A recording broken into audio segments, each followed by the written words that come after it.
Well. Think we have everything in order, I hope, as I'm desperately looking around as if I'm going to find answers to my questions. But anyway, greetings, everybody. Happy Friday, and welcome for the first time in a long time to another edition of Viewer's Choice versus Fighting Games Friday night bonus stream. Hello, Animated Taco, greetings as well. The opponent, Running Wild, Space Hoppercopter, lurkers in chat, VOD viewers, and everybody else. Hope you are all doing well. I'm doing pretty alright myself. I just checked out today's jumper build. That's exciting. While you might be American date format impaired, but the build should have today's date on it. But yes, I did indeed upload a new build today after making some progress. Unspeakable horror awaits. Lamazar supporting for 57 months and counting. Thank you very much indeed. The season 2 pay fight tax is technically over for the time being. But we are here today, of course, to reap the rewards. Whether I'm the reaper or you, that is up to each and every one of you to decide, I think. You, greetings. I'm like completely lost currently. I was scrambling to get things set up for this stream, and I realized basically after going live, that's like, hang on, I haven't done one of these streams in like 9 months or something. I don't think I remember how to do anything. I don't trust that I will be able to find half of the games we're going to be playing, because my collecting and organizing and a lot of things have just basically gradually it's been in a state of ever increasing disarray, yeah, I've got like piles of shit everywhere, so hopefully I can find whatever games we're going to be playing. Hopefully I can plug things in correctly. Hopefully I remember how anything works. But do bear with me that we might have some growing pains as we learn how to do these kinds of streams again. What's up, guys? Terminus, greetings. So this is your new identity. I see. Well, welcome back.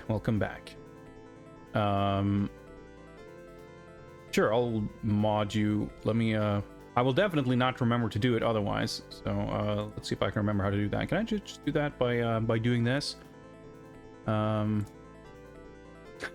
Block you? That's not what I want to do. Is there a mod command? Is that how that works? Yeah, okay. So can I, like, autocomplete? Yeah, there we go. I think we got that working. Yeah, no worries. I just know that I'm super scatterbrained and will definitely not remember to do it anyway. This way I'll hopefully remember who you are as well, whether your name change goes through or not. Anyway, yeah, this past week has been a little chaotic. I was busy with stuff leading to the cancellation of Monday's stream, and then I was really not feeling well on Wednesday. But we're kind of making up for lost time in a matter of speaking, because we're doing streams today and hopefully tomorrow. And yeah, it's just been a little the word, I don't know, it's been a bit of a mess, but hey, what else is new? Spring is upon us, so I'm feeling pretty good about that. It is becoming noticeably sunnier and warmer and brighter, and I can feel it in my bones. I'm getting noticeably less just depressed and just fatigued and all this other shit that comes with the winter 8 months of the year. Yeah, the 7 o'clock laser beam will be back before you know it. What's up, Goaty? Greetings.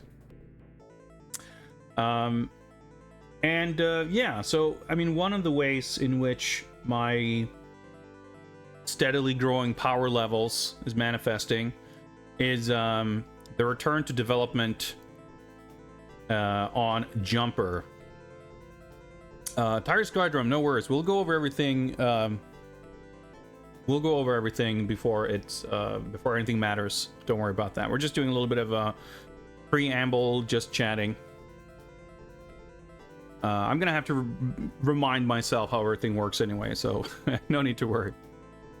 But yeah, so if you were here last week on Saturday, I basically had the opportunity to spend some office hours working on a personal project on the Friday and Monday surrounding this past weekend. And I decided, I mean, I had known ahead of time that I was going to dedicate this time to pick development back up on Jumper, the game I'm working on that I'm planning to release properly. Technically, it's available right now, but there will be a proper release of it at some point this year. I'm currently aiming at some roughly summertime. Like, I don't expect or intend to spend the entire rest of the year on it, but I kind of set a goal for myself to release the game in 2025. Basically, I set a goal for myself to begin development and end development within the calendar year of 2025, but I got excited, so I started working on it at the end of last year. What's up, Mudbound Dragon? Greetings. Looking sleek, recently groomed. Yeah, I did my, like, biannual haircut a few weeks ago. Yeah, it's always, like, mixed feelings whenever people give me, like, compliments on my haircut or how I look, because it's always, like, an acknowledgement that it's a rare and, like, noteworthy event. I mean, obviously, it's just, it's a very normal thing. You make people feel good about the money and effort or whatever they spend on making themselves look more presentable. But I always feel weird about it. But that's not on you, of course. That's just me being weird. What's up, Omega? What's up, Din? Greetings. Anyway, what I was saying is I was able to put some time into development, and I was very satisfied and happy that I actually was able to not just make progress in general, but very specifically, I had put the development a bit on a back burner after basically running into a bit of a hurdle. Like, I got stuck on a specific thing I wanted to do, and I couldn't get it to work, and I just left the project in a bad spot, because it's always, I mean, it's same as playing a game. Like, if you get stuck on something, you quit playing, picking it back up and starting back up again from where you got stuck is just doesn't feel great.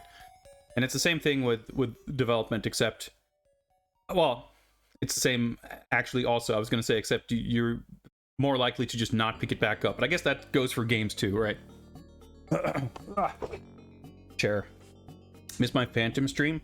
Well, the VOD should be up there at least. I'm still in the process of migrating all of my VOD stuff to YouTube, which I should get back on. I've exported everything, like, current back through, I think, like 2018 or something. But I haven't published anything on YouTube yet, because that's like a whole second endeavor. But I will be, at some point in the future, all of my archived VODs from Twitch will be on YouTube. But anything that's been in the last 2 months, like the past broadcast, will still be up. And that's probably the best way to find it right now, because I will most likely not be very actively exporting and publishing recent stuff on YouTube. I will be kind of,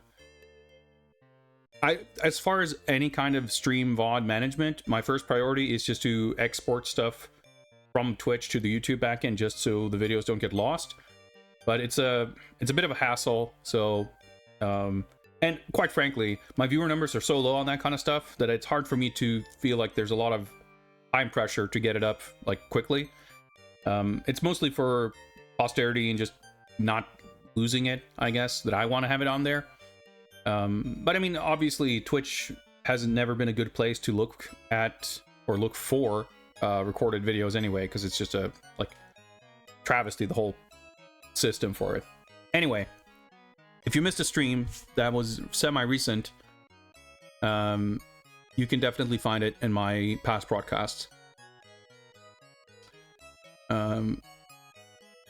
Uploading this to archive. Yeah, I mean, the whole thing is like, because there's an automatic export to YouTube button on Twitch's backend that I can use, and that's like the only reason I'm able to do any of this. Because I don't have the storage space. Like, I know people, there were a lot of talk about automatic, or like, I don't know if automatic is the right word, but like batch downloading, like using scripts to batch download everything off of your Twitch channel for safekeeping and upload or whatever else. But that would be like terabytes of video, and I definitely don't have that space. So just exporting it to YouTube means that for the time being, it's relatively safe there. But I also have this concern of like whether I should start a new YouTube channel or kind of manage things differently, and this would probably be a good time to make that kind of change, which means that I don't want to be publishing hundreds of videos on YouTube and then take it down, and like, so it's a bit annoying. I'll deal with it in due time, but it's a mess. It's a mess.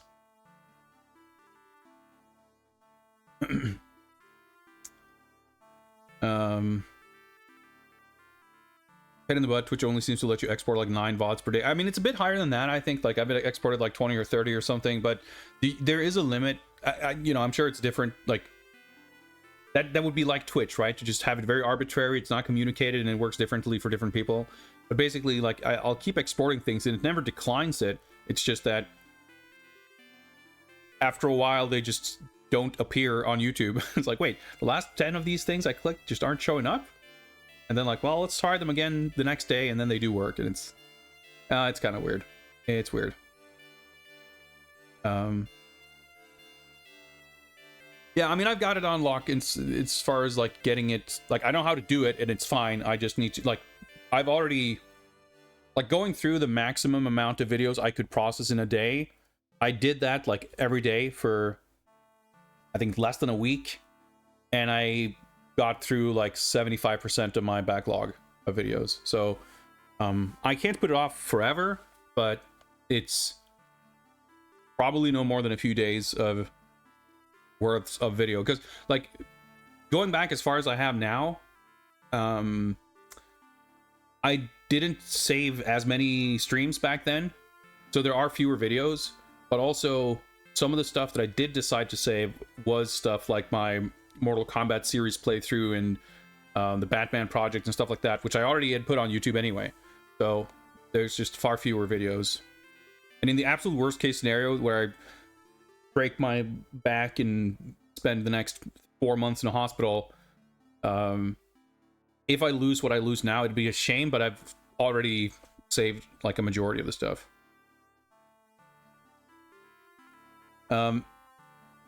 Anyway, yeah, I'm not really concerned. Like I think once the dust settles, it'll be a better change for me, because it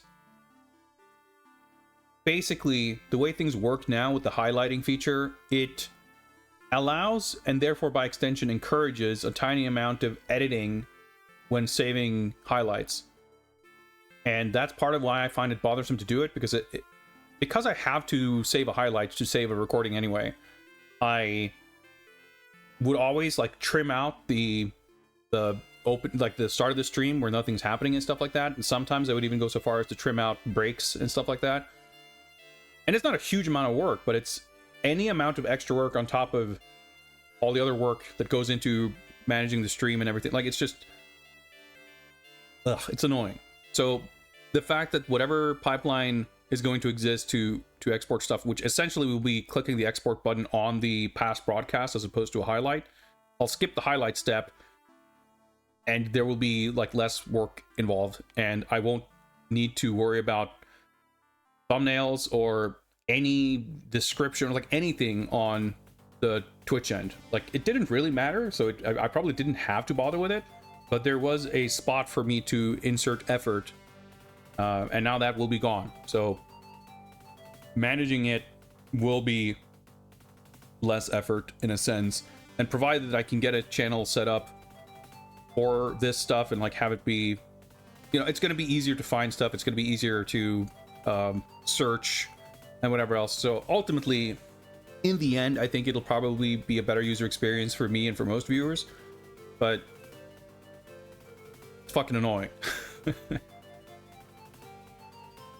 But let's not dwell on the Twitch VOD apocalypse. I just wanted to mention that as far as I'm concerned, the situation is under control, and I'll have more updates in the future. Before we get to the fighting game part of the stream, I did want to give a brief update. I meant to write something on my Discord, but I didn't really have time. I didn't get around to it. In fact, I didn't really write a proper update about the jumper progress since Monday, or really since Saturday's stream. So I thought we'd do a super quick check-in on that. You're more than welcome to share your thoughts, Taco, because I think we'll be looking at the game in about 5 seconds, at which point, it'll be relevant. But I would also encourage you to, it depends on what your comments are, but I would encourage you to write it on Discord as well, because I have a better shot at, being able to reference it after the fact. But I don't know if it's like what kind of comments you have. But because we will be looking at the game in about 2 seconds, it will not be irrelevant or a distraction. So no worries about that. In fact, let me see. I guess we can hop on over here. Works. We're not playing the Phantom or beat 'em up watching. This'll do though. We just need I just need something to get the capture on screen.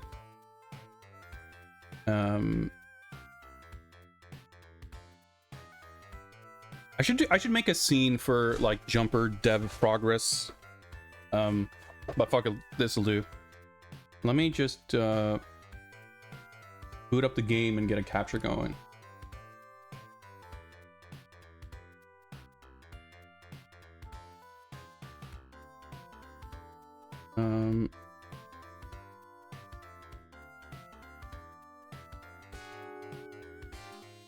Will it? There we go.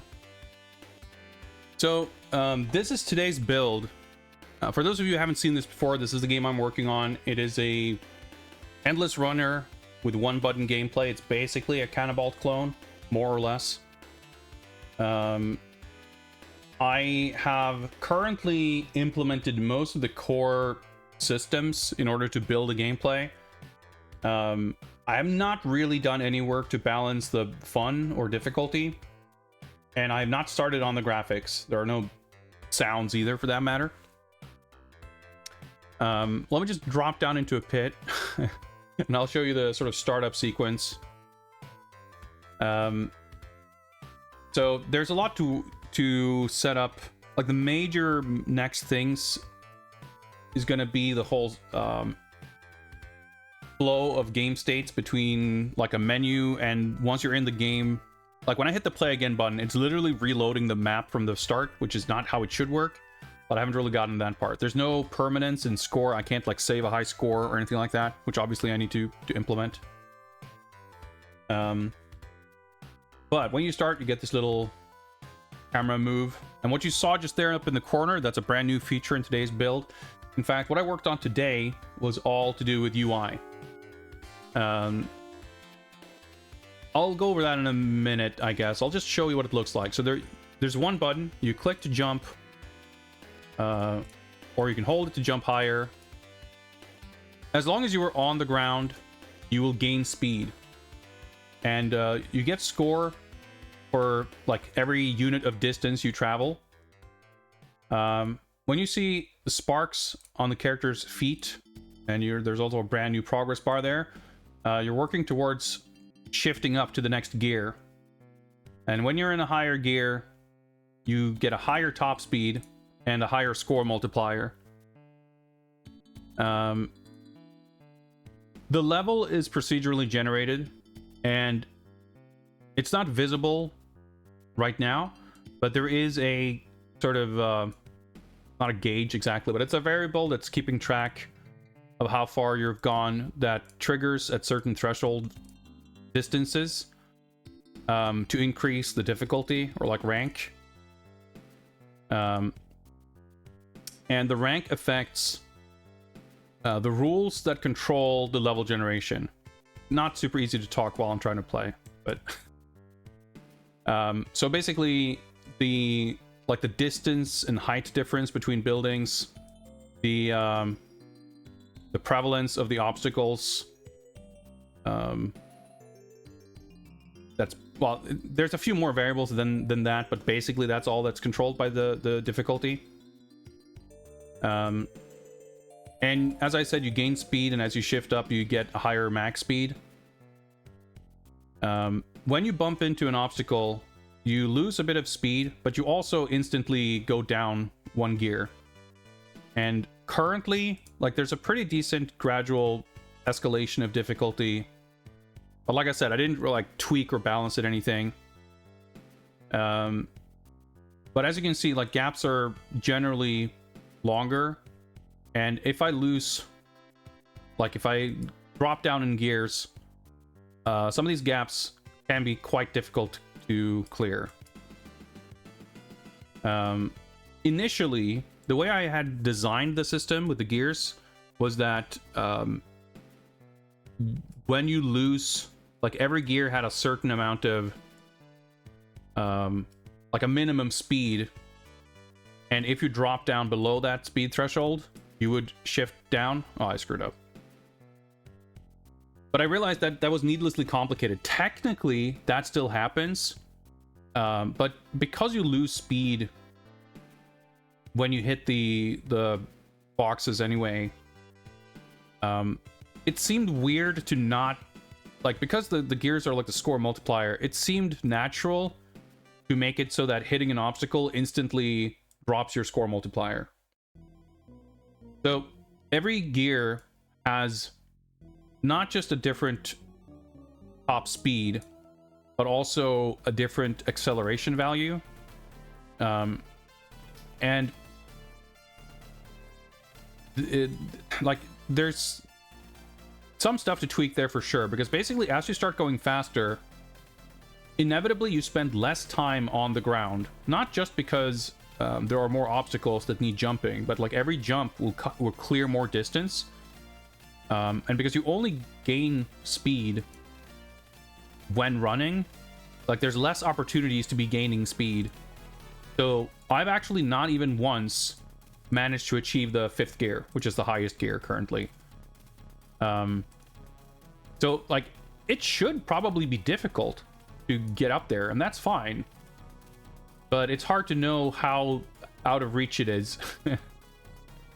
And there's like a lot of knobs to adjust. Not just those values, but there's also like the timer.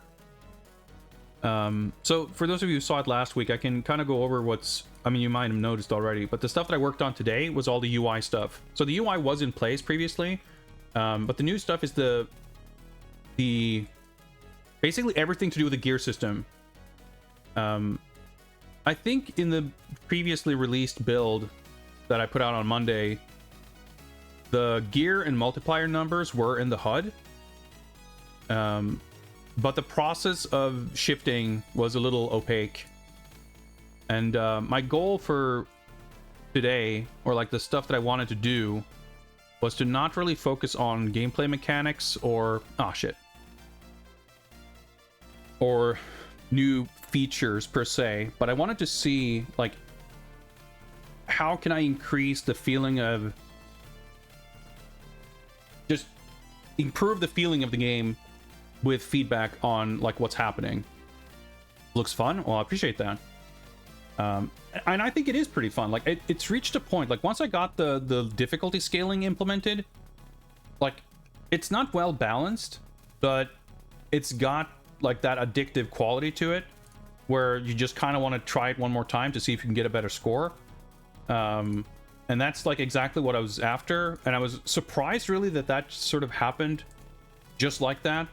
because the game had been very similar for a long time, for several months, and I didn't really feel that way about it.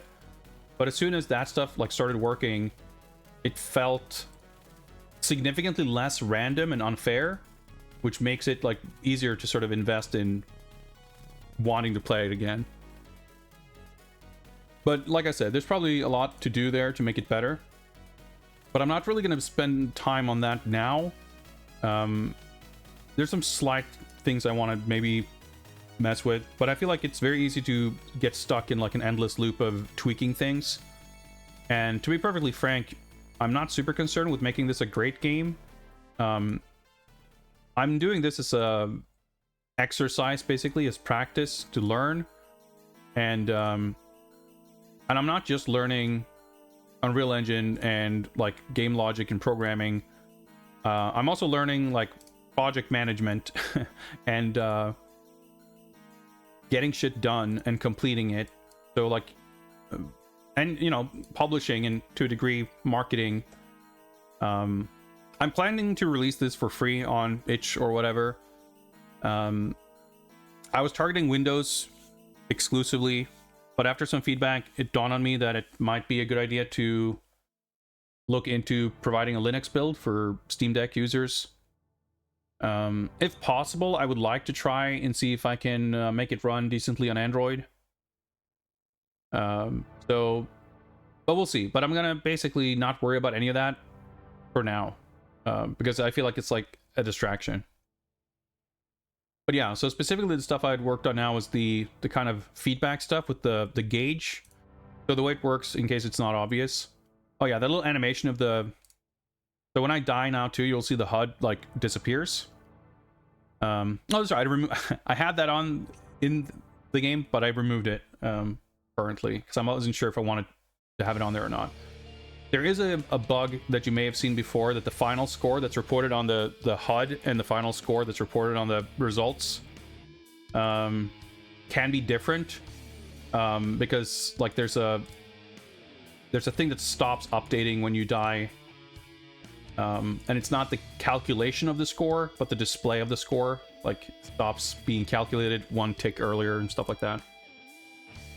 But yeah, so when you reach top speed, that progress bar starts showing, and when it reaches the top, actually when it reaches the top, it'll say ready, and as soon as you touch the floor, when it's ready, you will shift up. So there was quite a bit of trial and error. I was stuck quite at some time. I was banging my head against the wall because the progress bar wouldn't update. Like I could get the progress bar to show up as expected, but it wasn't filling up, even though the value was being filled up. And it turns out that I'd accidentally created a binding to set the color of the bar that I had set to nothing. So it was filling up the progress bar, but it was filling it up with like a transparent color, so it wouldn't show up. So that was, I don't know, I felt a little silly, but you know, whenever you have situations like that, better to feel silly because the answer was obvious than having it actually be something really complicated. But yeah, for my, like where I'm at currently is I want to further iterate on some of that stuff, because what's become clear to me, like there's already a few things I know that I want to do, like flash the character sprite and do, or the model, it's not a sprite, and some other stuff. But I'm in the middle of working on a system for that kind of thing, for a different thing that I want to like figure out first, so I will have it ready to kind of copy paste into this. I want to do some stuff with the camera, probably do a little bit of a camera shake. There's like a prefab thing you can use for that, which is super simple. I was able to use that for World of Jiggy for a thing. But it's become clear to me that the UI is like really bad because you can't really take in the information. Like the progress bar is kind of nice because it's noticeable when it pops into screen. But I'm curious about where to, like, I'm pretty satisfied with the text animation. That was also just something I experimented with to learn how that works.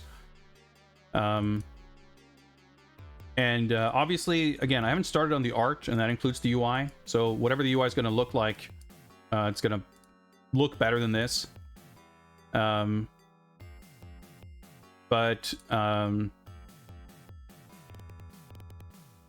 I need to know, like, I can't put effort into making something pretty if it doesn't communicate the information to the player properly.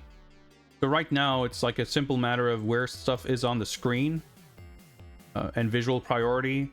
So I'm probably going to try to move things around.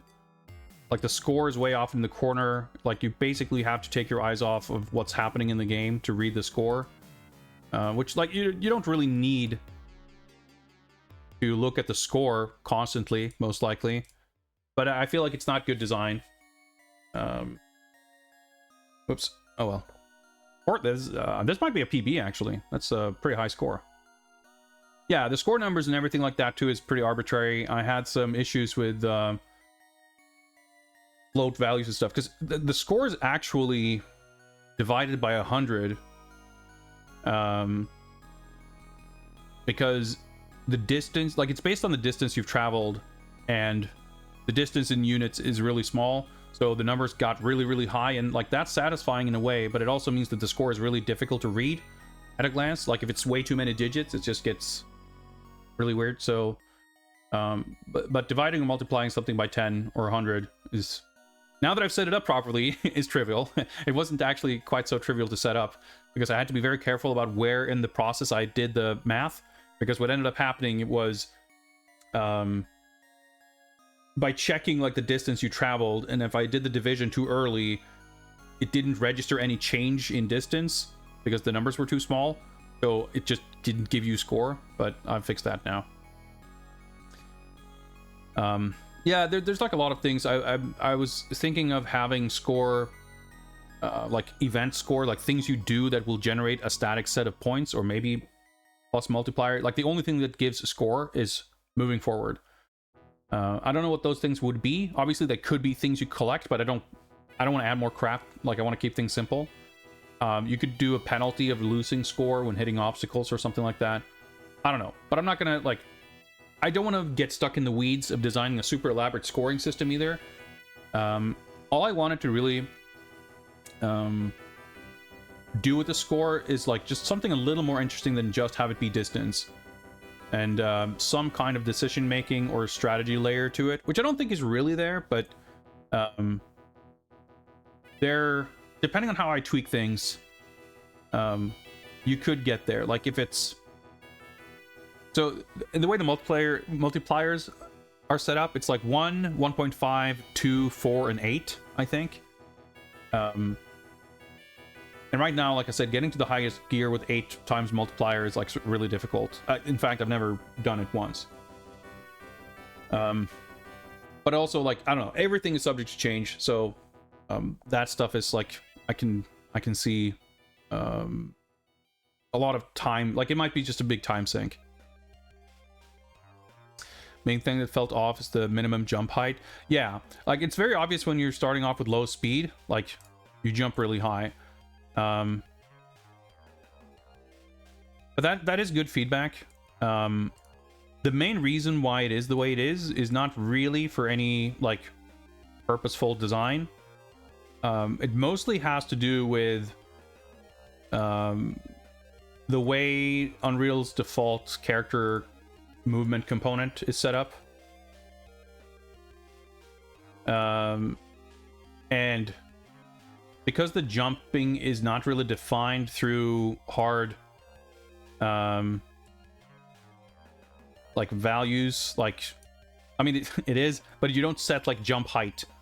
You set like a gravity, you set basically upwards and downwards forces, and you roll the dice and hope for the best. Kind of how I feel about it. Like it makes sense to a degree that things are like sort of based on reality and physics. The same goes with light and whatever else. But for making a video game, it gets kind of weird. But the way it works is like you have this upwards momentum, and there is a variable that you can set that allows you to make the jump, like that allows you to hold the jump button to jump higher. And the way that might work in a lot of older games is like basically as soon as you let go of the jump button, you like cut the jump short. Like you stop increasing the height. The way it works in Unreal is basically you press the jump button to set like a vertical jump speed. And as soon as you do that, like gravity works against the jump. But if I remember correctly, the thing you can set that allows you to hold the button to jump higher, it basically is like for how long does gravity like wait to start kicking in while holding the button. So if you set like a really low jump, which you would do by either setting the jump force like very low or gravity very high or some combination thereof, if you want to be able to jump higher than that, it's a little unwieldy because like it's very easy to make it so that you can jump super duper high. I didn't spend a ton of time with it because it's one of those things where like it felt stupid to like polish the feel of the jump when like the last time I touched any of that, so much of the other movement stuff just wasn't there. But I do think you're right, and you're kind of reminding me, like, because I haven't touched it in a long time, it's kind of like I haven't thought about it much. It has been in the back of my mind, and I am not happy with it either. So I'm definitely curious now that more of the other stuff is kind of, you know, not settled, but in a slightly more firm status. To see if I can change that and see if I can make it feel better. So I'll definitely try to give that a go before the next update. But yeah, I was satisfied to be able to figure out some of the UI stuff, the animation and everything, getting the progress bar to work. Like the big challenge is basically having different components, different blueprints, different actors communicate with each other. So getting stuff to like just work is extremely satisfying. And like I said, the game is like kind of fun. It's approaching fun, which it really wasn't tangibly for quite some time. Oh, that's bad. But yeah, like the one thing that's been really eluding me, and which is kind of why I was surprised to feel that it's actually starting to get kind of fun, is situations like that where you like, I'm not really sure kind of where the decision making space is.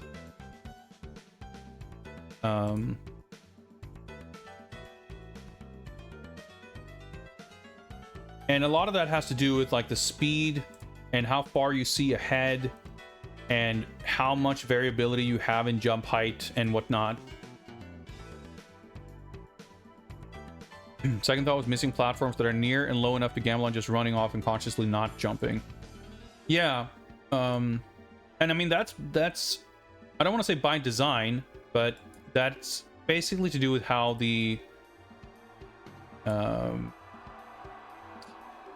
platform generation works. The way it is set up, like I think that's a good call too. Because you don't really ever, like, very, very rarely are you in a situation where that is a viable option. Like, I could have done that there. But even then, like, yeah, the length of the buildings versus the length of the gaps. If anything, I've been wanting to, like, decrease the length of the gaps when you get to the higher levels. Like, it's cool when you have a huge gap and you clear it, but I feel like it's more interesting if you kind of screw up because you made some kind of mistake and made the wrong choice, which put you in a bad position, rather than like I just had a gigantic gap that I couldn't clear. It's hard for me to explain exactly in words what I mean and like what the distinction is. But yeah, stuff like that, like I could tweak some values and probably get a little bit more of that. But I think a bigger issue probably, like if you're thinking about it in those terms of specifically facilitating a specific kind of gap, is the way the system works doesn't really, like the distance and height difference, like whenever generating the next building, the vertical and horizontal position are calculated independently of each other. And there is a hard limit that says, like, if a building is attempting to be spawned beyond a certain distance and a specific height, the game will not allow it, and it'll re-roll the building until it gets, like, a valid position. But now that I think of it, like, it's probably... I should probably do them one at a time. And, like, depending on how... if it's close or far... have like different rules for where it's allowed to be positioned. I don't know. Definitely warrants some thinking. But yeah, stuff like the difficulty balancing and how it escalates, and like how punishing it is to hit an obstacle because you lose speed and you drop down a gear. Like, I don't want you to be able to recover. Oh, that's a glitch too, by the way. Sometimes when you hit an obstacle, for some reason you get a speed boost, and I have no idea why that occurs. But yeah, like, dying there is fine if you hit a bunch of boxes like that. But sometimes it's, I don't know, it's a lot better than it was, but I'm not fully satisfied. But we'll see. Maybe I'll figure something out. But just, again, like, because there's so many moving parts that interact, changing, like, how the jump works is gonna obviously... require tweaking of like all the other distances and stuff like that. Speed boosts on certain obstacles might be worth pocketing as a mechanic. I mean, that's not a bad idea either. But I'd like to understand why it happens. I'd like to isolate it, but that's not a good, that's not a bad thought. But we'll see. Like, I'm really, like, I'm happy to hear people talk about what they like and don't like and what they would want to see. But I'm also very careful not to, like, have scope creep and just add a bunch of new stuff. Like, the design is simple by design. And, I don't want to keep stuff like that. I don't want to have stuff like that keep me from actually finishing stuff. But anyway, I'm happy to be making progress, and it's satisfying, and it's fun to like have minor little things that I can kind of check off in a day and like have an actual new feature complete, or at least implemented. And really, that's the key thing right now. I want to like implement as much as possible, not really worrying about finishing any of it, because I have all these things that I know need to be included. And especially when we're talking about game mechanics, like, it didn't make sense to put time into tweaking any one mechanic when they were always going to be intersecting with other mechanics that I hadn't implemented yet. And now, basically... everything that I had in mind is in there. It's just like all the knobs need, you know, turning and tweaking. That doesn't mean I don't want to change things or add things like a speed boost item or something. But I'm very cautious. Like, I'm very wary of the risk of endlessly adding things. And like I said, it's more important for me to like finish than it is for me to make the greatest thing ever. And like, I look forward to doing art stuff too, but at the same time, it's like super rewarding and exciting to see how exciting and fun and interesting you can make the game without the art. And do stuff like, you know, little bits of feedback and UI animation and stuff like that, because it's like, there's a very real risk where once you start putting actual art into stuff, it's going to actually obfuscate the readability of certain things, and you have to kind of reevaluate. And that's why I kind of know where when the UI is like already a little low-key, hard to read, or at least hard to, you know, parse at a glance, it's only going to get harder as there's more art. So I need to make sure everything is like popping and working the way it should first. And it's satisfying to make improvements there. But yeah, art's basically going to be last. Well, art and sound. But for now, I'm, like I said, I already feel like there's certain things I want to move around in the UI and stuff, and maybe that's something I'll like keep for when I'm in the middle of a bigger thing that I get sort of stuck on. I know that like moving and reorganizing some UI elements is going to be a very small task that I can just do a pass on while I'm like stuck on something else and have the satisfaction of like checking something off. So I might just like save it for that, basically. Will I draw a poster for the game like Waterworld? Yeah, for sure. There's going to be, yeah, of course, going to be some kind of key art, but I'm not worried about it at this point. Like, like the entire vibe and art direction of everything isn't like, I have a vague idea, of course, but it's not really set in stone. So it's going to be kind of an exploratory phase also. And yeah, the key art stuff, it's like drawing the cover for a novel or something. Like, it's not really where I would start. I mean, sometimes you could produce a piece of art that's like the direction for the entire thing, but I don't know. I haven't even thought about it, to be honest. So the next thing that I probably want to do, or like the next things that I'm going to look up on YouTube to find tutorials about, are basically, as I mentioned in the beginning, like the game state of like being able to reset the level without reloading the entire map. Like some kind of state that you can return to. Like, I don't even know where to begin on that, so I'd have to just do a little bit of research on how to set that up and how viable it is. Like, essentially doing kind of a save state or something like that. And speaking of saving, permanence, like saving high score and settings and saving settings, and even navigating between different levels and keeping, like, storing variables like score and options and stuff like that. Like, and everything I know about making stuff happen in Unreal is essentially completely isolated to happening within a single level.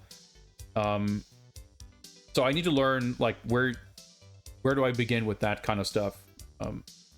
But frankly, if I get that working, if I can save a high score and have like a title menu options type of screen and navigate between screens properly, that's basically the game kind of feature complete in terms of my planned scope. Now, there's going to be more development to it beyond that, because when I start doing art for the level, I know that some of the systems that I have in place for the platform generation will need to be not remade, but refurbished, let's say, to account for how to handle different art assets. But I need to first design like the pipeline for building modular level art, and I don't really know. I know how to do it, but I haven't put the time into designing it yet. But yeah, so I feel like we're like, if I continue to put like a day of work a week or so into it for the foreseeable future, and when I have some time off, you know, maybe for Easter and in summer, do a little bit more of a concerted effort. Yeah, I think releasing the game in summer feels very realistic. It is important if you ever want to tickle a publisher's balls. Well, thankfully, that's not a concern for this particular project. But I mean, I see what you're saying. Anyway, guys, that was a longer than intended little status update on Jumper. But I'm happy to see that people are seemingly as excited for the game as I am. Do I have a plan for the sound component of things? Not really, no. No, that's okay. I'm happy to talk about it. I just feel like some people are potentially itching to see some fighting games happen. And I know that these kind of streams, like, there's always this tech shit of like setting things up and everything. Everything takes forever, and I always end up doing these like 6-hour streams of playing 2.5 games. So that's why I'm a little bit antsy about it. But I figured this is going to be a bit of a mess, and it's just going to have to be that way because we're doing this for the first time in a long time. But no, sound is not really something I've thought about. Like, basically, I know that I can scrounge up whatever I need to make things work. I could, like, if push comes to shove, I can make music. I can find free sound effects. I can probably mess around with stuff to make the sound do what I need it to do. But that's about the extent of the thought I put into it. So anyway, if you're interested in this game, if you're interested in following along with future development, if you want to discuss it, and if you want to download the current build, Windows only for the time being, you can check out my Discord, and there's a Jumper channel where you can, well, discuss and try a build of the game. But with that out of the way, let's talk fighting games. We are going to be doing viewers' choice versus fighting games. And the way this works is we will be doing some raffles, and you will enter by typing raffle in chat. There will be I forget if it's a 2-minute timer, something like that, during which you can enter. At the end of the timer, a random name will be drawn. Person whose name is drawn will get to pick which game will be played next. And the games that are available to be picked can be found in this here spreadsheet. I'm just realizing now that there's a column of VOD links there that are going to be defunct in about a month. But as you can see, most of everything is also on YouTube. What have you got there? A box? Electro Altruism want to see a box art review. I'll be perfectly frank and say that I'm gonna have to take a rain check on that. I will refund you because I'm a little bit worried that at this rate we will just never get to any fighting games. I hope you're not too upset about that, but we will get to it eventually. I should catalog these reviews. I would like to, but that's extra work. So I have decided that I will not commit to doing so because it's simply adding to the pile of stuff to do. So I will reject this. In fact, I will not even look. And let me go clear up some previously requested reviews as completed. No need to apologize, it's there. I just made an executive decision on the spot that we will be skipping reviews for now. But yeah, so we'll do a raffle. Winner gets to pick a game from the list of everything that is available, i.e. not red or with a strike through or whatever. We got some PS3 games on the list still that I can't trust that they will actually work. I would say that there's the usual disclaimer with PC games is that they're a hot mess and might just not work. I want to give an additional disclaimer for today specifically, that where I'm super out of practice, essentially running these streams, that if you're requesting something that requires a cartridge or disc that I'm physically unable to find, may well happen, I'll let you pick something else. But yeah, that's basically it. You pick a game, I play it. Usually somewhere between 30 and 90 minutes. I'll do like an arcade mode playthrough or equivalent. We will all have a great time, and then we repeat the process, basically. Hopefully, I've been diligent enough to actually add everything that I have procured in the past 9 months to the list here. There may be something that I've missed, but it is what it is. There's still plenty of games to choose from. According to the spreadsheet itself, there are 86 games to pick from. Though I'm sure that's a slightly inaccurate number with a few ineligible games, but probably about 80 games at least. I'm not entirely sure what your question is, Din. We Could Be Heroes is a game I'm excited to play at some point. I don't have it, but it's not relevant for today's stream because we're doing fighting games. But like I said, every game that is eligible to pick is available in the spreadsheet, linked right above you in chat. And you can always just read the little message there and type !VS to get a link to the spreadsheet, steaming hot, courtesy of Nightbot. Okay, so I think we've got all the rules set up here. Let me see if my bot commands are set up and work correctly and I remember how to operate them. Links don't work on mobile. I see. Yeah, I don't know, it's probably a bit.ly thing. It's a link to a Google Sheet, but I guess it's a link shortener that's... It would seem weird that that's... I don't know, let's just blame Twitch. It's probably a Twitch mobile app thing, my guess. Anyway, let's see if... oh yeah, let me actually, speaking of, let me quickly bring up bot, because I was about to click a button, and then I realized, like, wait, shit, I need to actually set up the raffle first. So let me do that. Dude, I have completely forgotten how to do this.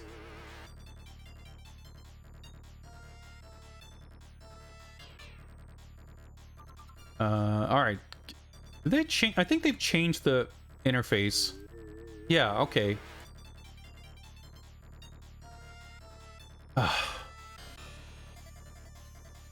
Okay. Yeah, oh my god. They've changed the backend Nightbot, and they've just made it so I have to click like 5.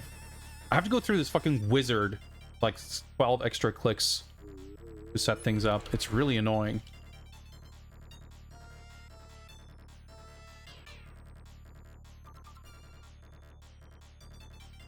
Okay, we can actually do unique winners. That's interesting, but let's disable that for tradition's sake. Oh my god, this is... Okay. Let's see how it works, I guess. I think I've set everything up. Who the fuck knows? But let's start the raffle. If you're a subscriber, you will get 3 entries for additional luck. But you can be a first-time viewer and just type raffle in chat. And if the rigging protocol gods are on your side, you may still be a winner.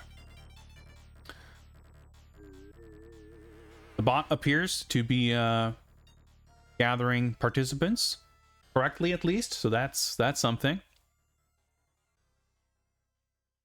If the game is not listed, it is not eligible. Correct. These are by and large games that are in my collection. There are technically a very small handful of games on the list that I do not own. They're kind of a vestige of a previous incarnation of this thing. This entire idea more or less came about from wanting to have an excuse to play stuff from my backlog, or well, not so much backlog, it's just my shelves. So what you see on the list is what you get, but the list is currently and always ever evolving. I'm aware of Diesel Legacy. I don't know. I have, if not thoughts, I have feelings about it. But I don't own it, so it's not available. So we can leave it at that for now. Alright, 20-something seconds, accounting for Twitch lag. Let's consider this last call to enter the raffle. Type raffle in chat. You want to have a chance of picking the first game of the evening. Hydrate some more.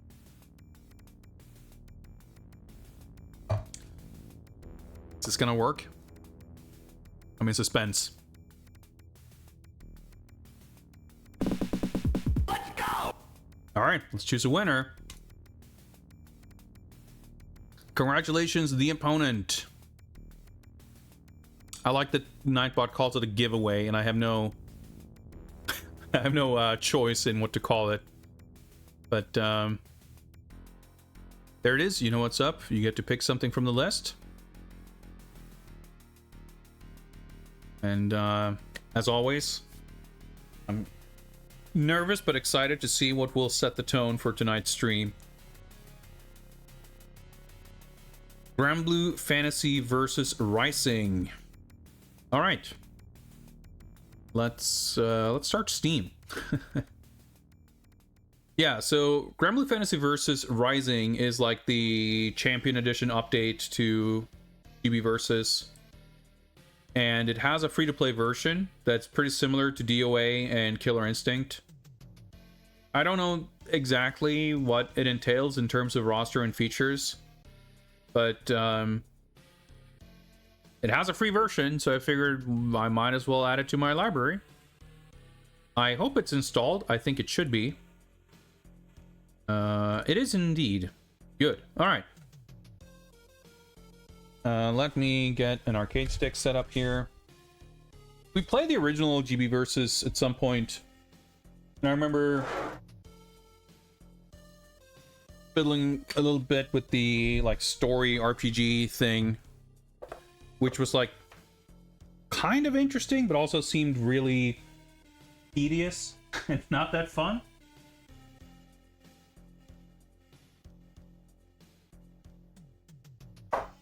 I have no idea if that's in this version, but we're not going to bother with it for today anyway.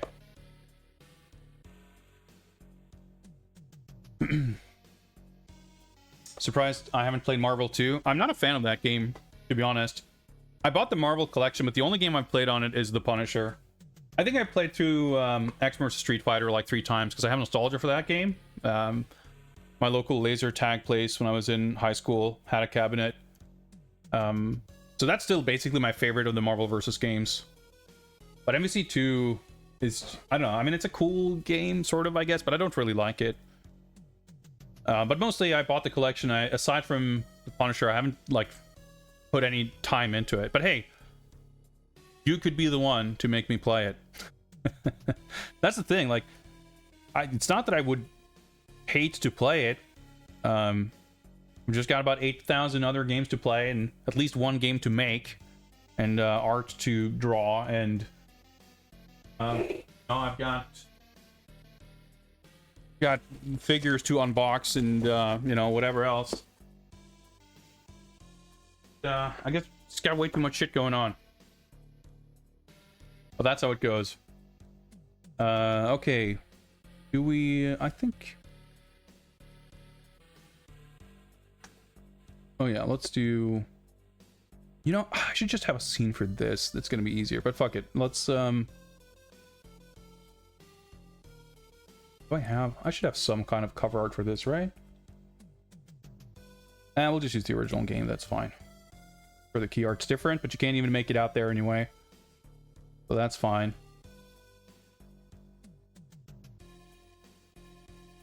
Can I barely type? Oh yeah, let's get rid of these jams. Oh yeah, let's get the audio mixer up ahead of time. I'm sure the game's gonna be loud as shit. It's always the case. All right, warning, eardrum enjoyers. Okay, I guess I'm downloading an update. The button said play, but we'll see. We're 15% done already. I did not end up getting the Storm Atom figure, no. I have the Axel one. I was like on the fence about getting Atom, but it's really expensive, and I like hate having to pay another $50 for gigantic like energy effects that I'm never gonna use. And at this point, I've basically completely fallen off getting any Storm stuff. I'll be probably going extremely hard on the Storm Arena stuff. Like, I'm pretty committed to going all in on at least Street Fighter, King of Fighters, and Darkstalkers. So depending on what licenses they add to that lineup, yeah, I could be back deep into the Storm Collectibles swamp. But as far as their larger scale figures, like the price creep has just been crazy. I mean, that's true for every, like, all figures. But the like, I've been collecting Storm figures since the first Mortal Kombat ones in like 2016, 2017. And I've always had some irks with them. And those have kind of been compounding ever since. All right, downloading content 55%. I don't understand why I don't know what I'm downloading or updating, but it apparently is not gonna be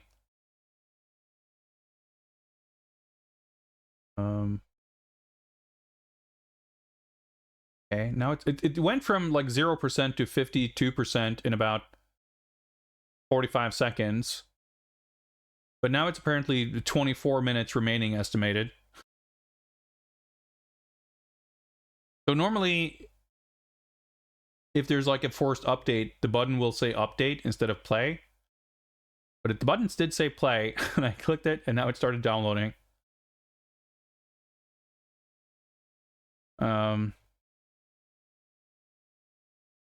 I feel like at this point, you know what? I'll probably just take like a short break before we get started anyway, because I've been streaming for over an hour anyway.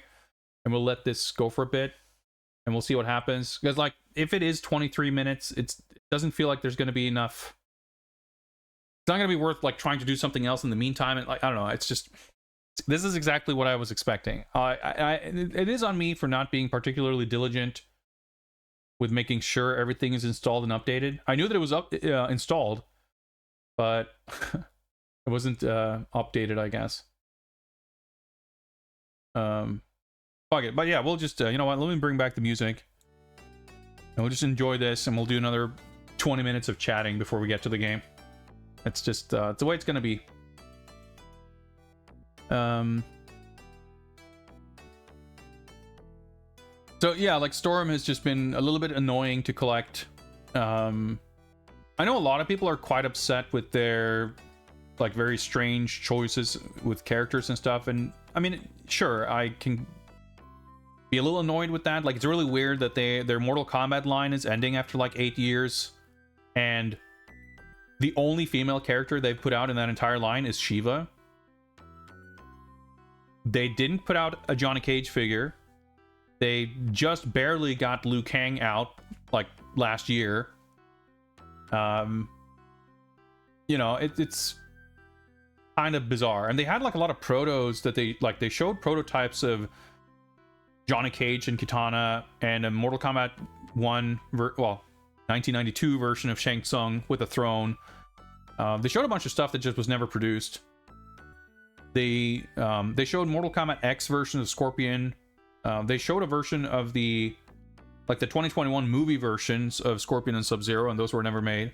I mean, that's no big loss personally, but like, it's a weird thing. But like, I don't know. I see a lot of people talking about the Storm Arena Street Fighter figures and how that's like, oh, you can't trust Storm to complete a roster, so I don't know if I'm gonna bother with that. And it's like,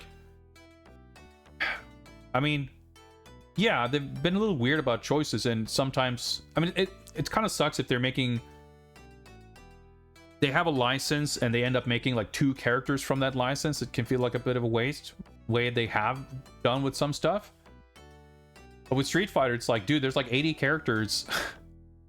You're gonna be like, there's gonna be stuff they could have made that they didn't, no matter how thorough they could release 1 figure a month, and they would still not, like, they could do a figure a month for several years, for like 5+ years, 10 years probably, and there would still be things you could think of that they could do that they hadn't. So like, I don't know, I don't feel too bad about that, but it is unfortunate when they do something like Final Fight. Now is a great example, right? They've shown Cody and Hagar, so like, what if they don't make Guy? That would suck. Like Golden Axe, I don't have all of the Golden Axe figures, but I have most of the I don't have like all the variants, but I I think the Bad Bros are the one that I'm like missing. I would love for them to do like Zubrovka and Lieutenant Bitter. I really want them to make the Hell Lizard from Golden Axe 2. But, you know, if what they've put out is what they're gonna put out, like it had a good run. It's a more complete Golden Axe line of figures than I would ever expect from anyone. But it's weird that they, like, the Golden Axe figures have been rather plentiful. Meanwhile, they've done, like, Street Fighter figures for almost as long as the Mortal Kombat figures, and they're only just now getting around to some of the Street Fighter 2 characters. It's just a little bit weird, but it's definitely encouraging that the Storm Arena stuff, like the turnaround on that has been really quick, like especially by Storm standards, but even just by industry standards. It was announced, like, I want to say like Q4 last year, like within 6 months. We've seen solicitations, we've seen protos, and now multiple figures have gone up for pre-order. Ryu and Ken are supposed to drop in like within 2 months or something, like May or June. Baki is coming out in summer, and at Capcom Cup they had like 6 or 7 protos to show, like from the Storm Arena line specifically, in addition to the like larger scale figures.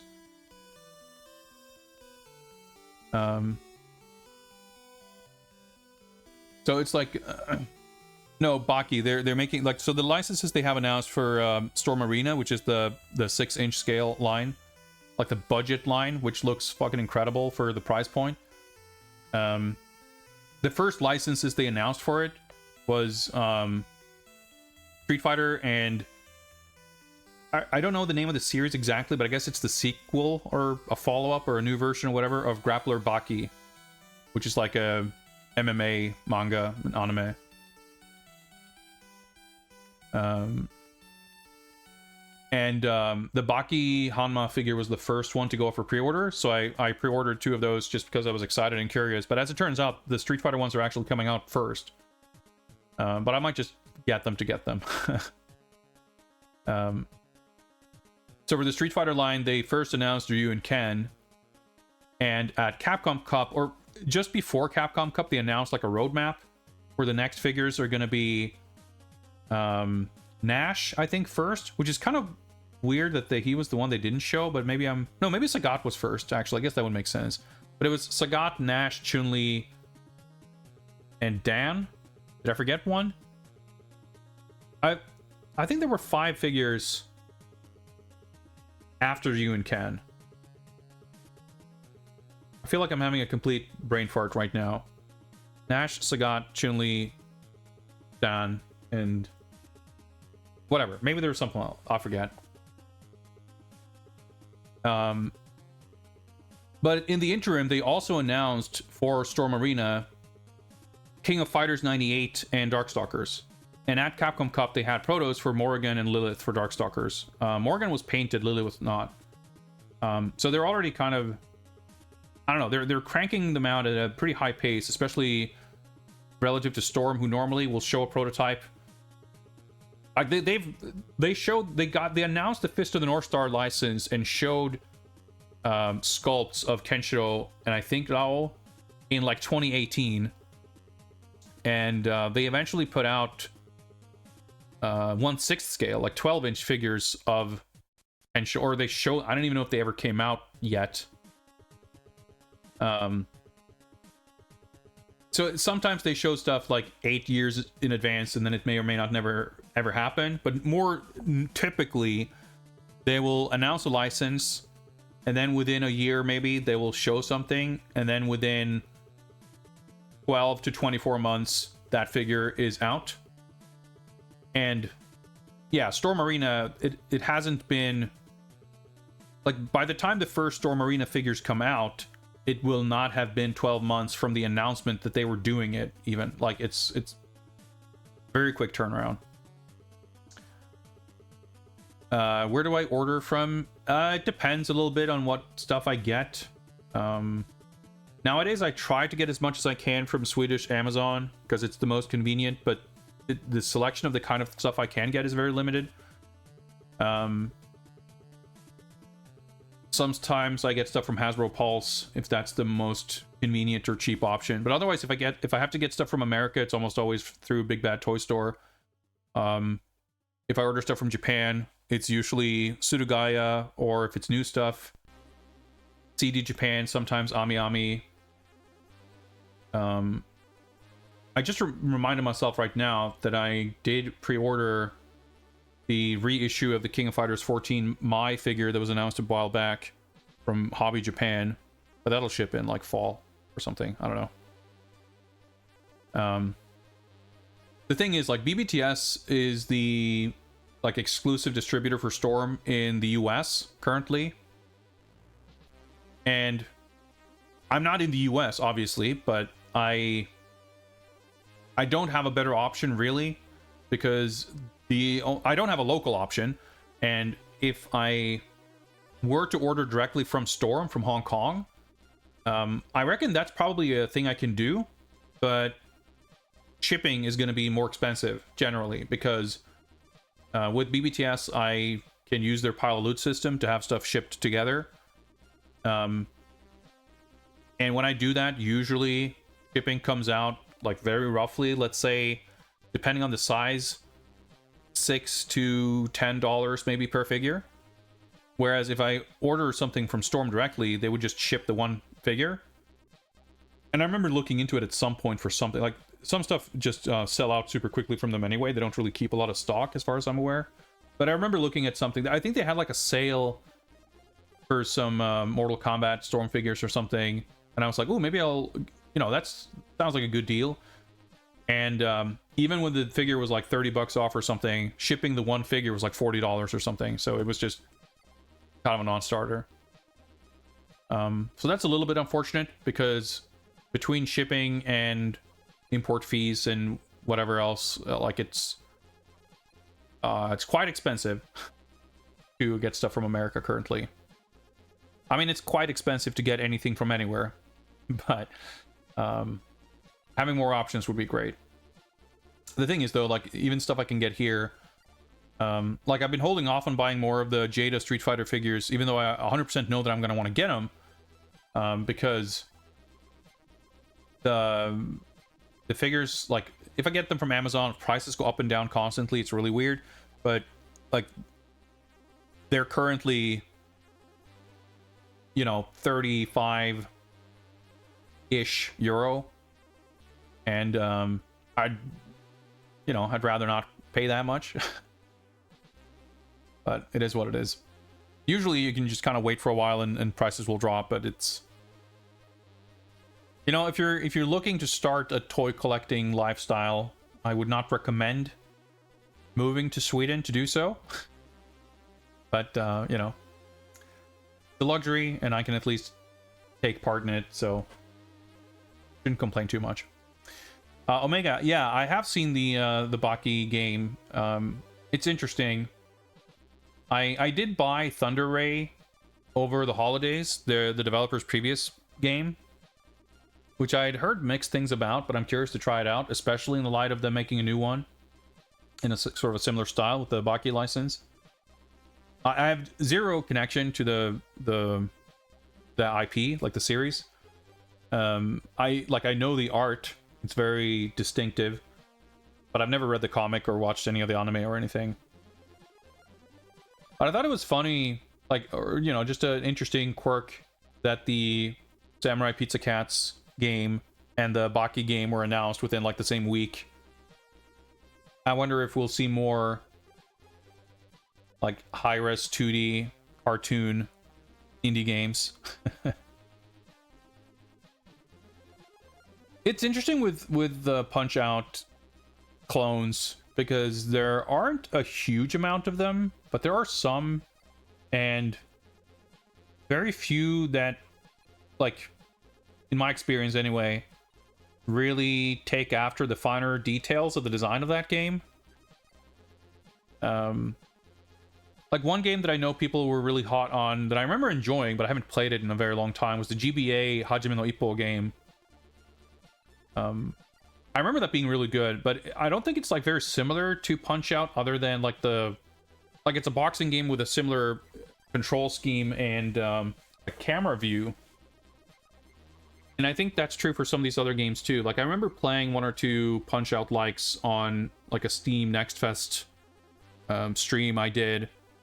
There was one that was like a really awful, like terrible comedy game where all the opponents were like parodies of influencers and shit. Like it was dreadful.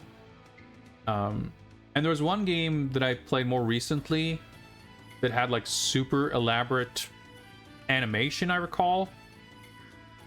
But that too was like, it had a pretty different mechanic from Punch Out in terms of like, I think you had like 3 hits on your life bar, basically. Like you could only take a certain amount of hits. It didn't really have like stamina and health. But I think Punch Out is really fascinating because it's such a interesting combination between like a puzzle game and an action game. Because every fight in Punch Out is very much a puzzle. But at the same time, I mean, you know, every fight is a puzzle, but the degree to which a fight relies on the puzzle solving versus the like action game execution is quite different from fight to fight. And a lot of the fights, like I've been super fascinated digging pretty deep into like speedrun breakdown videos and stuff where people really dig into the mechanics of the game. And it's really, really fascinating. Like the NES Punch Out has like such an absurd amount of depth, far beyond what you would expect from a game like that, and like what it really needs to, in a sense, which makes it really interesting. And it's not really something I was at all cognizant of when I played it as a kid. You know, I really liked the game. I thought it was really fun and really cool, but I had no idea about a lot of the stuff that sort of goes into playing it, not just like, you know, playing it at a high level, but just knowing how a lot of the systems in it work. And I feel like from what I've played in other Punch Out likes, they either sort of have a very different balance between that like puzzle and action component, and slash or they just aren't nearly as refined in like how they function, basically. You know, there's probably what's that game like Power Punch 2 on the NES that was like sort of supposed to be a sequel or whatever. There's also that like space boxing game, or maybe that's the same one. I fucking forget. But there's like some games from around a similar-ish time frame that you could very easily look on, even on a surface level, see that it's just way more slippery and sloppy and weird and just not as good. But I think there's a lot of games among, well, not a lot, but like relatively, of attempts at kind of recreating or building something off of the Punch-Out template that just end up being something different because they aren't quite as refined or as interesting in their design. What's up, NPC? Greetings. We're currently waiting for an update to Granblue Fantasy Versus Rising to install. We've got about 6 minutes remaining, it looks like. And I think the sort of Punch-Out clones that are good in their own right, like the GBA Hajime no Ippo game, they are good kind of irrespective of being similar to Punch-Out, I think.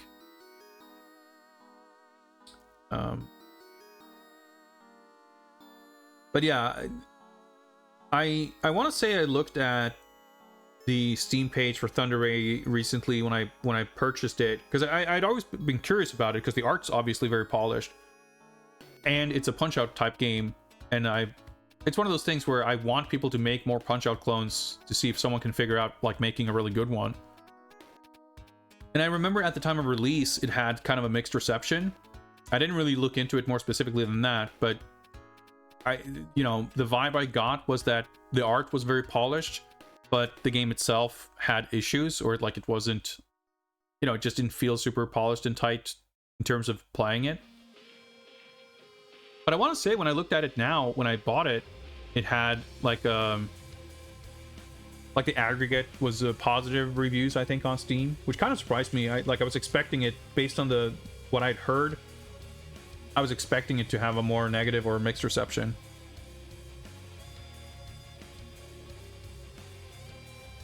But Thunder Ray was also already slightly more high profile on my radar after the announcement of Space Hunters, which is their other upcoming game, which is a space cowboy superhero comic book bounty hunter beat 'em up, which looks incredibly sick.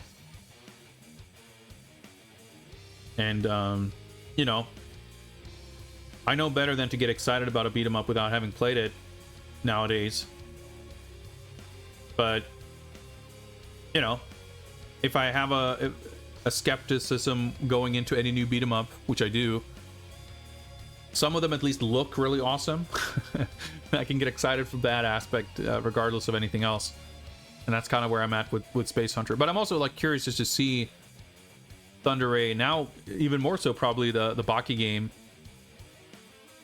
because if they can make games like that feel good and like work properly, I feel like a good Punch-Out-esque game, even if it's not super duper similar in terms of how it functions, anyone who can make something like that like works well and feels right, I wouldn't say that I would immediately trust that they can also do a good beat 'em up, but that's a better like showcase of, you know, it's a better kind of, it gives me more faith than a lot of other things someone might have on their you know, resume.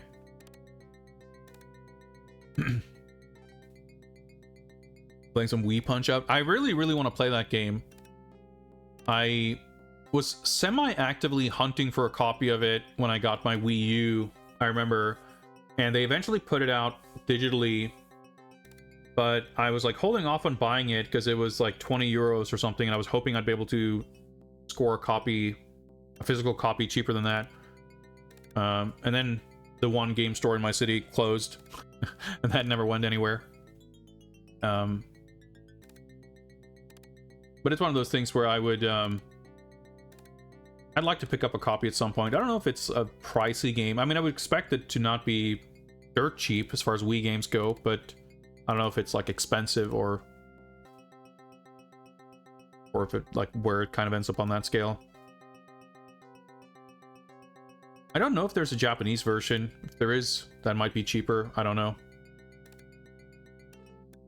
I'm pretty sure I have looked at it at some point, but it's not like right now. I don't really have a setup for Wii games, which I need to do something about, because we do have Crazy Climber Wii in the backlog, and that was actually the highest voted game on that list of 100 games. So I haven't forgotten about that, but it's just a hassle. I need to hook shit up, and I need to get like custom firmware and stuff installed so I can play Japanese games on it and everything. I know that stuff's not terribly complicated these days, but it's just a matter of making the effort. Yeah, I mean, the benefit of using a Wii U is that it has HDMI output, so that makes things a little easier. But that's the other thing. I have a CRT right here, but I don't have a proper splitter for my SCART cables, so it literally been sitting right here, taking up like a third of my desk for probably a couple of years at this point. Probably more than a couple of years, if I'm being perfectly honest. And I just never got around to, because I know what device I was looking to get, and that was very expensive and not very available for a long time. There have been more options recently. Just a couple of weeks ago, I think there was a launch of a new device that's like a modular sort of switch video input output manager type deal. No, it's all RGB. It's just it's analog signals are just a little bit of a mess. Like, I would like a solution where, like, it's I've done a little bit of research, and not a ton, but basically I need to be able to output two signals because I need one to the capture card and one to the TV. But I would also like to have like 5 or 6 inputs, and then you want to make sure that they're compatible with like different kinds of cables, and you want to make sure that the like at some point you like basically, I mean, the device may or may not take care of it, but essentially, like if you literally took sort of like a Y splitter or whatever, you could split the signal in two, but you will lose like intensity of the signal and whatever. Like it's a, I'm not a scientist with this kind of stuff, but all I know is that the stuff you want to get for it is, you know, several €100, and you kind of want to make sure that you get the right one. And that can be well, I haven't gotten to it. Well, I didn't get to go on a break because I was busy talking about toys and I got excited, but it turns out the update is apparently complete. So let's worry about taking a break later and see if we can get the game started. Okay, running install script, Microsoft VC redistributable. Currently working on getting itself launched here. I'll keep you guys posted.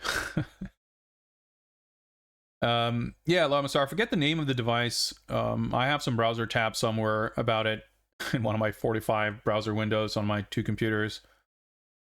But I will I can post about it on Discord at some point. But yeah, basically it's a thing where you get like the base device, which is like a controller unit, and then there's these like, you can like daisy chain add-ons to the control unit, and each one can have like different types of inputs or outputs, or well, every module has one, but so you can stitch together like 5 SCART input units, and then you tag on like 2 SCART output units in my case, and it's like $40 something for the base unit, and then like $30 something for each of the modules or something like that. Now,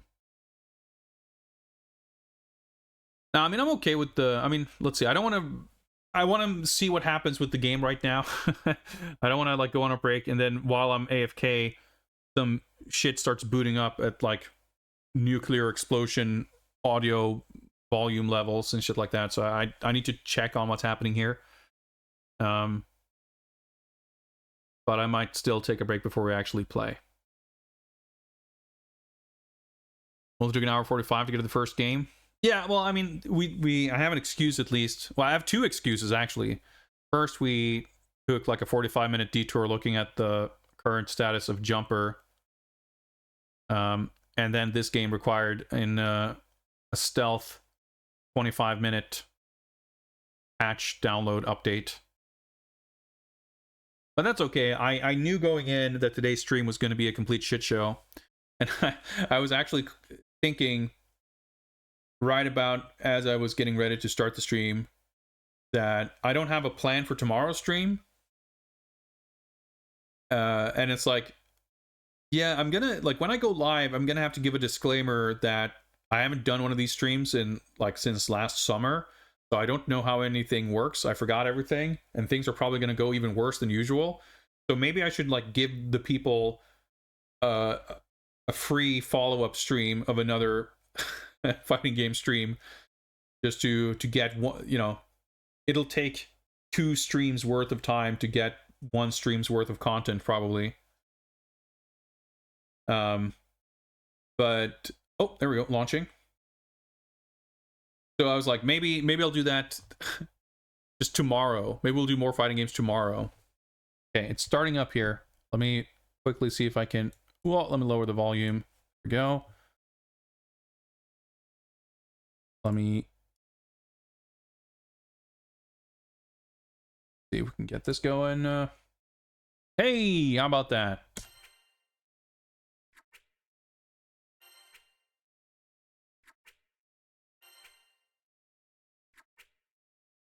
I think it said that it didn't find any save data from the previous version of the game. Slightly surprising to me, but it doesn't really bother me.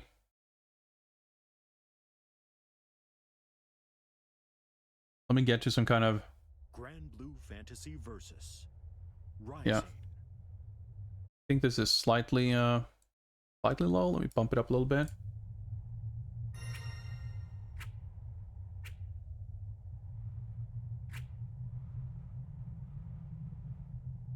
All right.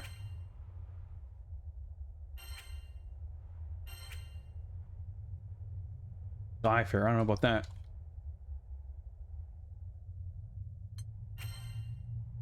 Sure. I'm really feeling the enthusiasm of modern fighting games in general with all this online shit that's like serves a good purpose, obviously, but I remember spending like a good half hour trying to understand the main menu of Dragon Ball FighterZ. Like all the ARC games are so fucked with all the interfaces. I mean, Street Fighter 6 isn't much better. The menus in that game are convoluted as fuck. And Fatal Fury was like really kind of whack too, in some ways. They announced the second open beta for that game, by the way. I didn't get to play much in the previous one because I was sick. But the new one's next week, this coming week rather. And they added Griffin Mask to the roster, and they added a training mode so you can actually fucking learn how to play the game. So I'll definitely try to check that out. And the game's out before too long. It's out in about a month. If like, oh my god, this is just like so overwhelming. Oh, Jesus Christ. Okay, how do I get rid of English voices? That's my first concern.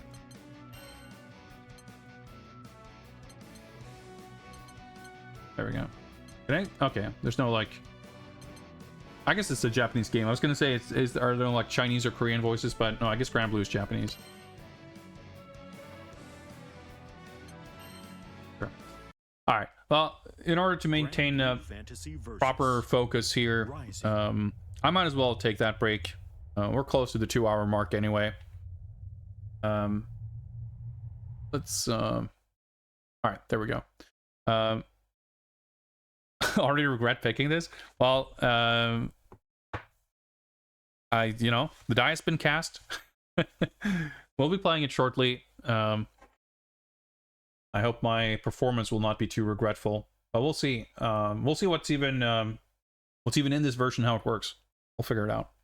But yeah, I'll be back very shortly. If I can remember how to do this.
All right. I'm back. We've even got a little timer on screen. Let's start that. Oh. I have to sit through this again, huh?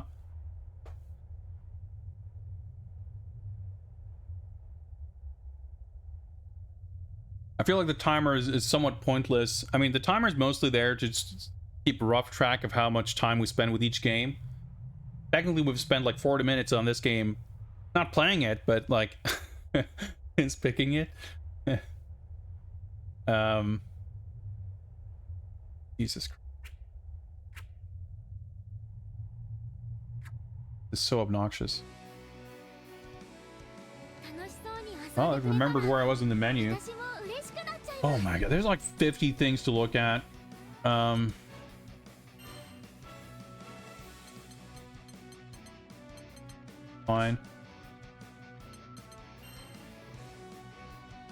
Network region.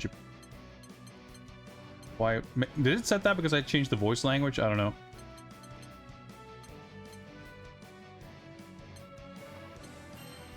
Take a look. I'm gonna see some keyboard keys.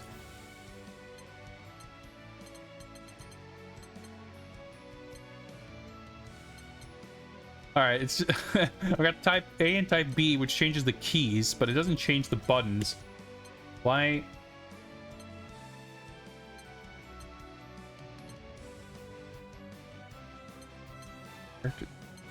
Oh, well, whatever. We could get lost in the weeds for hours here, I think, just trying to navigate these menus. There's an arcade mode, so that's good.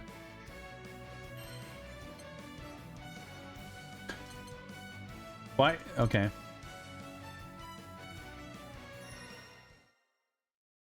Let's start the timer, I guess. All right, so I guess this guy's played this. Okay, I've never seen this screen. I've never seen this game really. So, like, I've seen the original game. I don't think I've deliberately watched this before or after really this version came out. Quite a few characters.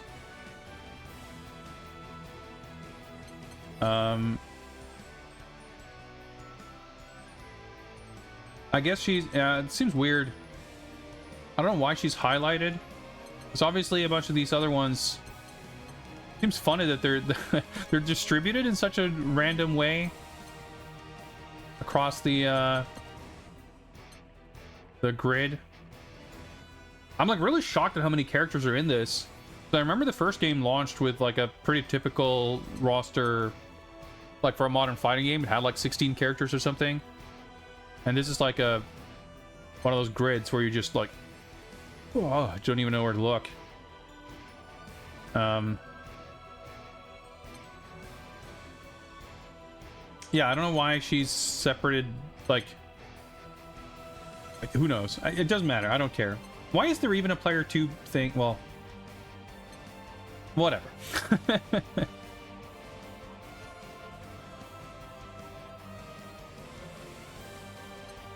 No, I mean, like, obviously the ones that aren't dimmed are the ones that I can pick. I just mean that if she's like, it would be weird if she's like, oh, she's a free character, but also you have to buy her to make her a free character. I would assume that I could buy any character. Well, maybe you can't. I don't know.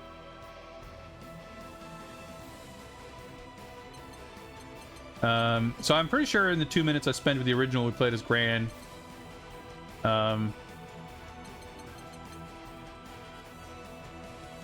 Ease of use. So I guess many stars means that they're easy. Not like difficulty. I mean, not that it really matters, but okay, so see if I can map this. But can I? No, I have to. Can I? Oh, okay. That was not very... Feedback on that was not very clear. I'm assuming some of these are macro... I'm just gonna fucking mash. Because I don't know what any... There's like 9 things I can set here. Well, I guess technically 8. And surely I don't need that many. So skill is like the special move button, right? I don't know what unique action is. I don't know if that's like the Injustice trait button or the Granblue drive button. I'm assuming throw has... I'll just figure it out. Like, this does not seem like a game that's made to... I mean, I think I'm pretty sure I didn't say my changes, by the way. Yeah, I didn't. Not really designed to be jumped in. It's not, you know...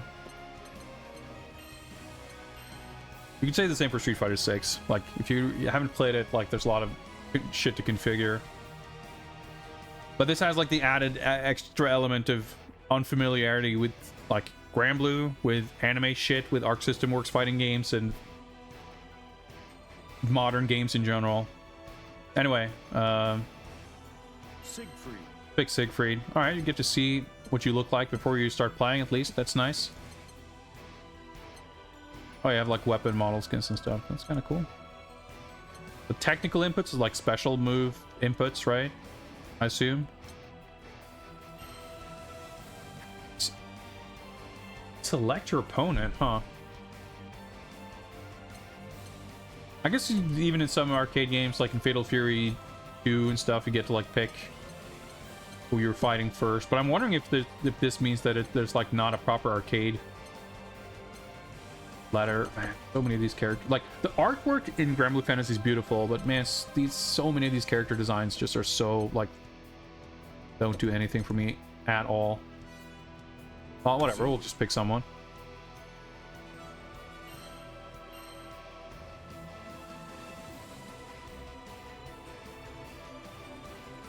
It's so interesting to look at this kind of stuff in the context of having played so many modern, like, beat 'em ups and other things like that, and complained about its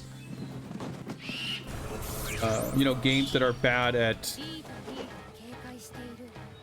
embodying, like, the arcade sensibility of immediacy and, like, snappiness and just getting into the fun quickly.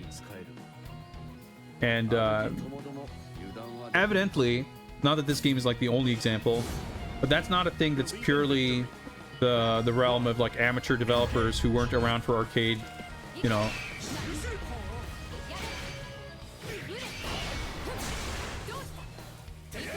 Because I think this is, like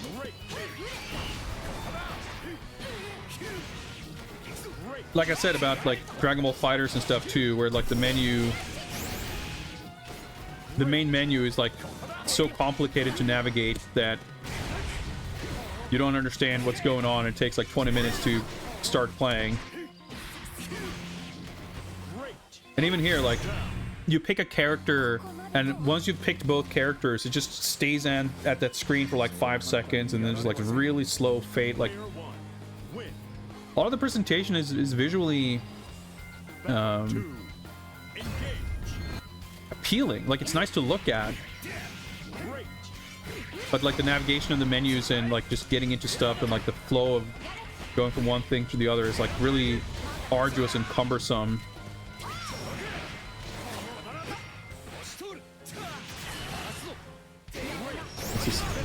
Oh, okay, I did damage. Nice. I don't know, it's just, like, I feel like I could never possibly get into this. It just feels so overwhelming with like, all the systems and meters and gauges and stuff, and it's kind of typical for, like, it's easier for me to get into a Street Fighter or something, even if they add a bunch of stuff on top, because it's a realm I'm, like, familiar with.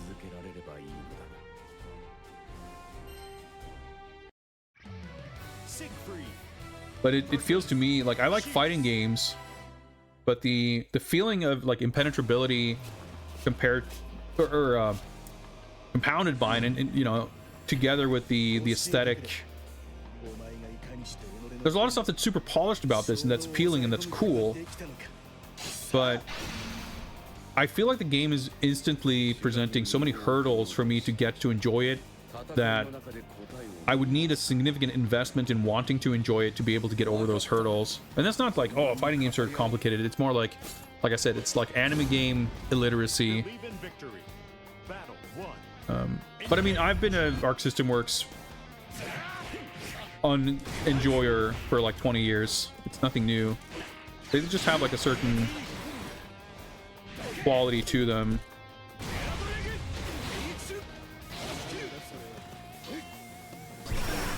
that feels kind of foreign and weird. Yeah, that's something I'm sure. I don't know what the deal is with that move having like 80 frames of startup, but it feels pretty good to just get to land it for free because they never block.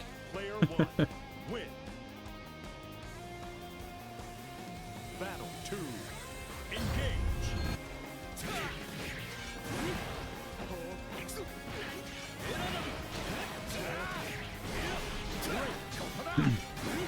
I mean, sure, I'm sure there's plenty of similarities between certain fighting games. I mean, of course, that's true for like the ones I'm more familiar with, like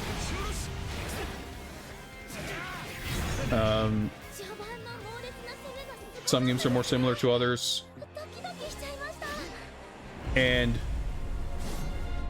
very generally speaking, like anime fighters have a lot of overlap in some ways, and a lot of, I'm sure, equivalent features and systems and whatnot that, you know, I'm not familiar with any of them, so it's all foreign, of course, but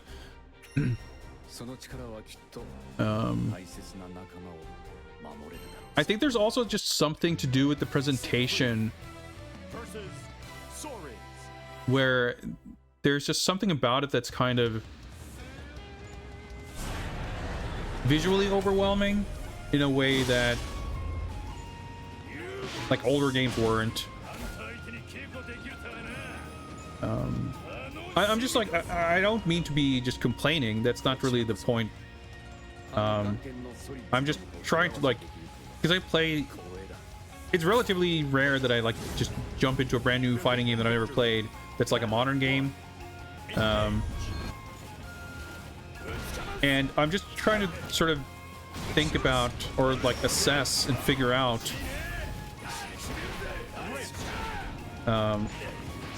like what it is specifically that I kind of feel that way about, and why I feel more that way with some games than others.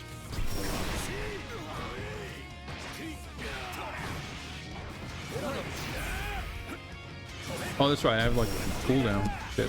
That's the thing.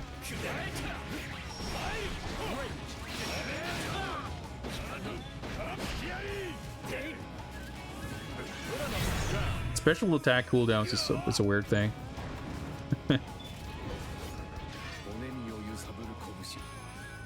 But I mean, like I said, I felt like Guilty Gear XX was too visually overwhelming literally 20 years ago. I had friends who played it and I just couldn't get into it. And I was playing like Third Strike and Virtua Fighter 4.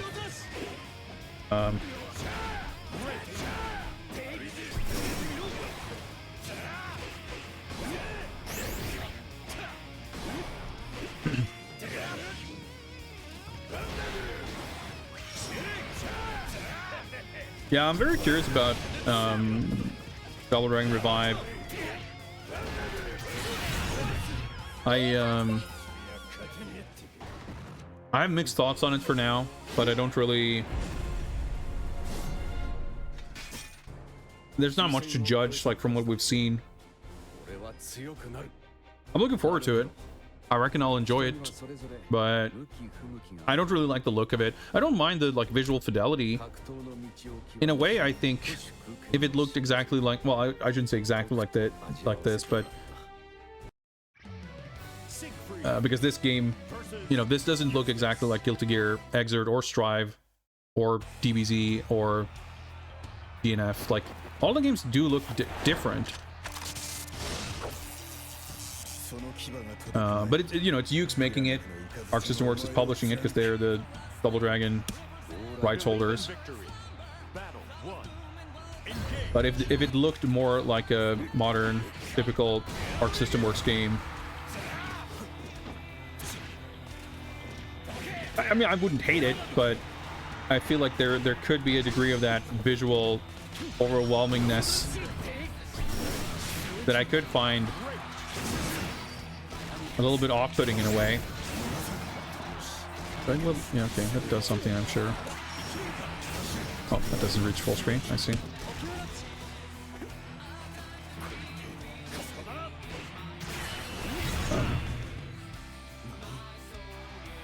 I think the look they're going for with Revive is like a little peculiar, but I don't really mind it per se. Like in the very broad strokes, the fact that it kind of has this sort of XBLA vibe to it. But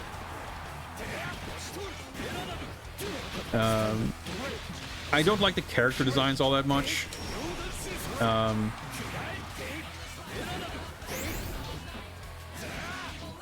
And I don't really like how it has like a lot of these new generic thugs. Like all of the returning characters were have been like promoted to bosses.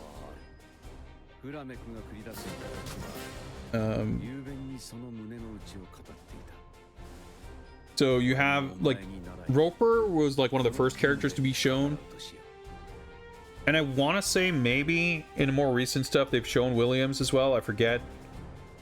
Linda's been shown at least. She was like, there was like part of an illustration that was used for like a backdrop on the website where you could clearly make out that Linda was there, but you didn't really get a super clear look at the character design. And it's kind of weird because like the regular characters promoted to bosses don't necessarily have like elaborate boss worthy kind of character designs and personality to them, but then the generic thugs are also kind of not that interesting looking, but in a different way. Billy and Jimmy's designs I think are fine, but they're nothing special. I don't care for Marion's design at all. Like Abobo looks really boring. Like it's just, I don't know, from a tech or fidelity standpoint it could be the exact same, but the character designs themselves, if they had been more interesting, I mean, it's different from every other Double Dragon, and that's exactly what every Double Dragon should be, so I appreciate that. And that also kind of means that, you know, whether you love it or hate it, like there's no point in getting too attached because it's, you know, it's not going to be around forever, I guess. Yeah, Taco, for sure. There's a lot of trickery going in with the tech that are specific. Like everything is very tailored to its context. And you're right that some of it certainly is there's limitations to where you can apply it. But I think it's also a matter of, especially with it being kind of a 2D thing specifically, I'd like to see, you know, I think a beat 'em up is sufficiently 2D or can be sufficiently 2D where a lot of this stuff could apply just as well.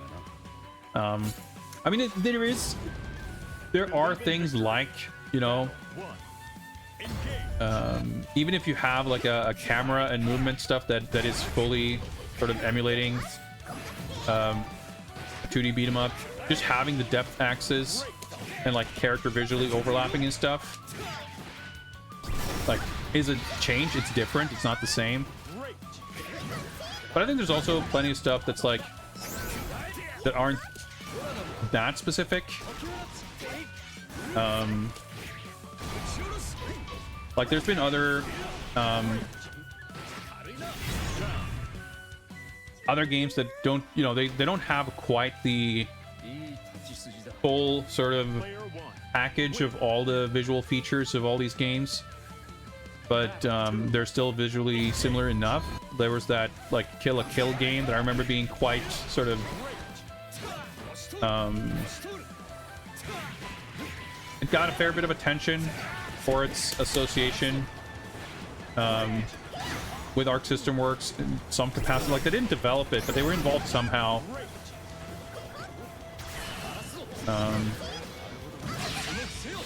Oh, all right, there we go. There's a super. And that was like a, you know, behind the camera, or you know, character third-person arena combat sort of anime fighter thing. And I'm sure there's been others like that.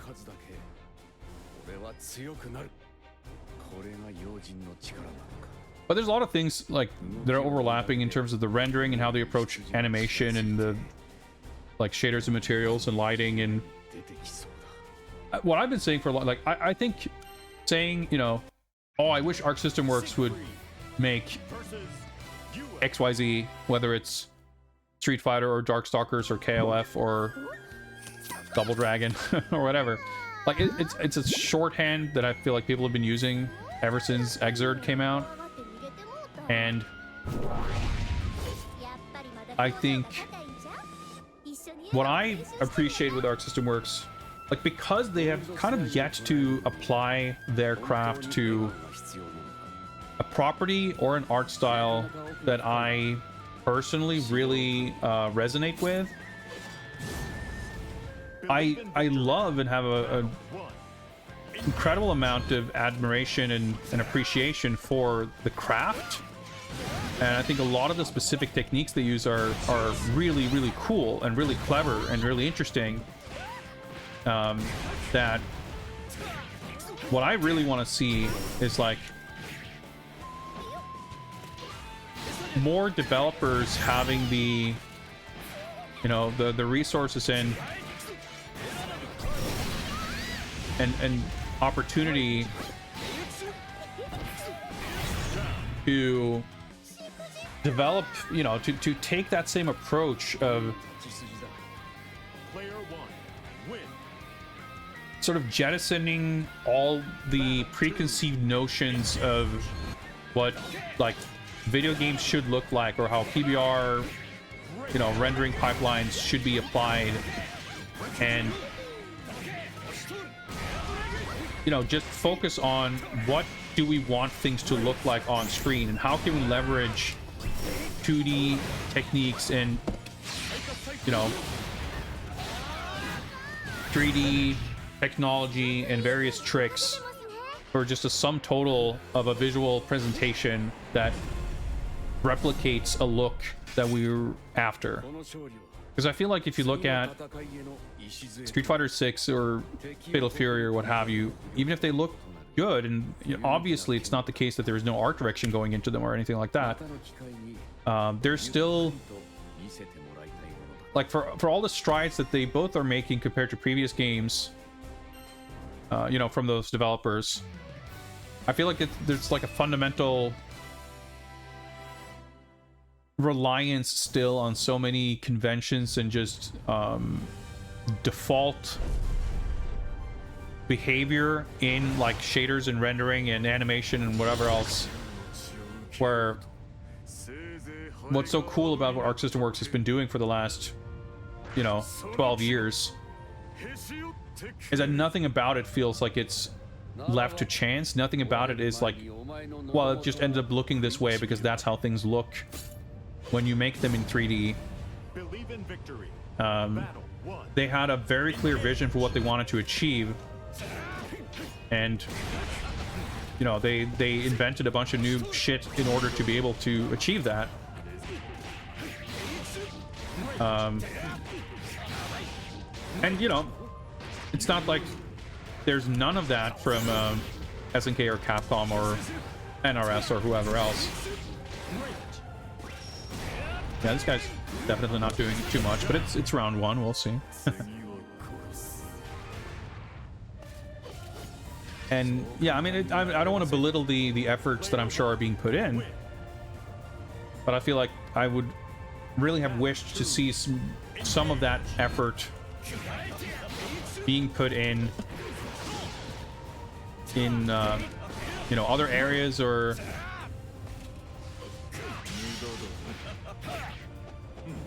in that kind of R&D to just do more visually interesting things that like leverage the strength and appeal of 2D art and animation.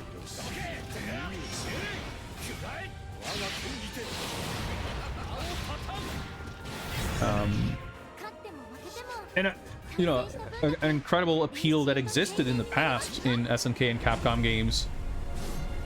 I love a lot of what's going on visually in Street Fighter 6 and City of the Wolves, but I think both SNK and Capcom have in their past, you know, incredible artistry in their games and specific aspects of that artistry that has never been replicated in their 3D games. Here begins Fate's episode. Well, don't get too excited.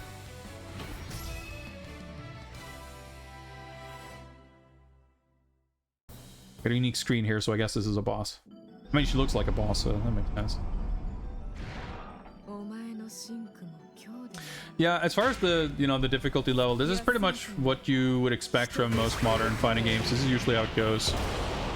Sometimes there's a slightly more aggressive difficulty scaling, but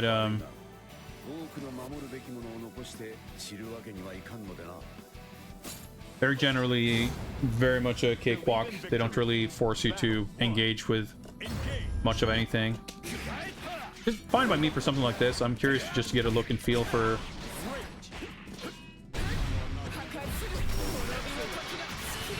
whether I'd want to invest more time or energy.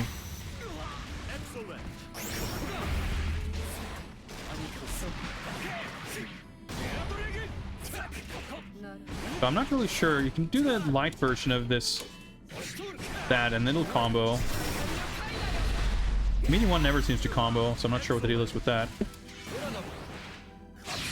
I don't know if you can combo into that super. I don't think I successfully have even once. Well, it's like a silly thing to say for a game like this. I'm pretty sure you can combo into it, but I don't think I've managed to cancel a normal into it. But I have like zero clue about any of the systems in this game, so like I have a meter that when it's full I get to do that super. That's about all I know.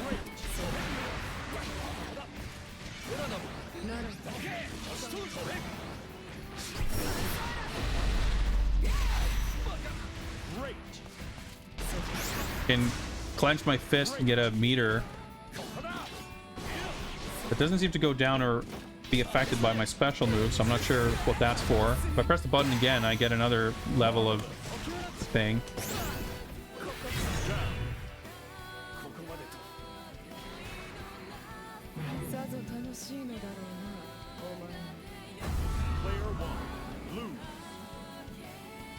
Good boss design. It looks cool. I like she's got a good boss presence. Pretty boring stage, but at least nice to look at. Honestly, I think stages is one thing that Arc System Works has consistently been incredibly good at ever since the first Granblue, with like how they use 2D and 3D together, like with all the like baked lighting and painted textures. And all right, oh there we go, I actually comboed. I canceled into it. Oh, okay. That looked different. I have no idea why. Alright, by crouching that button does a big sweep. She checked the throw. Oh, there we go. Yeah, I mean, super polished game. Pressing buttons doesn't feel bad or anything, but yeah, I struggle to see myself really. Like, getting into a fighting game is such an effort nowadays. Like, I look forward to getting City of the Wolves. Will I realistically be like grinding it, playing it? Probably not. Like, I love Street Fighter 6, and I've not really been playing that, you know, in the last year. Mortal Kombat 1 I was into for a little bit, kind of fell off it relatively quickly. I have so much else going on that, like, just staying current with a fighting game is like, just, it's more time and effort than I can spare, I feel like. But I feel like I really would want to at least, like, beat the arcade mode with all the characters to see all the endings and stuff like that in Fatal Fury. But I didn't do that in MK1. I'm not positive I've done that in Street Fighter 6 even. I know that Fatal Fury has like some other single player mode, but I'm curious what it's going to be like. I just hope that like the vibes and atmosphere makes me want to just hang out with that game for a little while, if nothing else. But yeah, there's like, even if there's a lot of stuff to do in a game like this, to me, it just doesn't really feel inviting if there isn't something about the characters and atmosphere that make me like really want to engage with it. And for me, that's like the greatest shame really with Arc System Works' current output. Like they're doing better than ever, having all kinds of big exciting projects happening, but they've never once made something like in their fighting games that is really appealing to me. Like the closest is Fist of the North Star, which I love that series, and it's the one Arc System Works game I could see myself like bothering with. It's like the closest one it's the one I've been the closest to being into. But I really don't like how that game plays in particular. But I kind of wish, with everything going on with the different licenses and everything, even stuff like DNF Duel, which they're only kind of also halfway attached to, and that's actually more appealing to me than a lot of their other games. Like if they did a licensed game for a property I am actually into, Granblue Fantasy Versus. I'd be excited to see what that would be like if I would be capable and willing to push through and kind of get over that hurdle of figuring the game out. Anyway, after arduous update efforts, that is Granblue Fantasy Versus Rising Free Edition, played and completed. So with that, let me figure out my bot here and see if we can set up a new okay, so it seems okay, it's actually saving the settings, it looks like. All right, so the whole wizard I have to click my way through was annoying, but it does seem like it's kind of actually saving it, which is interesting. Well, with that, if I can find the button, the raffle is open for the next game. In the meantime, let me go update the spreadsheet. F G G G G Granblue. There we go. And today is 2025-03-21.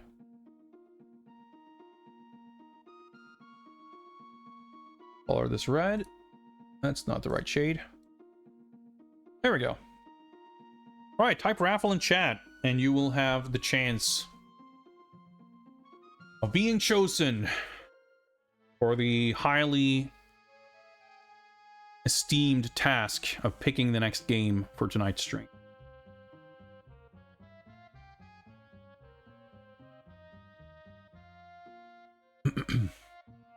And yeah, go to just link the spreadsheet right there if you want to peruse the list, which I recommend. If you have a game ready to go by the time you get picked, we can do we can all help each other out in making things run a tiny little bit smoother. You know, the bar's pretty low at this point, but every little bit helps. 40 seconds.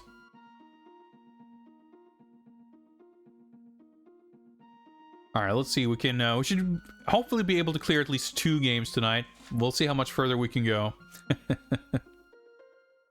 Yeah, you're good, Jay. As long as your message contains the words, or the letters, I should say, R-A-F-F-L-E in that order.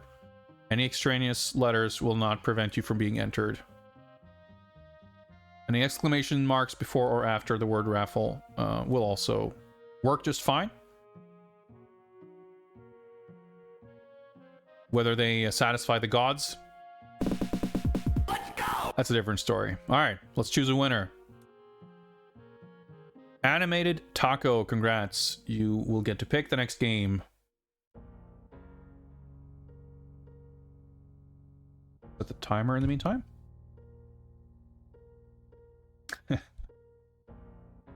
Had a feeling. Oh yeah, Goaty let it happen. I mean, yeah. I mean, that's the real, Goaty's the real boss of raffle rigging. As well as his Nightbot's command, I believe. Anyway, Taco, what you got for us?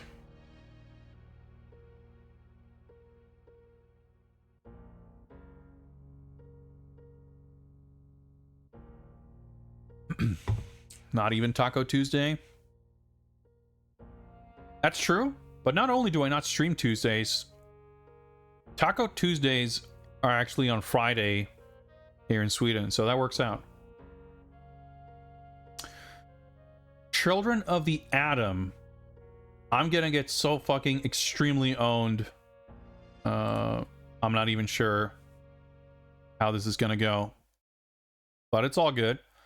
Let's this game's sick. I don't know how to play it very well. I just know that this game came out in like 95. So this game does have that 90s arcade difficulty. It's last time I played it anyway, I was partially reminded of its ruthlessness. Volume levels should hopefully be kind of decent since whenever I streamed. Oh, well, that looks pretty high. Dropped it down in the nick of time. I'll get the capture up in a moment. Seamer? No. Let me align my fingers a bit better.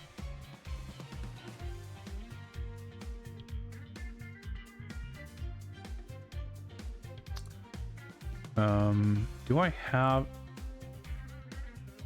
artwork for this? I did not set this up very well, did I? I don't have one for like the collection. I should probably have them. Wait, hang on. There we go. Will do. Oh, I don't know if I want to offer the pick my character. I don't have them. Fuck it. Could be available now. Yeah, I don't have them on there permanently because they're kind of nonsense and aren't relevant for whenever we're not doing these streams. I specifically didn't want to do the skip raffle thing because it's been.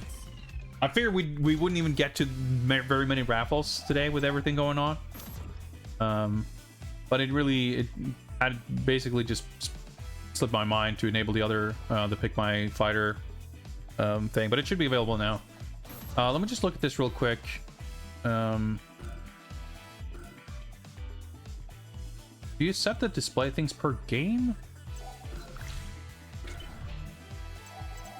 Probably. I should actually do this, I guess. Do this.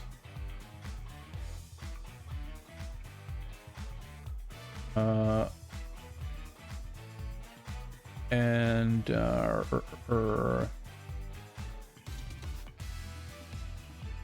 we go. And I should have a 4x3 crop. There we go. This should work.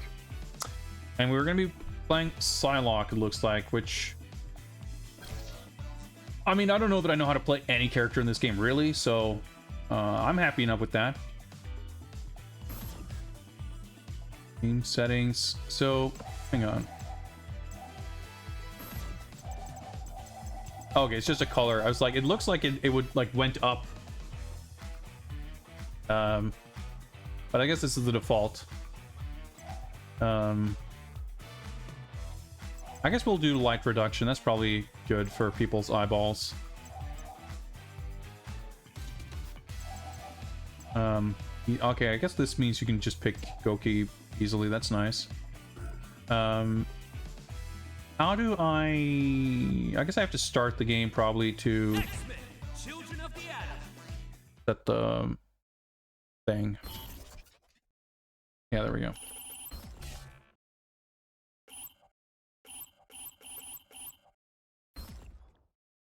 Yep, there. I think this probably looks the best on stream. All the like scanline stuff can get really weird looking when you scale and filter the capture and everything, so I'll just double check that. Yep, this looks correct. Okay, so the coin button's over there. I have a super button, I guess. All right. You know what? Why don't I take a look at this?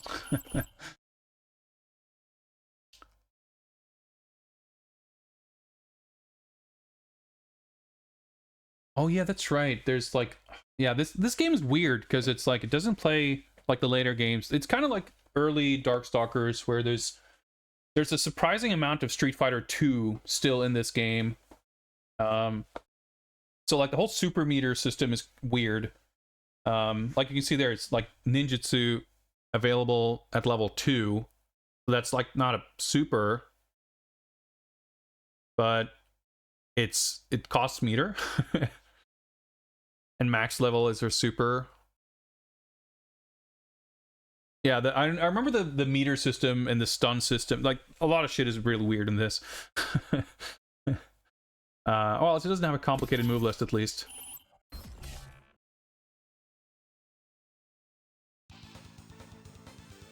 All right, let me bump the volume up.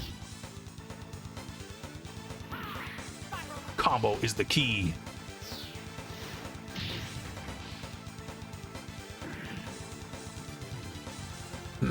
I think it's genuinely a huge shame that this game in Marvel Superheroes insists on putting so much actual traced comic book art in it, because those pieces of art are by such a gigantic margin the worst looking things in either game. Like the portraits here are all traced from comics, and it's good artwork, of course, and it's not terribly poorly traced or anything, but it's nowhere near as appealing as the original Capcom art. It obviously clashes completely with the, the other 90% of artwork in and around the game. And, the actual illustrations, like Akuman's key art, like the picture you have right there, that is like easily in the top 5 insanely sick illustrations of the X-Men in history. I don't think it would be that much of a stretch to say that it's in the top 3. Like, I don't know what the others would be. I'm just saying, like, it's that caliber of art. It's like the if Akuman or Bengus or Hiro Nishimura, like, if any of these people draw a character, there's a good chance that no one on planet Earth has drawn that character looking cooler. Even if they're fucking Jim Lee or whoever, right?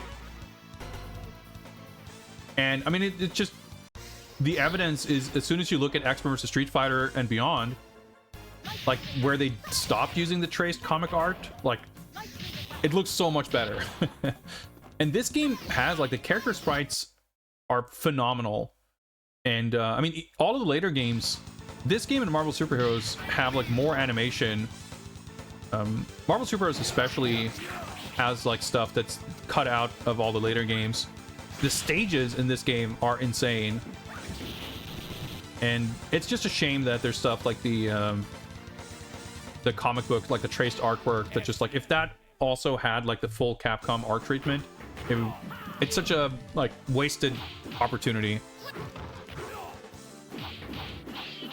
Anyway, so I wonder if, oh yeah, that's right, you can play the boss. So that's Goki in the middle, I guess. You can play as Magneto and Juggernaut. I forgot that this song is in this game,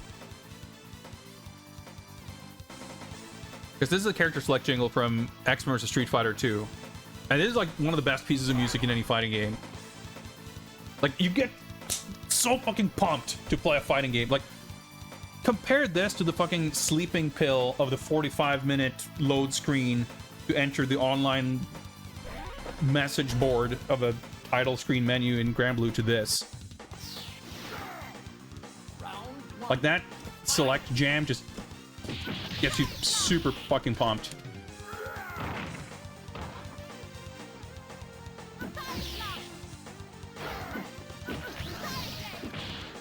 Alright, so side blade. You got Street Fighter 2 damage. Yeah, okay, I'm accidentally ninjutsu'd.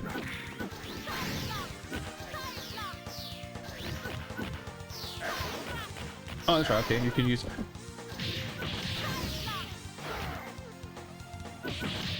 Oh, okay. I didn't realize that would bounce me backwards. Yeah, there's. Oh, oh shit. Sorry. I'll fix the crop. What did I? Oh, there we go. That's the correct filter. I'm sorry about that. Is this? Oh, that's weird. It should be better.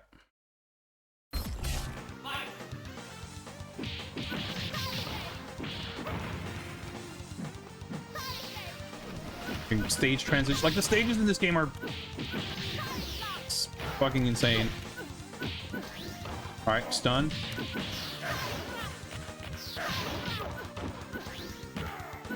Yeah, so, like, Mysterious Super Gauge, where I had level max, even though the gauge...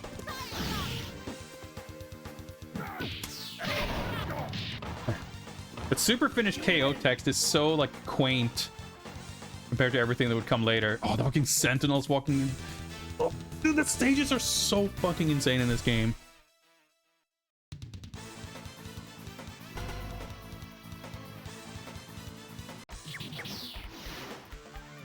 This music's so good, too.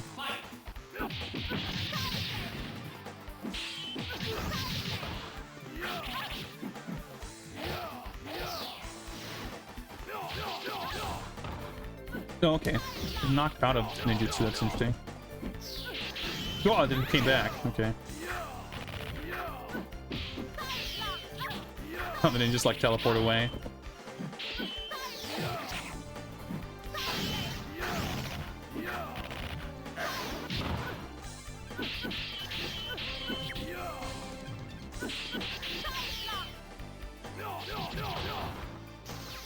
Not really sure how to deal with him putting swords across the screen. I don't really know what my pokes are either. Right. Throw some projectiles.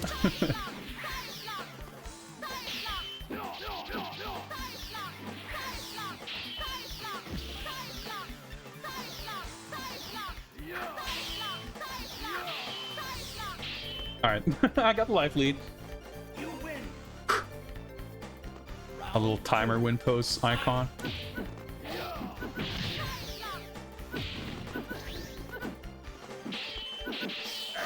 Whoa, okay. Oh, alright, she can do some kind of multi... Okay, like Gallon's weird fireball. Or not fireball, but cannonball super.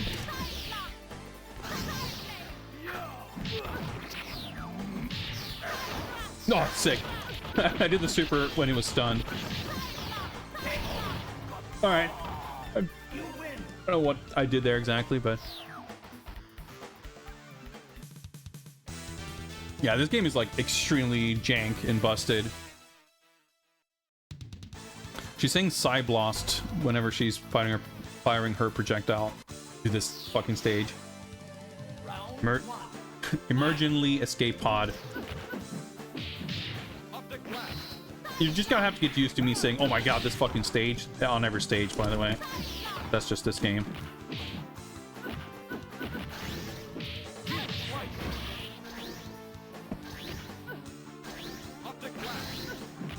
Her crouching medium kick being like fully vertical.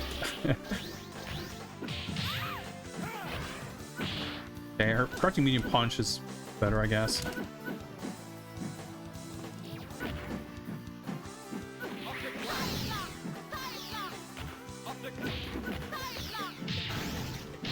Oh, you can fucking OTG with jump-ins?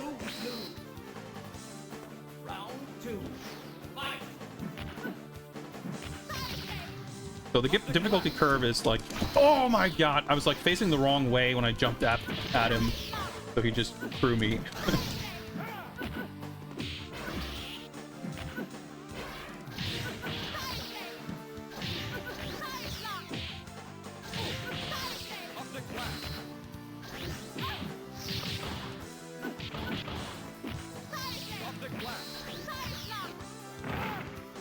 Stop that.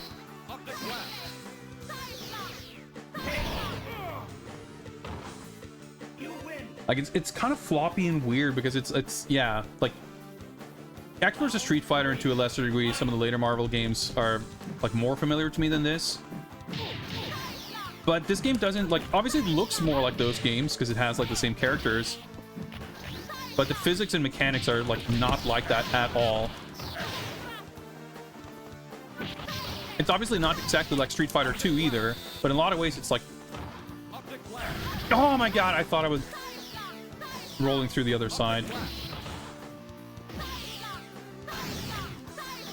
I was trying to get my super to come out. I got quite lucky there. So it's got like a little bit of jank to it in a way that Street Fighter 2 does. And it's also just like some of the systems just really weren't fully formed yet. So like there are super jumps and there are air combos. Even in X vs Street Fighter, some of that stuff is a little bit finicky. I remember Iceman being a real brick wall when I played this in the past.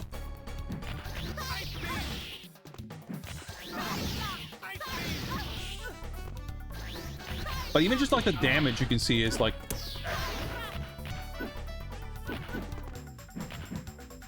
not what you'd expect from this kind of game.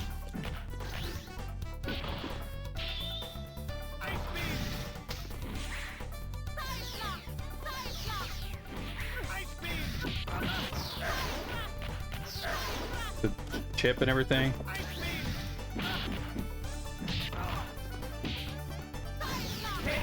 All right, okay, that worked out. And then the ice flow is going to start moving in round 2. That's so sick. One thing that's funny to me to like notice, because you wouldn't think that it's like a big deal or have like such a big impact on the overall visual presentation, but I legitimately feel like the typographical elements are a huge part of why this feels so like quaint and like plain looking. Yeah, look at health. I basically got perfected. Like the level max font up there, like all the text elements for the UI announcement stuff.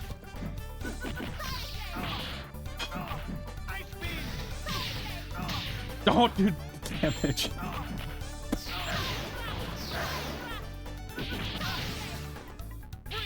Like, we got some real Street Fighter 2 bullshit damage scaling here, it looks like.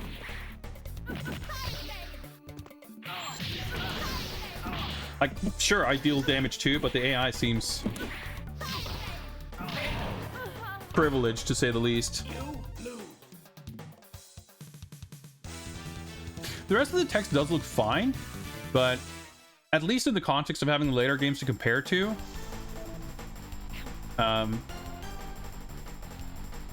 that stuff too feels quite like plain.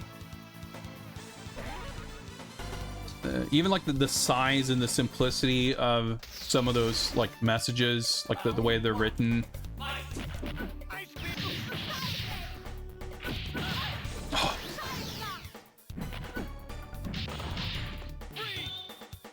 Getting like frame 1 thrown. Oh my god, he teched my throw and threw out of the recovery. Like,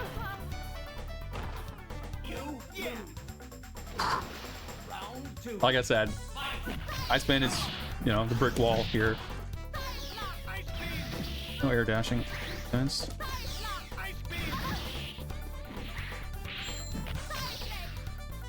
I like really massive recovery. Like, yeah, you're just gonna get thrown.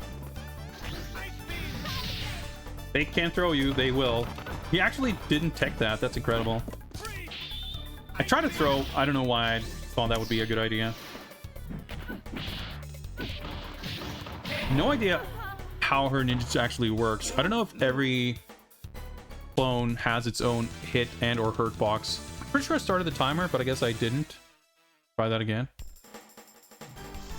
I mean, I guess this is where the real game starts, so... Okay, I should have read that, actually.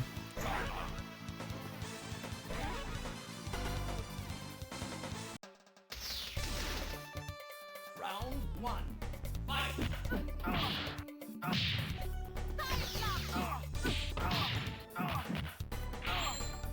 I have like 2 seconds to punish that, but I just have no idea how to try to punish it.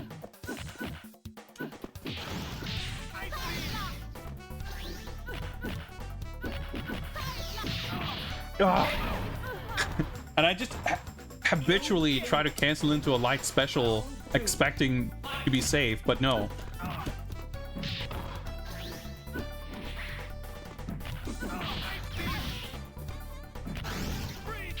Feels fucked up that Iceman, like, even when he doesn't use his powers,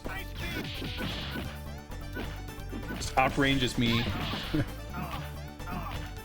I'm like a head taller than him, have like legs for days, but his normals still have longer range. Okay, try to super.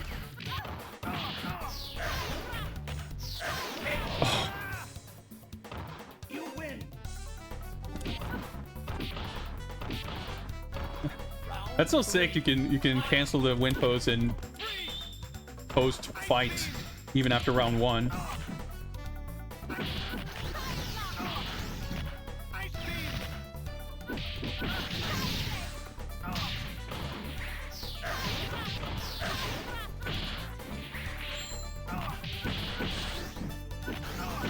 All right, it's looking pretty promising.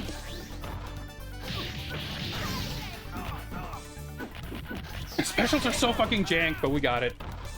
Ah.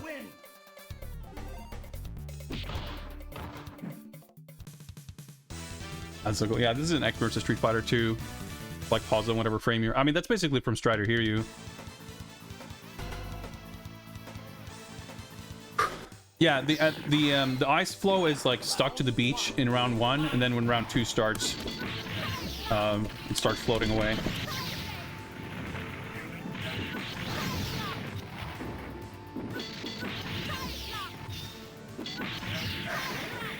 Their super seems to have like pretty long startup.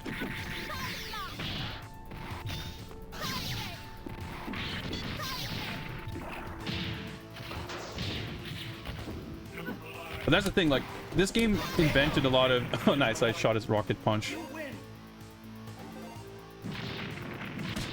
Okay, I can't do specials, I guess. Like, it was the sort of inaugural first attempted version of all the systems and stuff that would be in the later games. That kit drains my meter. What is this, fucking SBC Chaos? I guess this is probably the first game that has like proper throw techs, because Super Turbo has throw softening, but it doesn't get you out of... I mean, it does get you out of a throw, but you still take damage. I guess might be the case here. Too hectic for me to tell. Oh.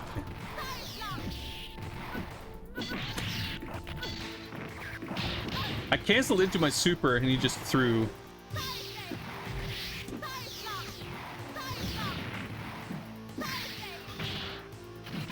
I feel like Psylocke in this game is a bit like Amy in Super Street Fighter 2, or Fei Long, who's just like an unfinished, not quite proper working character. I mean, she might be top tier for all I know, but her specials all hit super weird, and she's like mega unsafe on everything, it feels like. Taking a check out the...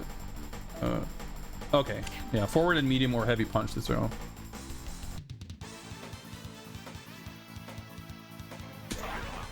Does not appear to be a way to pick a different color.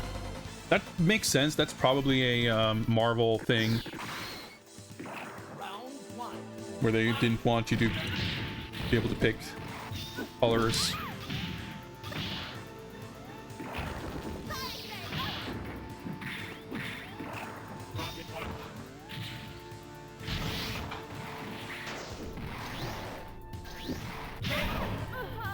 Trying to understand exactly where you are. Like, you have a little marker to show you your position, of course, but like trying to anti-air in situations like that is still awkward because you're not really sure.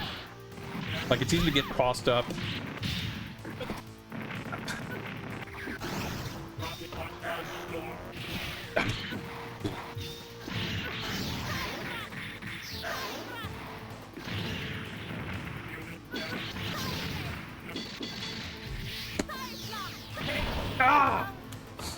I got the stun there, and it's like, I'm sure every character has like 100% combos off the ass in this one, but I mean, I don't know what any of them are. I don't know what the combo structure is.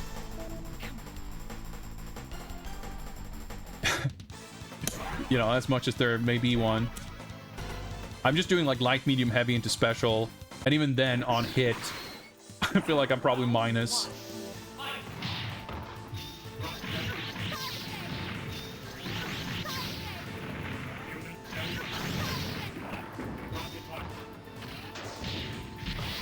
I'm not sure how to like stand up.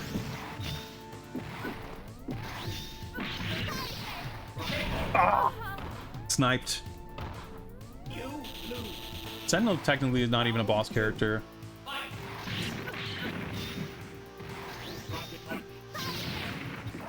Ah, dude, shit like that, right? You hit with something in the air. Like the recovery situation.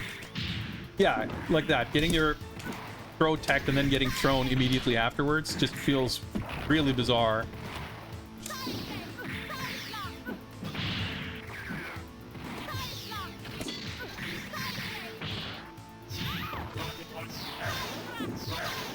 And like the meter, when you're doing the super, the meter isn't like instantly spent. Just also weird. Did that projectile cross me up and hit from behind? This game is so baffling. It's incredibly sick, but it is baffling. I hit a crouching light kick, cancel into the crouch medium kick. Crouching medium kick has no range, so it whips. And I get thrown.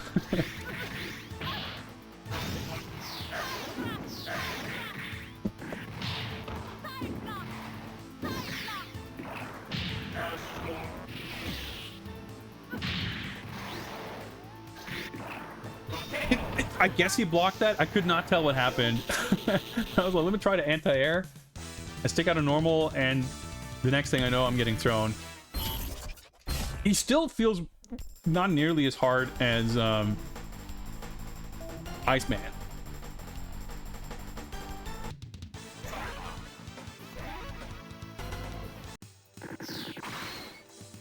I don't really mind, but I mean, things are only getting worse from here, I'm pretty sure.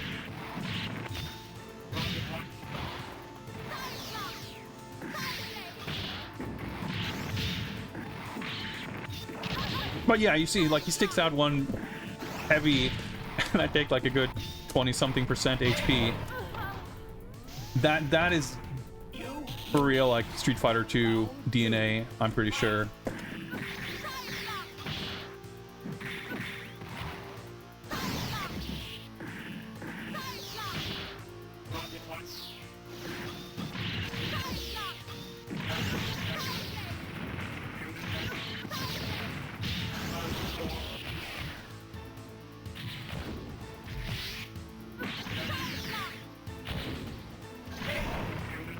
At least dash and keep a little momentum on your normals.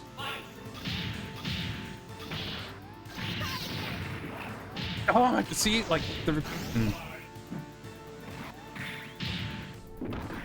God damn, that feels so shit.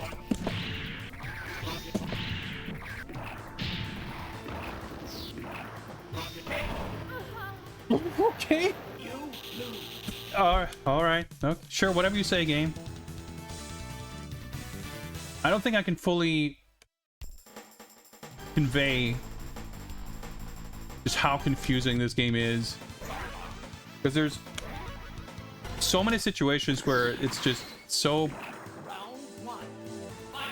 hard to tell kind of what state something is in.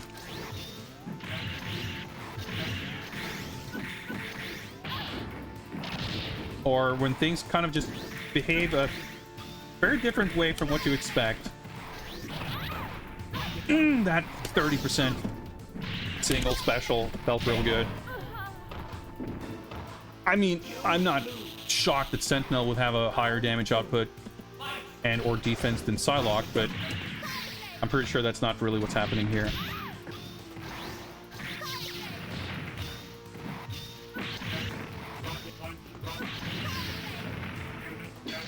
Oh, I fucked up.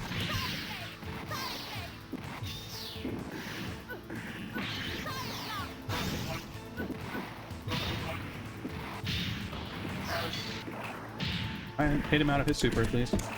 Oh my god, like fucking tech rolling right into his warm embrace.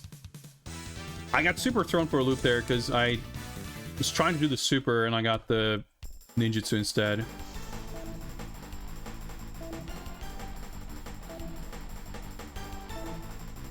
Oh, right. Telling me about cross-ups.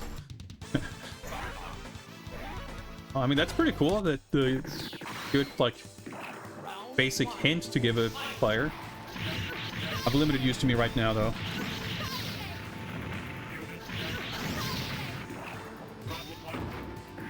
I got a tech hit, but I obviously didn't avoid damage. Was punished, by the way.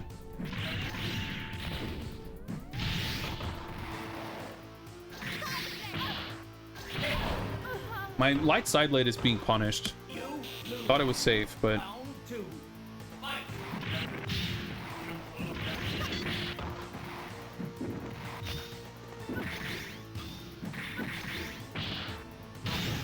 Fucking normals are being punished, even. Oh, I was stunned. Okay. Oh, sick.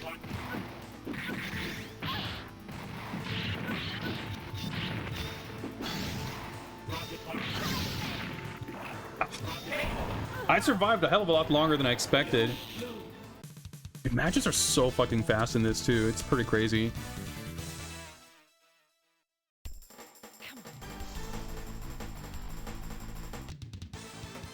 Down plus 3 punches?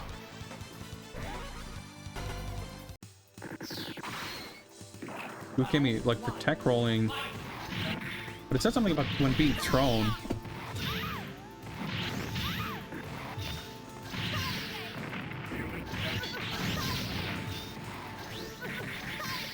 I don't know if any of her specials are safe on hit.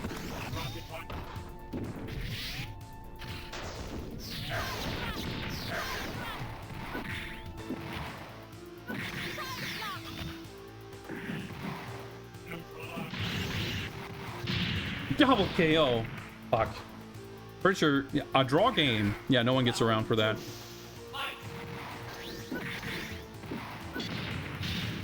Oh, nice trade.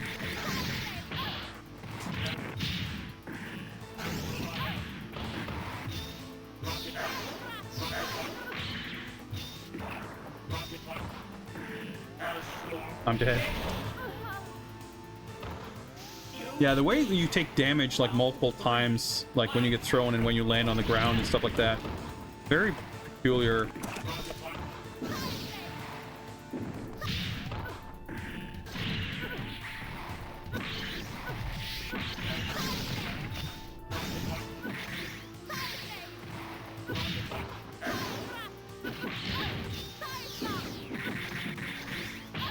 Wait, hang on. Do I have a full magic series on the ground? I thought for sure I had only had light, medium, heavy, but apparently I can do punch kicks too. You can double jump. Yeah, I know that.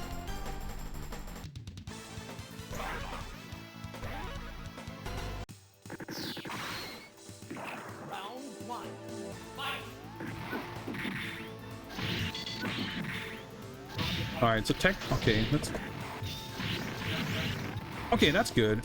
This means I can cancel standing heavy punch into heavy kick. I didn't know.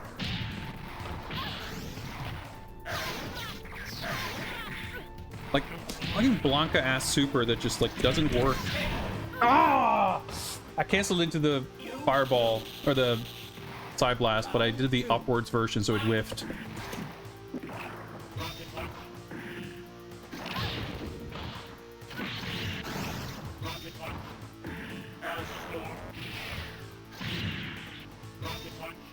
Dude! My inputs are being a little weird right now.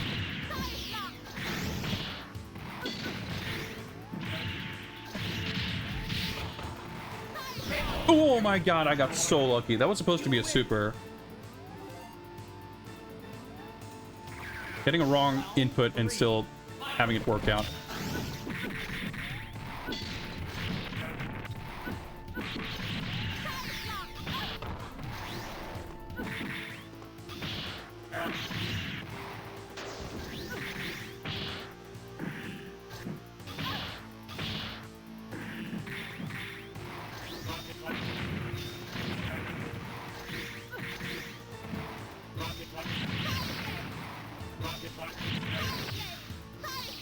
Ah, can I just... anything? Super. That was a lot sweatier than it should have been. Oh, dude, the Sentinel exploding in the background. Incredible.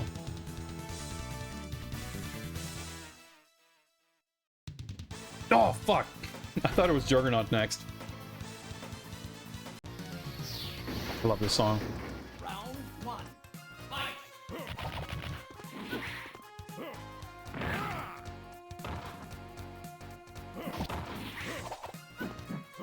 We still got valuable data during the Sentinel fight about the functionality of some of my normals, i.e. my heavy kick seems a lot better than my heavy punch in terms of safety.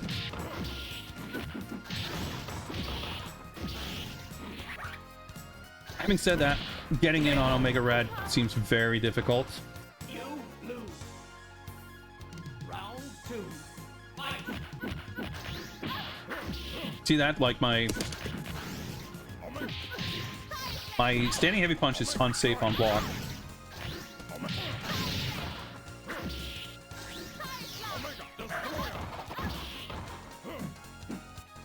Oh my god! Fucking spawn camp.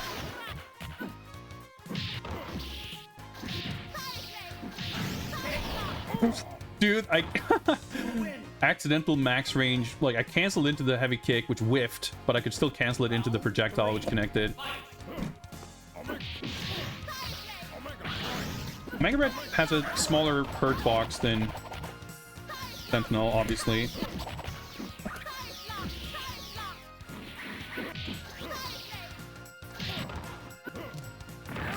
So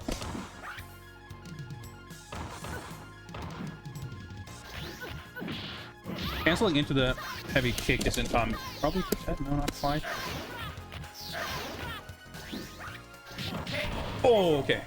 Got a little bit lucky there, but easy peasy. I just realized that my score isn't, well, maybe I'm using 10 continues, or no, actually it looked like it was 00. Yeah.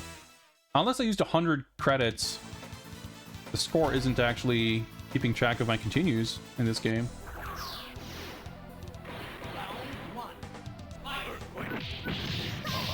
Alright, so Juggernaut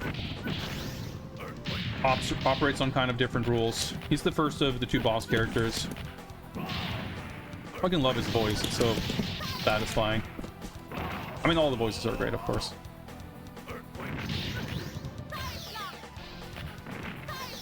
Trying to super.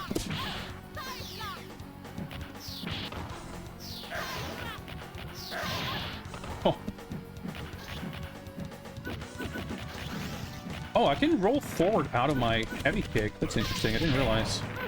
Yeah, so basically he has hyper armor. And then when he powers up, he gets like more armor? Not exactly sure how it works. And yeah, also he says, I'm Juggernaut!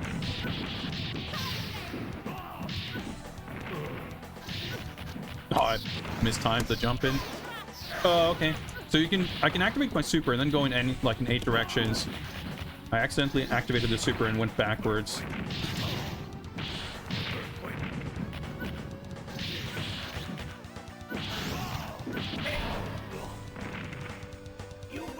It's so like rubbery and bouncy. It's so satisfying. All this crazy shit happening in the background.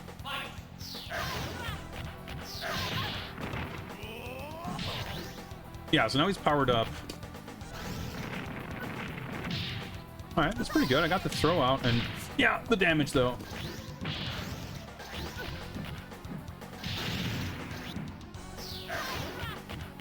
Let's get safe instead.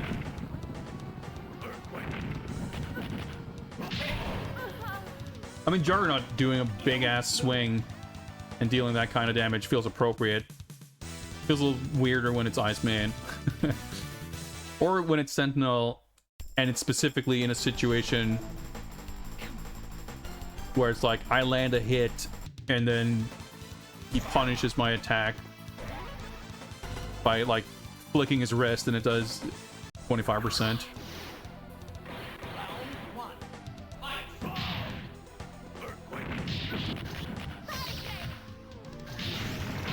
Oh, shit like that. Like, that's something that just, I'm pretty sure just functions very differently in this game.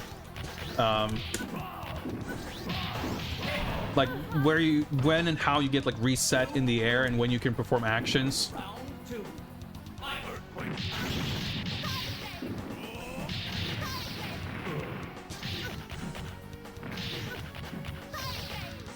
Because there's a lot of situations that occur like that where you just...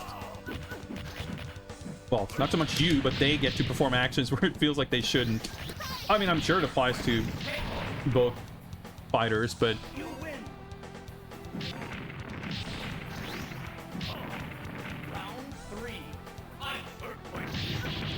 They're a little better equipped to deal with... Sweep there wasn't bad. Ah, that 50% sweep, though.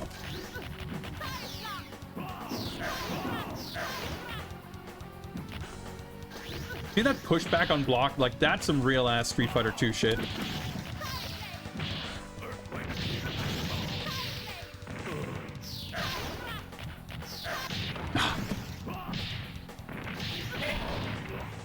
Alright, that wasn't bad at all. That was like 2 continues or something. That was a good portrait. Dude, Magneto's intro in this is so fucking sick, and his song is so good. Playtime is ended.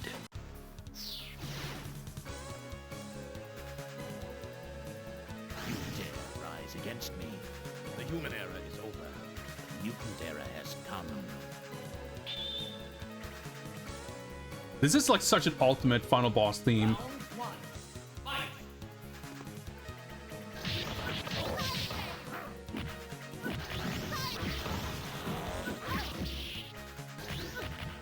Like, the whole setting and theme of this fight.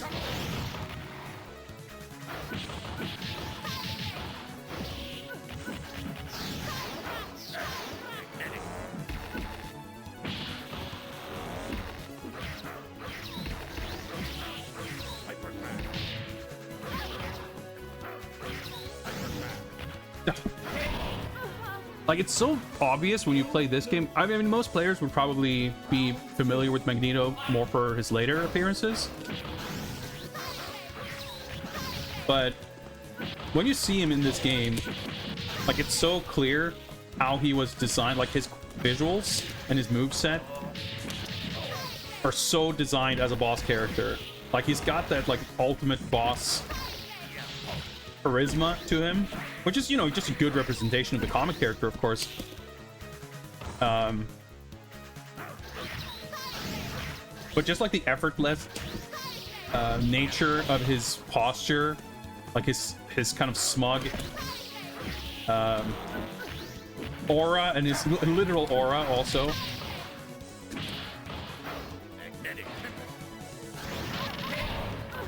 His moveset, like, there's just like such an amazing, absolutely astonishing synergy and like combination of like moving parts with his character design, his moveset, the way he carries himself, the music and the stage. Like, everything contributes to this like ultimate boss. Like, that idle stance, like, that's not something you just give to a character. Like, that's a, you know, oh my god, he's so fucking cool.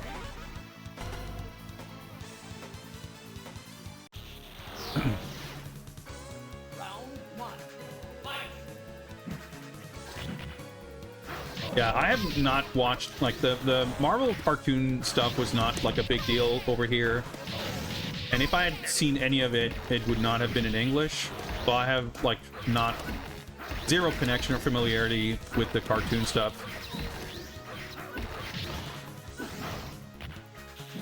Ugh.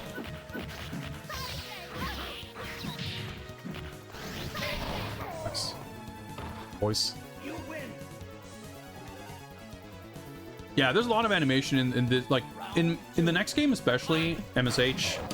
Like, there's these, like, super exaggerated smear frames in every, like, damage animation that weren't in any of the other games. Because it didn't match any of the Capcom characters, essentially. I know that this game has some bespoke animations for, like, when Colossus does his giant swing and stuff like that.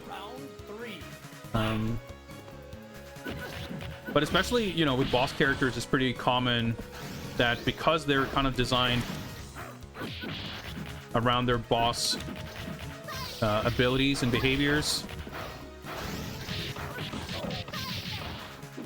that the discrepancy between, like, how they behave and how they move in their boss form and playable form can be sort of extra big compared to how other characters might change. It's actually, like, surprisingly not that big a deal, I feel like, though. Because I'm finding it surprisingly easy to sort of sneak in between his, like, I'm landing hits. And, like, he's obviously very cheap. But he's actually fun. He's, like, more fun to fight than Iceman. And, like, yeah, he was a fine character in, like, Marvel 2 or whatever. Well, I'm not fine. He's fucked, but you know what I mean? He's not a kind of... It's not like fucking playing as Goro in Mortal Kombat Trilogy, where it's like... Yeah, you can play as the bosses, but it's a pure novelty because they have no animations and they don't function as a real character. It's not like that. But... I think specifically because of how his moveset works in a boss context... Like, this is such an, like, an ultimate version of the character. Oh, the damage on that one, though. You lose. And, you know, I played this game at the time. But I remember having that, like, revelation when I revisited this game at some point. Much later, having not played it. That's when I also realized that, like, holy shit. In my memory, like, I played this game... I remember playing the Saturn version of this in, like, the toy store I used to go to after school. So I was familiar with this game before the release of X-Men vs. Street Fighter. So I remember when that laser tag arcade place got X-Men vs. Street Fighter, me and some people were hanging out in the other, like, local game shop where we used to hang out after school. And this dude kind of comes running into the store out of breath. And he's like, holy shit, guys, you have to see this new game they have at Laserdome. It's, I don't remember his exact words, of course, but it was something like, it's like, yeah, it's got X-Men and Street Fighter or whatever. And I thought he was, like, delirious or confused or whatever, assuming he was talking about this game. And I was like, oh yeah, I've seen that game. That's cool. Like, oh, it's sick. You know, that's really exciting to get to see the arcade version of that. That's awesome. So we went there, and you know, this was the 90s. So you didn't necessarily know about games, and they had the Japanese version of X-Men vs. Street Fighter, and I'd never heard of it. I'd never seen the arcade version of any Street Fighter game prior to that. So you might understand why I hold that game in a special kind of place. And, you know, ever since then, I didn't really maybe play this game very much. Thanks for the follow. So in my mind, like, I tended to conflate these two games in a way where when I played X vs. Street Fighter, the characters and stuff from this game seemed familiar enough that I kind of assumed that, you know, they were pretty similar games. So when I came back to this game, realizing how much Street Fighter 2 jank is in it and just how weird it is and how unfully formed all of the Versus series mechanics are, it was like a real shock. And for the most part, it wasn't like good. It's like, man, this game is pretty janky. But specifically, like, holy shit, Magneto, what a sick character he is in this game specifically. Round 3. Fight. And I think the music, like, this isn't the most listenable song.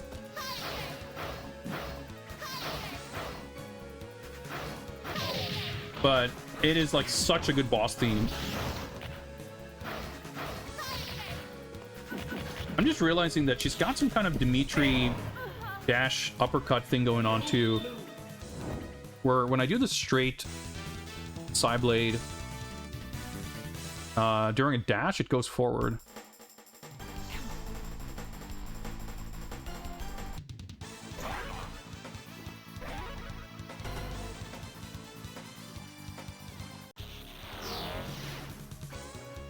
And I think he's also like, I think Juggernaut and Magneto is such a good like combination of two different types of boss characters. Where obviously Juggernaut has like the physical presence of a far more like physically powerful entity than whoever you're controlling.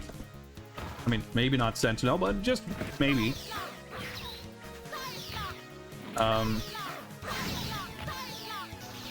But I'm always a sucker for, like,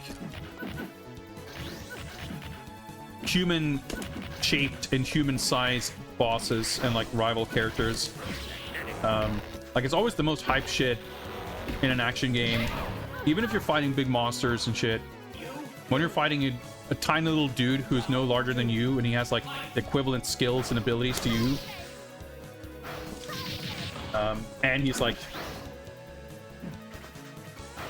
the most powerful boss and shit, like, I think that's awesome. And in a fighting game, I feel like that's, like, pretty tricky to pull off.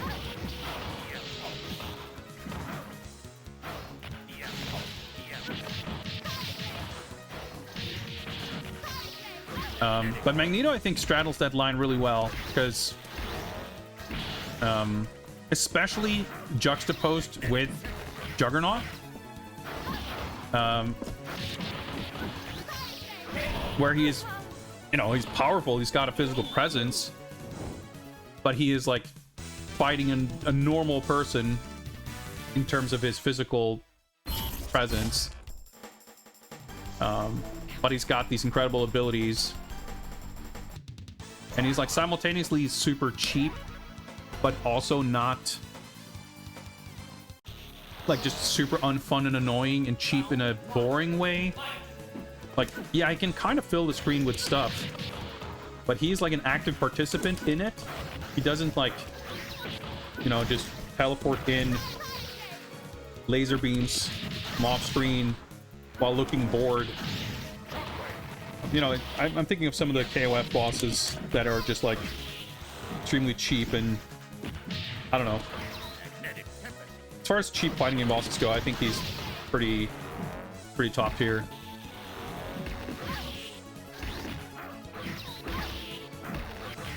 It's also interesting because last year I spent some amount of time playing the Konami X-Men game. It's a game I historically have not liked all that much, and I came away with a much greater appreciation for it than I'd had in the past. And I said it a lot when playing that game, like, that game has retroactively the, you know, the thankless position of existing in a world where these games exist.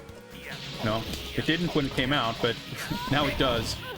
And you have no choice in the matter. You will inevitably compare the representation of the characters in that game with this game and the other Capcom games. And there's, of course, no contest in the coolness factor and so many other things with these characters. But Magneto is an interesting example because he's just about the only character, at least in this game, who is essentially the same version. Well, he's not the same version because this is clearly like Jim Lee Magneto, but he has the same costume and the same design. All the other characters are kind of either different characters, like, or kind of a different version of them. Colossus sort of, kind of, but he's his own weird thing. The Capcom version. But anyway, it's interesting to look at some of the abilities he has here and how, like, his magnetic aura stuff is, like, kind of, like, he's got that barrier. He's got a very similar thing in the Konami game. That also basically works the same way, where you can't hit him. It's cool to see that despite this version so obviously being just like way sicker,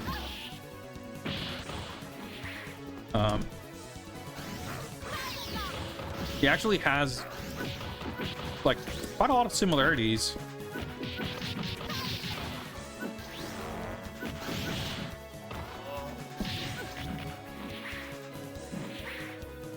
I mean, it's pretty cool that you can stun the final boss. I feel like that's not necessarily a typical thing you'd expect. Like, sort of as evidenced by his playability in later games. He feels closer to a normal character than other fighting game bosses of this day, while still being, like, so clearly a boss character. I don't know, I just think they did an amazing job. They did an amazing job with a lot of characters in this game. I was gonna say that Magneto is like maybe the one I couldn't think of anything I would do differently. But I don't think that's necessarily true. I don't know what I would do differently with like Spiral or like, I mean, everyone is awesome. Or Wolverine, I don't know. But Magneto is like a character I like well enough outside of this game. And he's like so perfectly executed that even like, I love Cyclops, I love Wolverine, but there's just something about Magneto. I guess it's like because he gets that sort of boss. The way he is such a perfect execution of like a boss, like the boss aspect of him as a character in this game. Like there's no equivalent property to any of the playable characters.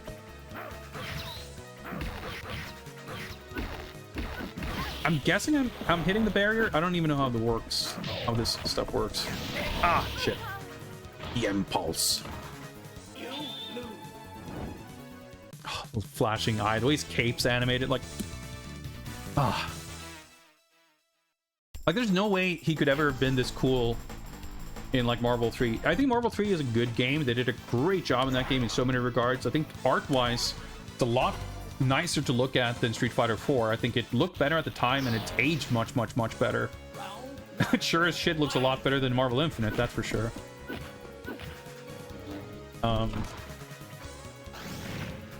But I think because obviously he's kind of more based on Marvel 2,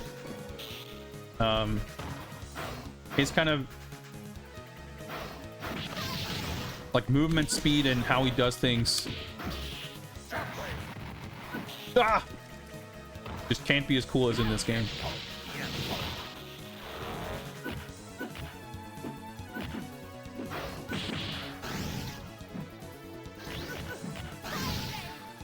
Dude, I was trying to do the super. All right. Oh well. Well, at least if you get hit out of the super, you don't lose meter, because the way the meter is built and drained in this game is extremely strange. Getting hit out of, or thrown rather, out of your startup frames in air normal feels pretty bad. I feel like Psylocke is probably uniquely well equipped to deal with his projectile rain. I remember that being an extremely annoying thing to deal with. With her, it's like kind of not really a problem at all. I fucked up. Oh my god, of course he does that.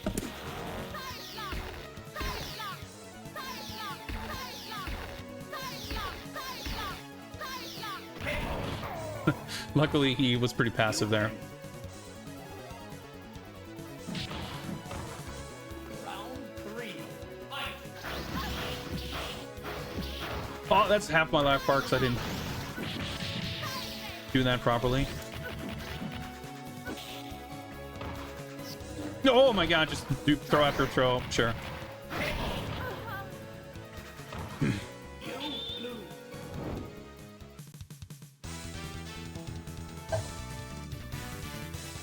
I love the synchronicity between his in-game win pose and the Jim Lee portrait.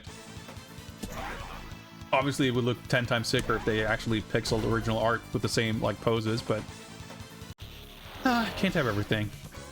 Round 1. Fight.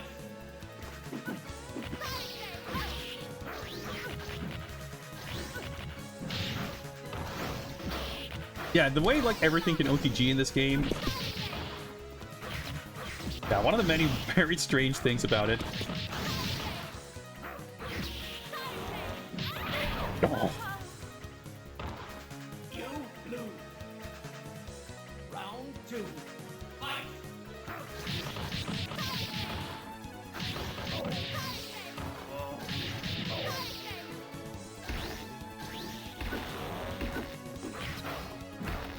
Like, the barrier is reacting to me hitting it, but I don't know if it's got like a cooldown iframe type situation that's like number of hits more than anything.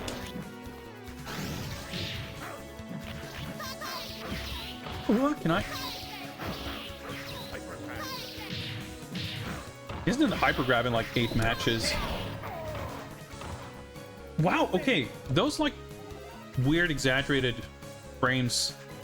Round 3. I didn't realize those were in this game. That associated so much with Marvel superheroes.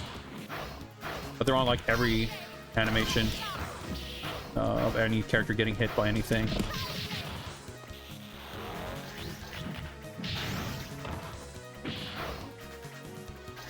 Ah, that's not a good trade. Shit.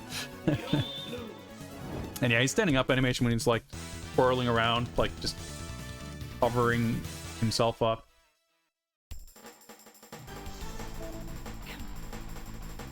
Oh, that's more universal screen freeze. That might be the case, I'm not sure. Yeah, it's got like the gem activation stuff, sure. Well, it's more that I hadn't noticed that effect now, playing this.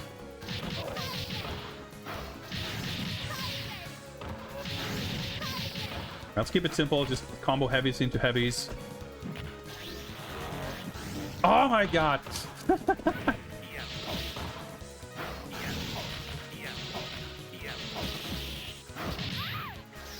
He's a boss, it's fine, it's fair, he's a boss. I didn't mean to fucking ninjutsu there. Alright, fine, fine. Sometimes he just does not... Well, you know, playtime has ended, it turns out. And you just, gotta deal with it. Oh my god, the hitbox on that was very unfortunate.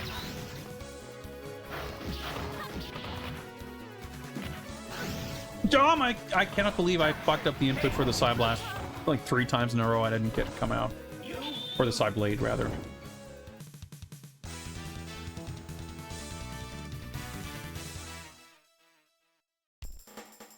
But this is actually a fun fight. Like, I don't mind being stuck here for a bit, because I'm actually really enjoying this.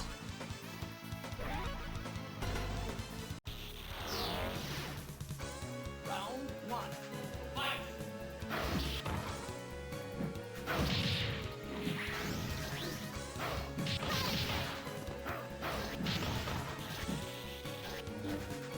The throws are like what pissing me off the most, I think. The throws and the mysterious OTGs. Like, standing up in this game is weirdly confusing and difficult in a way that I don't think it really is in any other Capcom fighting game I can think of. Like, Darkstalkers has some like rules to it, and it's got like the pursuit attacks and stuff like that.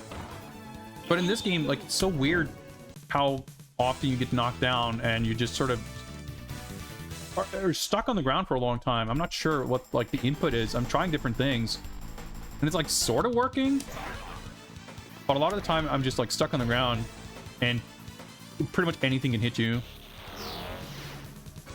How many credits have I used? I don't know. I'm not keeping track. And the game is actually for once not keeping track either. I fucked that up a little bit, but worked. You win. Perfect. Round 2. Fight. All right, we might get a little lucky here. Ah. All right, let's see if he, what kind of mood he's in. Ah, that was one projectile that hit me there.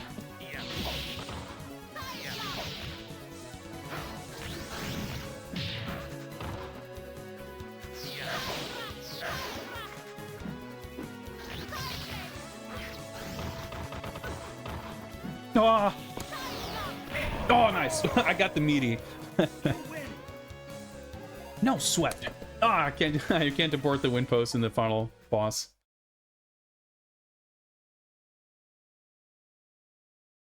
So 4 to 6:53, and that's like starting the timer on Iceman. That's where the real game starts. Now, this was honestly not nearly as bad as I thought it might be, because I remember being like extremely hard stuck on Iceman and like it taking just forever playing through this whenever I did it last.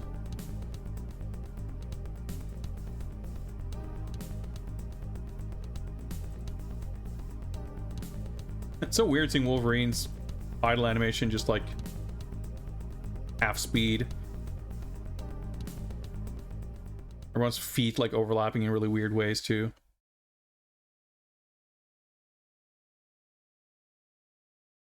Even the Japanese font here seems like kind of weird. I mean, it's fine. It's not as bad as the English fonts. Well, the Latin fonts, you know what I mean. But even the presentation of these little portrait boxes, it's such a weird, like, again, you have to kind of compare it to Street Fighter 2, I guess. So just having these sort of full screen cinematic aspects to it is like really sick in its own way.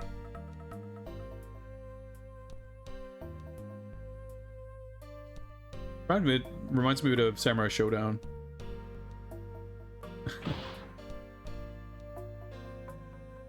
Like the presentation of this as a whole is like so much more elaborate than Street Fighter 2 or even Alpha. Song 2 is so good.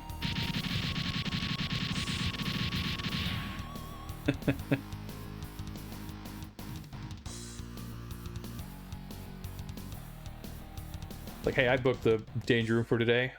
Oh, sorry about that.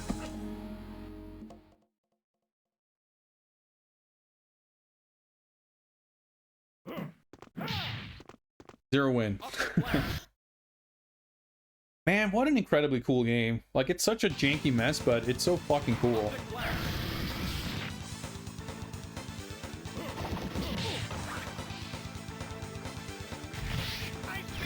Beam resistance. Shuriken. These weird black fades are very, like, even this kind of exciting intro, they got a little bit better at, I think, with some of the other games. And the stages are... well, I'm not going to apologize because the stages are sick, and I will be repeating myself, but the stages are fucking sick. I guess they stand out again because, like, the characters you like, even if the characters don't look as good in like Marvel 2 or whatever, you still see them. When you see like the little animated GIFs on the internet or whatever, but like you don't get to see and appreciate these stages except for when you play this game, pretty much, right? I think that's why it's a little bit extra special. Well, that's time. I reckon we've got probably one more game in us tonight. We've been going for 3 hours, about 40 minutes. We're not about to wrap things up just yet, but it's getting a little bit late, so I don't think we'll be going super long. But it depends a little bit on what's next, I guess. If it's another hour-long troubleshooting sequence, and I don't know. But we'll do at least one more game. But I'm gonna take another short break, because we might as well do that in between games. And just so I don't get confused about anything, we'll do the raffle when I get back. Never knew what auto manual did. Yeah, it's like it's auto guard. So if you enable automatic, your character will block even if you're not holding back, as long as you're not in an option or like in an action. They did this in Street Fighter Zero and a few other games, but it works a little bit different from game to game. And in some of the games, it's like super broken, and in some of them you get like kind of a handicap. Yeah, so that animation right there, the giant swing. Every character has like frames for when they're facing away from the camera and like towards the camera, which were never in any of the other games. Like, pretty sick. Obviously, stuff like that is a little bit more doable when you have a roster of like 10 or 12 characters versus like 56, but still. I mean, you're immune to cross-ups, but I don't know, like, it wouldn't auto guard high or low, I don't think. Maybe it does, actually. I don't know. But if you're pressing buttons, it's not going to let you block in situations where you couldn't block otherwise. Yeah, it says they're like automatic. Make special moves easier also, whatever that means. I don't know if you have like single button specials or something in this. It's a weird, like, Iceman is so weirdly small in this. Very odd. Like, Iceman and Psylocke just look like they're a different scale. Strange. Anyway, no, that's not what I meant to do. I meant to do this. And this is just going to keep playing music or whatever, so we'll just quit out of this altogether. So we don't have to deal with that. Even if we might dip right back in after the break. Who knows? It's up to whatever game gets picked. But either way, I shall step away for a little bit. I'll be back shortly, and we'll find out together what game we will be playing next. Thank you very much for that choice, Taco. I enjoyed that very much.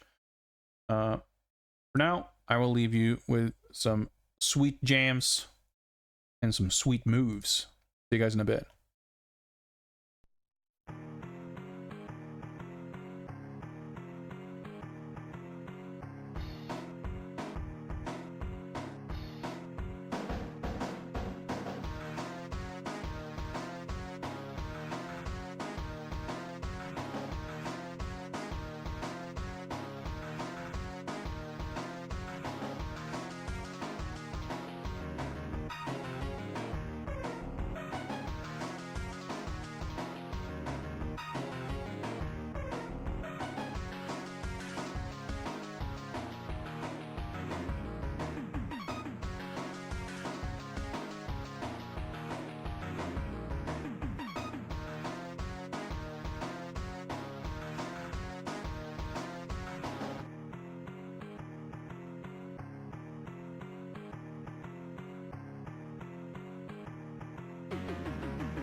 All right, I'm back.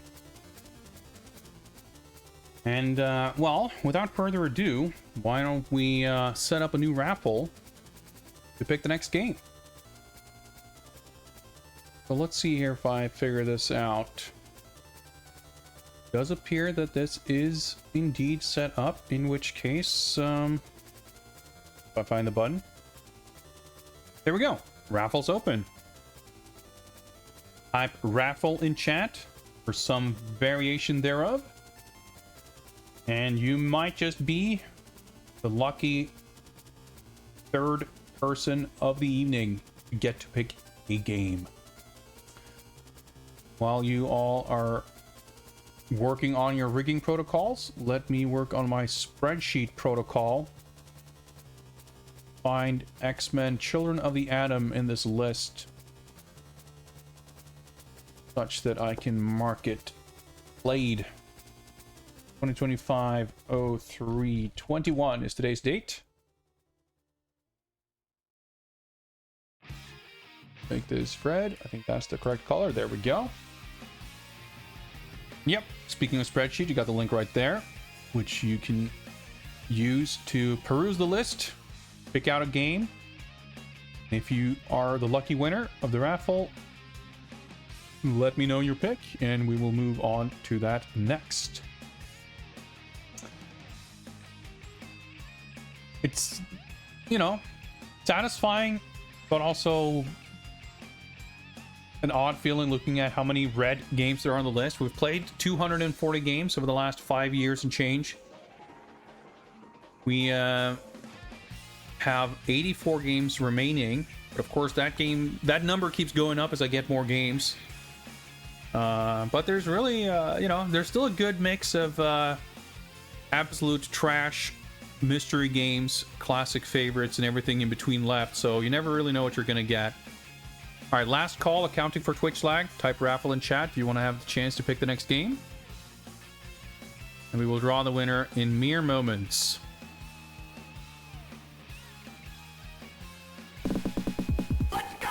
Let's go. Ba-boom. Dark Rift. Congrats. Let us know what it's going to be. We set the timer while we're at it.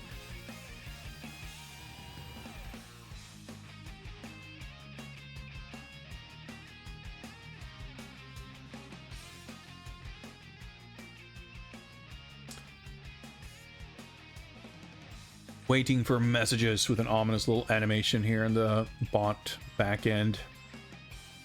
Dark Rift suggests Dark Rift on the N64. And I'd love to, but I don't have it on hand. But we got the second best thing, Brief Karate Foolish. Do I have this installed? I do not, but I reckon this is going to be a lot faster to install. Yeah. My bad, but it's 130 something megabytes, so it should be done in basically seconds. I have no idea how well this runs or if this runs. I am pretty sure I do not have any kind of key art for this prepared. All right, it's installed. Give me a moment here, and actually, let's see if we can capture it and everything first, and then we'll worry about, because there is a chance that it's just not going to work. In which case, we'll have to pick something else. This game is free on Steam, so I grabbed it, I added it to my collection. I'm gonna try to. Alright, I have to turn it down to literally 1% volume.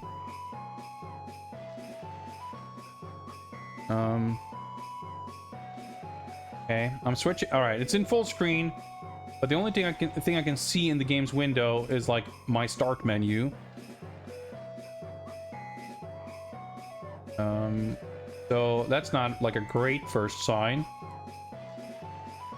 I mean, we got this incredible background music to entertain us, but sound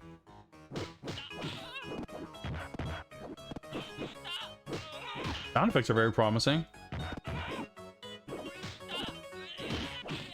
And I'm trying to switch. No, it just switches back to nothing. Can I alt enter this? I cannot. Press escape. So I booted the game up, and then I like hit the Windows key to regain mouse control so I could get like the volume mixer. And that seems to have broken everything.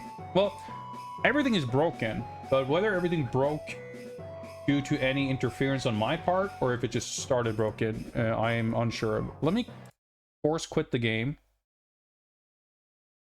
and try to boot it up again and see if not alt tabbing will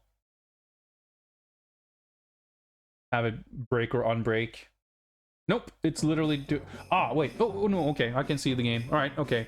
It wasn't the start menu. It looked like it, but it was actually the Steam window. So I'm gonna go to the options and see if there's something I can. Okay, no window settings or nothing. All right, but okay. So I'm gonna alt tab, and this is very likely going to break everything. Meaning, I don't know if I'm going to be able to alt-tab back.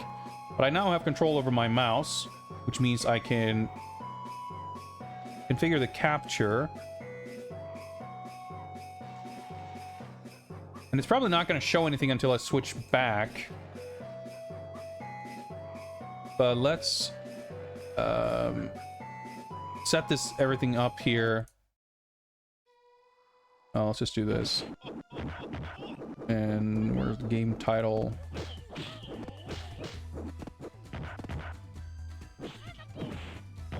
Sorry, Killer Miller, you're a bit late. The raffle is currently not open. Can I see the game? I cannot see it currently. Like, I'm in full screen low resolution, but I'm just seeing the Steam window. It's exactly the same as before. And it's not capturing either, but it's trying to capture the correct window at least. Actually, let me double check that.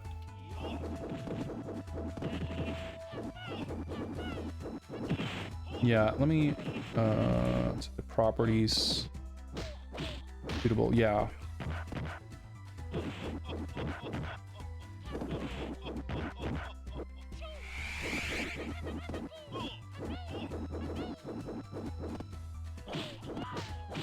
Okay, I'm gonna close this again, and I'm gonna start it again without tabbing out of it,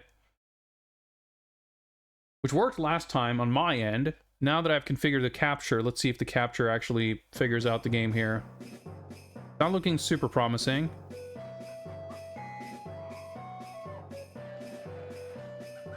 All right, let's exit.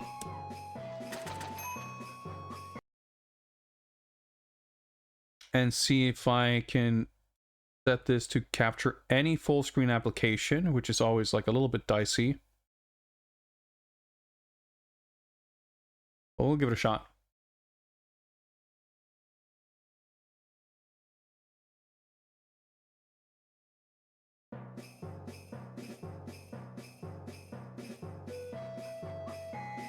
Not looking great. All right, let's I wonder if we can use the window capture.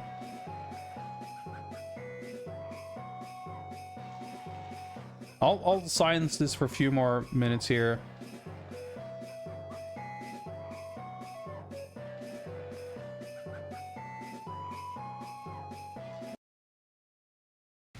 Let's see if it, yeah, because it doesn't, hang on, do I? Because sometimes, like, you will play something that is full screen and you can still use window capture or vice versa. But the game does not show up in the list of windows for window capture. And in the full screen capture thing, it's, you know, it's set to capture any full screen application. And it is still not managing to capture anything. Even when I set it to the specific window, not appear to work. This is like an old ass game, so not super shocking. Disappointing, but give it one more go here. So now I'm sure if I switch back to it, it's gonna be, yeah. It's basically showing me what's on my main monitor or the top corner of it, and it's like tiny resolution. I have control. So I'll hit the exit command. That worked.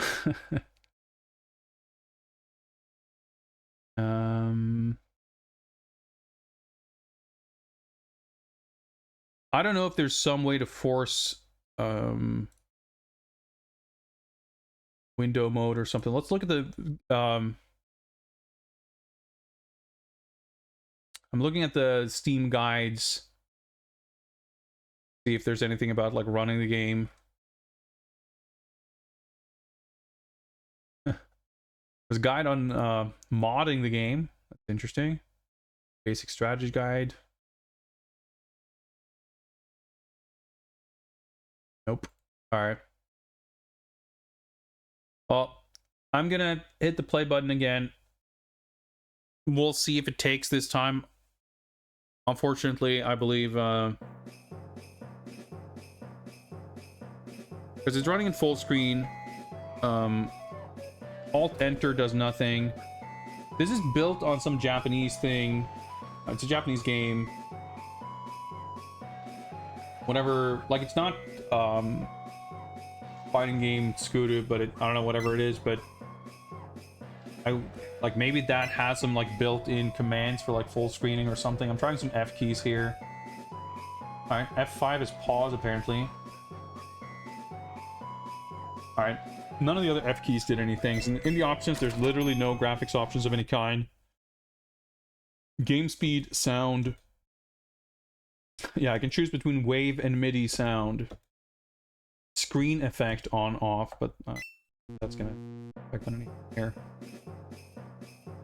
I'm afraid that this is as far as we're getting with Brief Karate Foolish.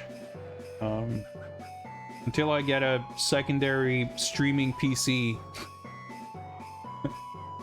I believe we're stuck here. Unfortunate, because I would have liked to play this, but such is life. I'll make sure to scratch this from the list, sadly. But in the meantime, Dark Rift, please try as you might to come up with something else to play that might be anywhere near as entertaining as this. Shaolin Vs Wutang 2, not a bad pick. Not a bad pick at all. We'll get to that in a moment. Let me just strike through this.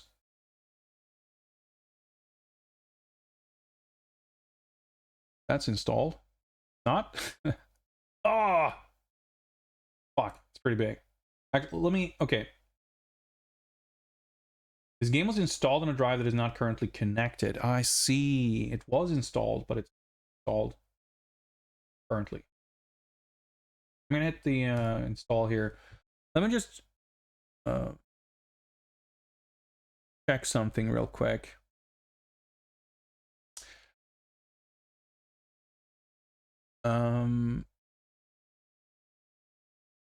Yeah, I did some storage surgery somewhat recently. And that's why. Okay, it showed me a pretty big file size, but I guess I saw some people talk about this recently. Steam has some weird shit going on where it's telling you that stuff is like 3 times larger than it is. I guess that might be fucking with the progress bar as well. I was gonna offer... Wait, hang on. What happened to my queue? Oh, it's a little confusing. All right, never mind. Yeah, it said Shaolin vs. Wutang was 13 gigabytes, but I guess 5 gigabytes. And I was going to offer a choice of playing Fighter's Legacy instead, which is a different game from the same developer. But it turns out I didn't have that installed either. Or rather, they were both installed on a drive I no longer have. But I really want to play that game. And I don't want to have you make a third pick. Provided you guys are fine with another little bit of tech support download. We'll get some jams going. We can play some Shaolin vs. Wutang 2. before too long. Let me just see. Yeah, because now it says Fighter's Legacy is 21 gigs and I have 7 gigs downloaded. That does not seem accurate.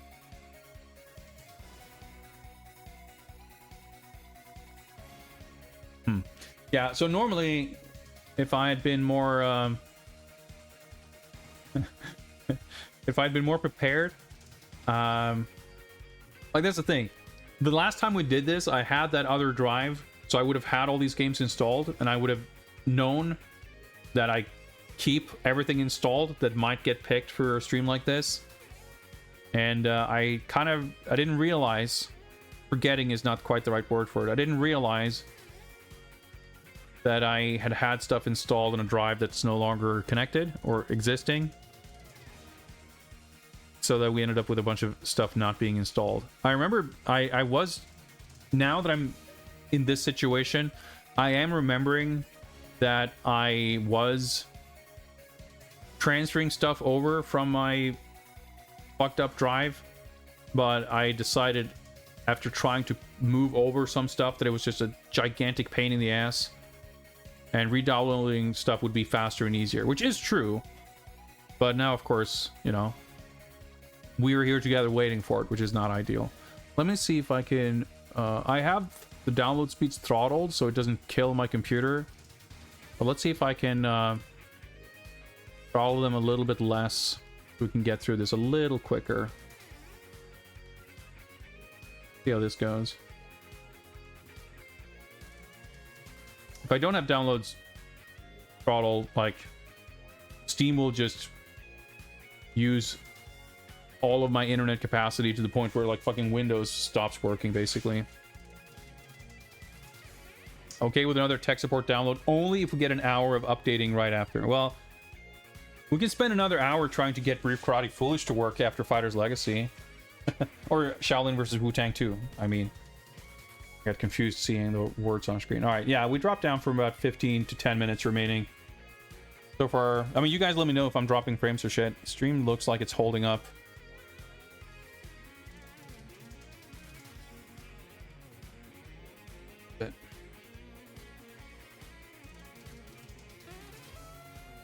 And this is a modern game, but probably not modern enough that once it's downloaded and installed, it's going to need some other Windows shit to fuck around for 10 minutes like Granblue did.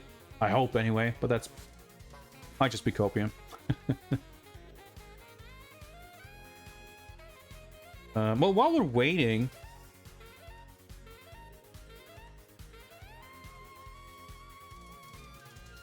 I can show you some things that I got recently without taking like a proper look at it.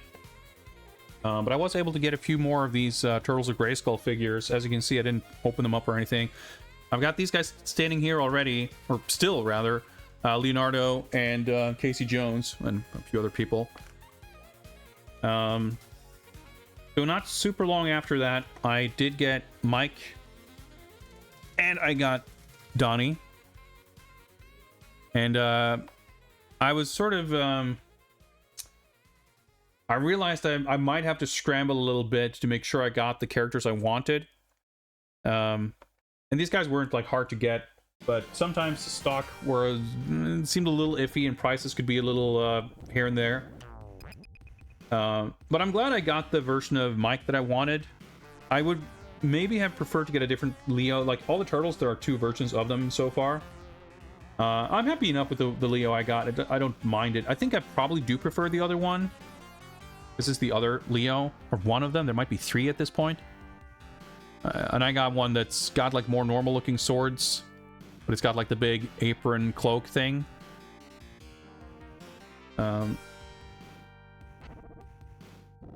And so this is the, you can see he's got the, yeah, you can see the packaging is different. So this is the original packaging. And this is the updated like Snake Men packaging. So for some of the later figures, the characters have these, just like the Motu figures, they've got this like snake armor theme kind of going on. So the original Donnie had like he was basically Man-at-Arms. So this version, he's got a little bit of that. Still got that sort of mouth guard, but otherwise he's got this hood, and the armor is actually using the same chest as Mike. But I think I actually prefer this Donatello over the original Man-at-Arms looking one. And I actually do have on pre-order, or actually not on pre-order, in my pile of loot rather at BBTS,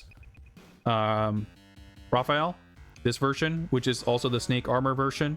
The original Raphael has like the Ram Man armor and a big sort of Psy thing, but I kind of like this snake armor Raphael.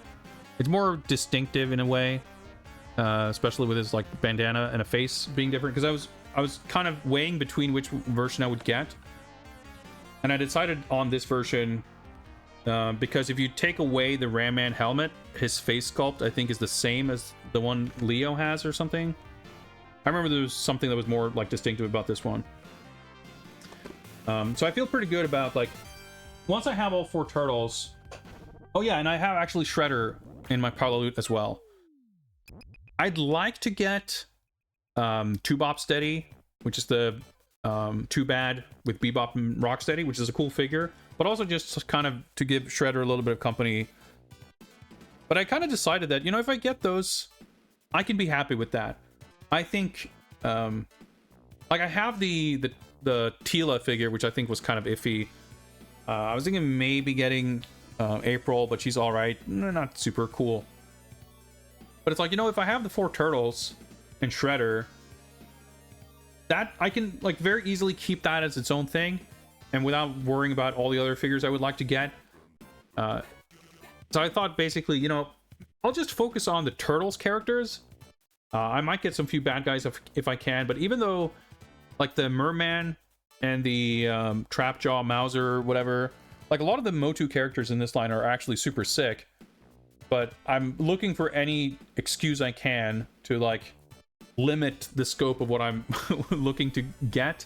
Not just because I want to save on money, and not just because I have no fucking place to put them, but also it's going to save myself from the anguish of stressing over having difficulties finding or affording things I want to get. So if I just decide that I'm not getting it, that like should be easier. And especially with the previous like struggles I went through with Master of the Universe Origins, where they basically stopped putting out figures in that line and just did these things like the turtle stuff and the cartoon collection. Like all the actual new characters in the original Origins line are only able to they're only available through Mattel Creations, which is their like online, their own shop, which is not available here. So I basically can't get those figures, and that like killed my interest in collecting that line. And it wasn't until I saw that some of these Turtles ones were available at Amazon here that I kind of rekindled my excitement to pick up some of these figures. But even so, like I don't want to get into the whole thing again of like trying to collect as many as I can of these Turtles ones, and then they might get impossible to find and whatever. So 4 Turtles, Shredder, everything else is kind of a bonus. I'd like to get Bebop Steady. I'd like maybe to get Splinter. I'd kind of like to get Slaker. And maybe the excuse to get Mouse Jaw would be for like the Bath parts. But I don't think I can even get all figures I would need for the complete Bath, which is Metalhead. But anyway, I've got those 2, Raphael and Shredder, on the way, more or less. So we'll do some kind of unboxing of those. In fact, I've had a few pre-orders drop at BBTS within the last couple of days. Even today, I think the boss fight 6-inch Red Sonja figure dropped. The Jada Toys Cyberpunk Edge Runners David dropped like within the past week. So I've got those 2 and the Turtles figures and maybe something else sitting in my pile of loot. So I may or may not add something to that pile that's in stock and have that shipped before super duper long, but I'm not sure about that. I try to get stuff from there not super frequently. If I like, because some of the stuff I would get, most of the stuff I would get from BBTS is stuff I can typically get from Amazon here, which is usually a little bit cheaper. Or rather, I usually hold off on getting it until I can get it cheaper. Which means that I might want to hold off on having stuff shipped from there until a little bit later. But I know for a fact that when the Storm Arena Street Fighter figures drop, I'm most likely going to want to have those shipped kind of ASAP because I'm very excited to get them. And I don't think what's ever in my pile of loot now, like, I will be forced to ship some of that, if not all of it, before then anyway. So I might try to space things out a little bit, so I ship something in April and maybe aim to have another shipment in June or whenever the Street Fighter figures drop. We'll see. We'll see. But it's not impossible if there's more action figure unboxing in the cards in the not too distant future. As you may have seen before as well, by the way, I did get this. The Capcom Street Fighter 6 Ami figure that had been sitting in my Japanese proxy warehouse for like a couple of weeks because I didn't realize it had been shipped. But I'm a little bit like, I don't know, I don't think I have any room for it at home. So I think I'm gonna bring this to work, and I'll like, because there's some primo real estate in my office where I can put this, and I might just want to keep it under wraps like this until I bring it there. That's why I haven't opened it. But yeah, it's Cammy from Street Fighter 6. You can kind of make out the design of it. Oh yeah, you can see the Street Fighter 6 logo pretty clearly. That's very helpful. But yeah, the windows it's gonna be a little difficult to see through here, but it's yeah, it's a 6th scale figure, so it's got some size to it. It's not gigantic, but it doesn't have to be to not have any room for it. Oh, that's right. I actually have a bunch of other things here. But I'll wait for another time. I have some model kit stuff. But the update, or the install rather, is complete. Oh yeah, it turns out Fighter's Legacy is actually a lot smaller. It said it was... whatever, doesn't matter. Shaolin Vs Wutang 2 has been requested. Shaolin Vs Wutang 2 shall be delivered. I think this screen should be correct. It's a 7x9 game. Get rid of these jams. Let's try to make some progress. Let's well, fuck it. I'll boot it up and be a little more humane. It's a Unity game. Okay, so capture should be fine.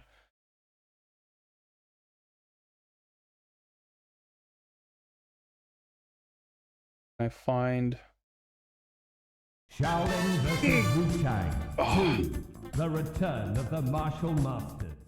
all sound works. The window capture.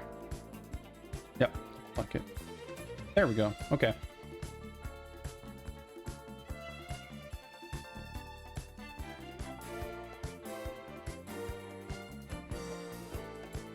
Do I have a cover? I think I should have a cover for this. Nope. I'm very poorly prepared today. Let's just slap on my homemade cover art for the first game. Just have something up there. I guess I could have just kept the joystick. Whatever. This is an extremely amateur stream today. You just gotta have to deal with it. Alright, I'm apparently controlling the game. That's alright. Shaolin vs Wutang 2, the return of the So this martial game masters. is designed and created by Jay Bowman, who's done like a number of these martial arts games, which are all like super sick. and they're like pretty busted as fighting games. But each one is like kind of improved over the last, and they have some like really tremendous presentation and like really heavy emphasis on recreating both very specific movie scenes and characters and stuff from like a variety of Hong Kong and martial arts movies, but also just like an overall vibe that's really really interesting.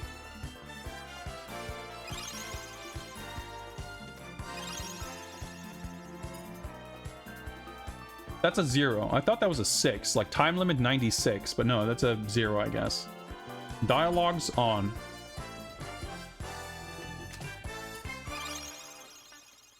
Master volume 166%. I'm down to like 1% in Windows, so I think we can drop this down. So I can like bring this back up a little bit over here.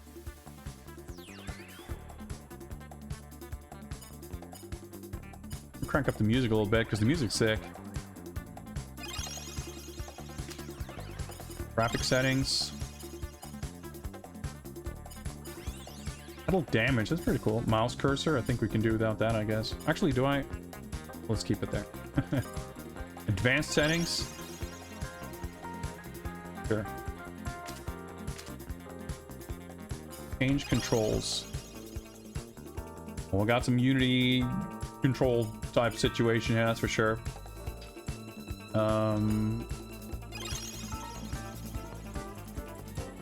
Okay, so punch is A, kick is B, weapon is X, and dash is Y. So every one of these games are like different in their like button layout and mechanics. I don't know what the switch button does, but I want to put it on something I can actually reach. Alright, looks pretty good. Shaolin Vs Wutang 2. The Return of the Martial Master. Pretty good. Boys, yeah, so we got a variety of language options. It's pretty good. I can't back out of this menu, so I better pick English, I guess. Arcade versus training, team battle, tag team, survival, tournament. Good classic spread of modes there. All right. Arcade mode, let's go. So as you can see, there's like a pretty tremendously large roster of characters. And yeah, so this is much like, I guess, Shaolin Vs Wutang, the first one. Yeah, because in the thumbnail for my little cover art thing, it's like Donnie Yen's Ip Man. So that's kind of the thing in this series, where every character is literally just a character from a movie, with in a lot of cases like actually like pretty good likenesses. So we got Bruce Lee, obviously. We got Jet Li as, I'm assuming, Wong Fei Hong from Once Upon a Time in China.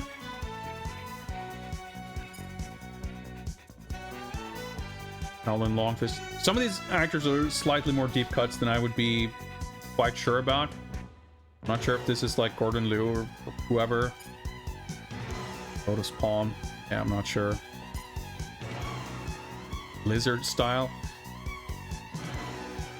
Yeah, like I feel like I recognize a lot of these dudes, even though I couldn't place or name them per se. All right, Chuck Norris. He was in the previous game too. Got a little bit of a different look to him. I guess everyone has a weapon in this game too. Yeah, that's like a new feature. Whoa! Oh, that's a random. Okay. Oh, well, there we go. There's Ip Man. Butterfly knives. Old Drunkard. I like that Old Drunkard is different from Drunken Fist.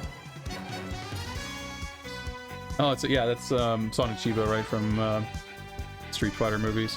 Yokushin Karate. I've got Van Damme. Hair's looking, you know, he's got better. His hair's seen better days, let's say. But the character models actually look pretty great. Like, I'm just comparing it to like some of the previous games from the same developer. Like, the level of polish keeps going up. And for a mostly solo dev, like, it's a pretty stunning amount of art. solo, of course. Like, it's pretty sick that, like, there's so many of these, like, solo dev, zero budget, zero effort, zero skill, I feel like. Well, not zero, but, like, just real shitty trash fighting games on Steam. And most of them have, like these really generic, awful-looking DAZ 3D character models. And that's not what this is at all. Like, these are all, like, properly bespoke, modeled. Like, I'm sure there's some... Or I should say I'm sure, like, but I don't know that every single character is, like, sculpted from scratch in ZBrush or whatever. Like, I'm sure there could easily be some amount of, you know, reused parts or stock assets or, you know, base meshes for multiple characters and whatnot. But, the fact that, like, the anatomy's so, like, as different as it is, and some of the likenesses are like, this doesn't look that much like Tony Jaa, but the faces are at least, like, clearly different. Some of the rigging is a little questionable, like the hands and wrists, and, like, some of that stuff looks kind of weird. But the animation is actually really impressive because there's a shit ton of it, and it's not bad at all.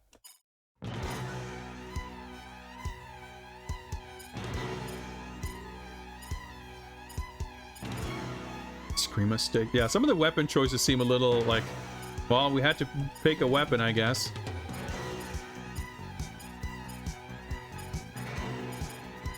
Of course, you gotta have the physics flopping whenever you pick, like, start rendering a character. Alright, fuck it, let's go with Van Damme. Dude, they've got fucking multiple costumes and shit. Well, I guess it's just like a customization option.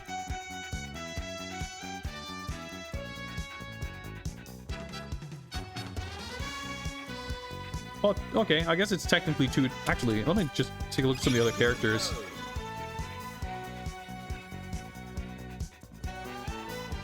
Multiple colors. All right, we gotta look at the costumes. I wonder if it's literally just like, well, we could just remove the coat. Oh, the rings, no rings. That's sick. Actually, oh yeah. So you get like colors for the robes. So like the. Okay, it's a little bit different per character.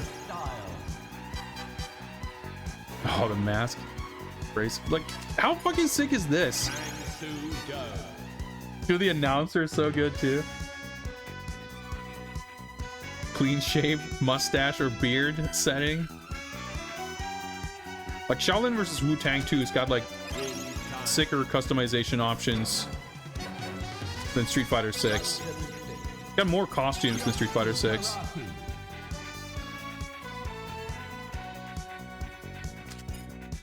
Oh, yeah.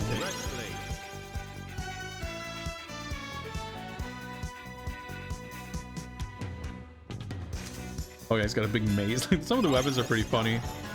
Like, even the characters that have no costume options at least have like 4 colors to make up for it. Yeah, I guess these are from like 5 Deadly Venoms or something. Orange Campo.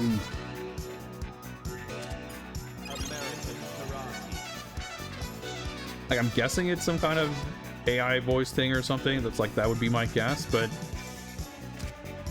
at least got a lot of charm to it.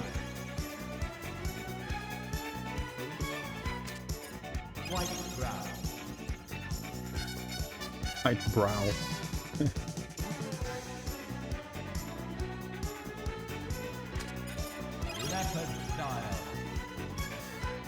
Oh, dude, he's got 3 options.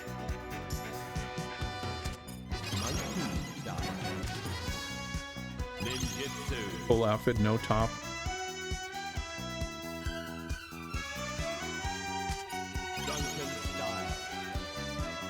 This is sick. All right, anyway, let's we'll go with Van Damme.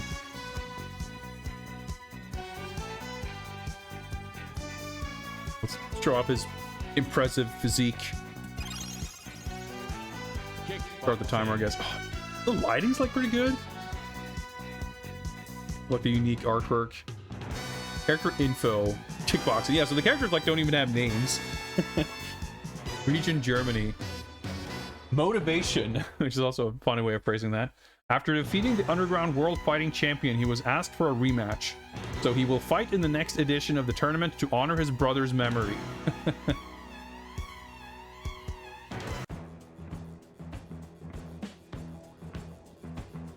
Anyway, this is full on like illustrations. And these two I feel like are kind of increasing in quality with each game. I want to say that Fighter's Legacy came after this, but I'm not positive. Yeah, no voice active. Yeah, there's like a whole bunch of different stages and shit too. The camera is gonna be a little crazy, I think.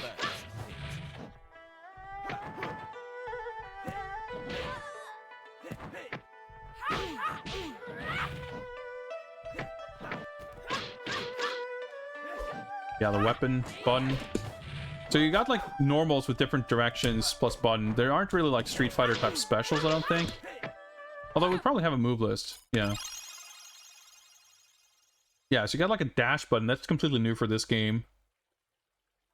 Switch position when your opponent is very close. That's like a Tekken 4 thing. Dash, wall, escape. So, oh, okay. So the switch is for tag mode, so it's not relevant. I see. I guess we could have played tag mode. I didn't even think about that, but... Alright. Basic attacks. Okay, yeah, so we got like forward and back, plus each button is like medium and heavy.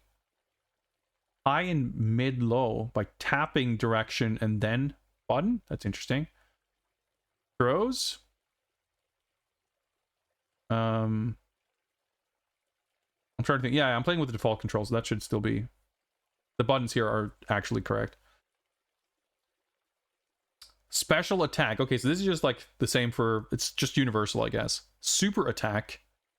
Both attack buttons. Flash breaker. Activate when the counter meter is full. Invincible for the duration of the flash. That's like a combo breaker. Alright, so we got 6 pages of combo strings. Alright. This is pretty fucking elaborate compared to the first game, where there were like 4 strings.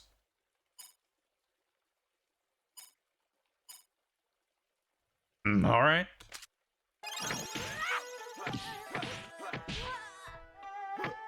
Very good. I guess we might be able to mash something out. Actually, let me look at this real quick, because I think the... Well, okay, no, I was going to say, I'm not sure if there are combos that start with the directional inputs. Oh, it has like the special moves listed there. Okay. Okay, so every special move motion doesn't apply to every character, I see. But yeah, if you like hold forward and hit A, you do like the heavy punch, I think, right? Yeah, or that's the medium. Back A is the heavy. But there's no strings that start with a medium or heavy punch. But there are strings that start with medium kick. I'm gonna try to figure out the tap.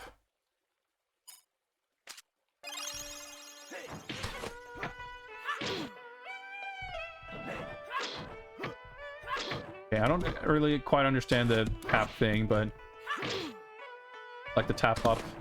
Oh, I throw whiffed and I got thrown.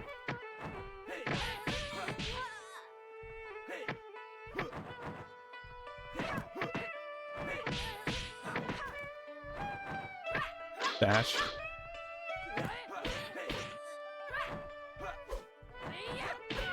Punish. All right, that was close.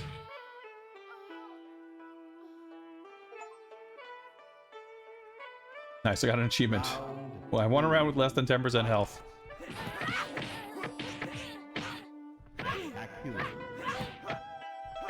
Alright, so you gotta like actually connect to have the rest of the strings happen. So like, yeah, there's obviously a bit of jankiness to a lot of the proceedings. But it's like...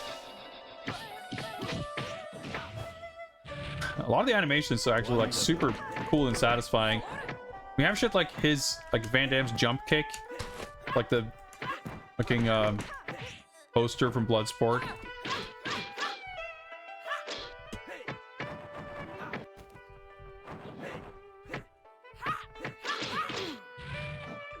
But yeah, like the frame data and hitboxes and stuff, like a lot of it is extremely scuffed, but Okay, I guess that was like the medium, whatever kick. Player one. Win. Hasn't done a split yet. Well, I mean, I don't know the moves, right? So I'm sure he has one somewhere. Of course, Jim Kelly fights in like the back alley where he's getting accosted by racist cops in Enter the Dragon. But like the stages are really cool too. Wonderful.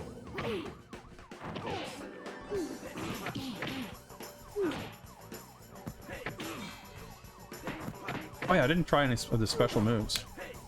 Oh, there we go. There's a split punch. Oh, there's another split punch. With 0 range. Pretty sure this stock music was in the previous game.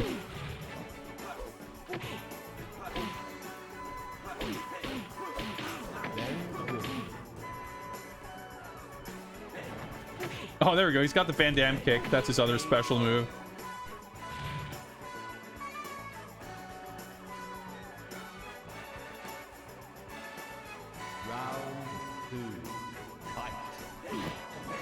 Like, and this is like the 5th game that this dude cranked out in like about as many years, I think. Like, he's released all these games as early access, or maybe not all of them, but some of them at least. Oh, that's like the counter thing, I guess. I don't know if you can combo into the super, but let's just use the super. Doesn't do a like tremendous amount of damage.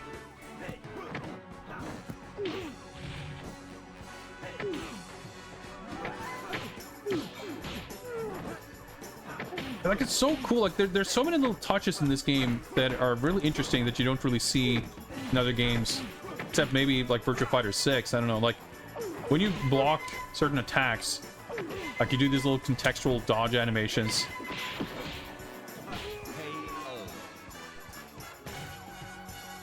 And it's weird. Like, there's a lot of stuff that clearly looks super janky. Like when you win, the weird time scale when it slows down, and like the knockdown animation looks all fucked up. The way a lot of animations get sort of interrupted, like the timing on certain things. Like, it's a weird blend between stuff that looks extremely jank and fucked up and stuff that's like shockingly smooth and nice looking and polished and just cool. The game people play on TV. I mean, it's definitely got a lot of fake video game energy to it, undoubtedly.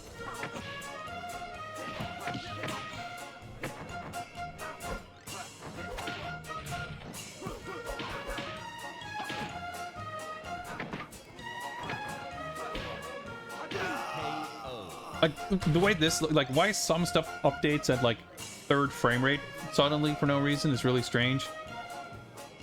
It's just one of those things where, like, imagine instead of 6 games, this dude did like 1 game. Oh, I'll do that kick from like Fist of Legend, I think. Like, it's shit like that, right? Where there's like these iconic moves that show up in a movie. It's like, yeah, let's put that in his animation moveset, and like it's just looks like really good too. Like, again, considering just the sheer amount of characters in this game and how much like animation is in here, Continue. I don't know if it's like mocapped or how it's done, or like it's just a tremendous amount of effort, but like the level of polish is very uneven. Oh, he changed outfits. I remember in like Steam forum threads and stuff, basically this guy put forth the dreaded, like, oh, background breaking, the dreaded, like, this game isn't for competitive play, it's for fun argument, sort of, which at the time I read as a pretty, like, dismissive attitude towards feedback on the game.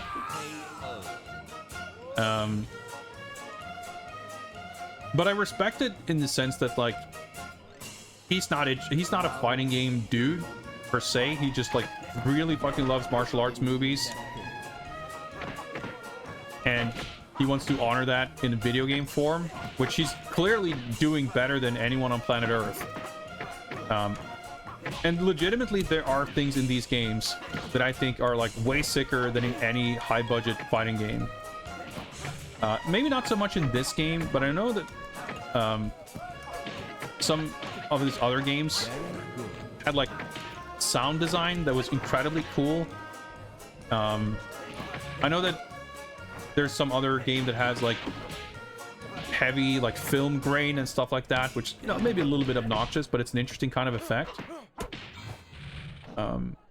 Like going all in on the kind of mission statement of replicating movies in like the physical interactions between the fighters, the sound design, and a lot of that stuff, that creates like a really unique appeal that's in a lot of ways really well executed, is like extremely appealing. And I think it's really cool that he's like, you know, I was talking about it before when we were looking at Jumper, right? Like, I don't want to get stuck in like infinite scope creep or polish. My purpose with making that game is to like practice and learn making games, and as such, you know, polishing this one game forever is counterproductive to my, you know, personal goals. And I can't speak for whatever goals this guy has, right? Maybe he feels similar, because he has put out a bunch of games and they are like, this is way cooler than the first game in some ways, and some of the other games he made. I mean, this guy's got like 6 or 7 games on Steam. I have 0, so like, who am I to judge, right? But I also think like, for as negative as I kind of was about his attitude towards... Oh, we both did supers. Oh shit, I should have blocked. I've come to appreciate it more like with later games, because I think even though I perceived it as a dismissive attitude at the time, he's shown that each of his games are you know, improved from the previous ones. Yes, Electro Altruism. I'm not sure if it's this game. It might be one of the games, at least one from this developer has or will be getting an Exa Arcadia release. But Exa Arcadia is weird. They get a lot of weird exclusives. But that's cool. But yeah, like, I'm not gonna fault this guy for not polishing a single game forever, or for like not following conventions or trying to make it more like Tekken or whatever. I would love to see what it would look, a little wall bounce, what things might look like with like a little bit of more polish. But really, like, my complaint, as it were, with like the design or execution of the game mechanics isn't really about like competitive viability. It's more about like intuitiveness of controls and like smoothness of gameplay, and like not having a weird move list where 60% of what you can do feels totally useless because the, you know, you have moves with like 0 range and negative pushback and shit like that. But it's definitely like so many cool things happening that like it's very easy to enjoy. See that, like, when blocking weapon attacks, your character automatically brings out their weapons to block. Like, there's a bunch of different blocking animations.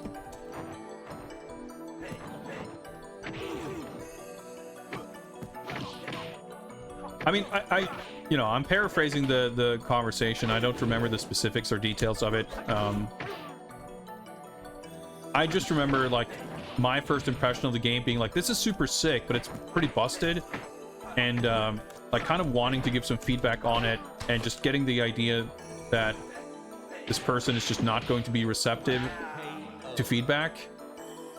I remember that being my perception at that time, many years ago. And I don't know if it was accurate then, and I know even less if it's accurate now. Of course, we got the Coliseum level with the cat. But I say this, you know, many times when I'm streaming these weird indie games, that I have like the greatest respect for anyone who like puts stuff out and manages to like complete and release commercial projects, especially when it's like weird off-kilter stuff that is clearly not made with you know, I mean, not that there's anything wrong with like making stuff that you think will be popular, but when someone makes something that is like so niche and esoteric and specific, you can tell generally that it comes from some place of passion. And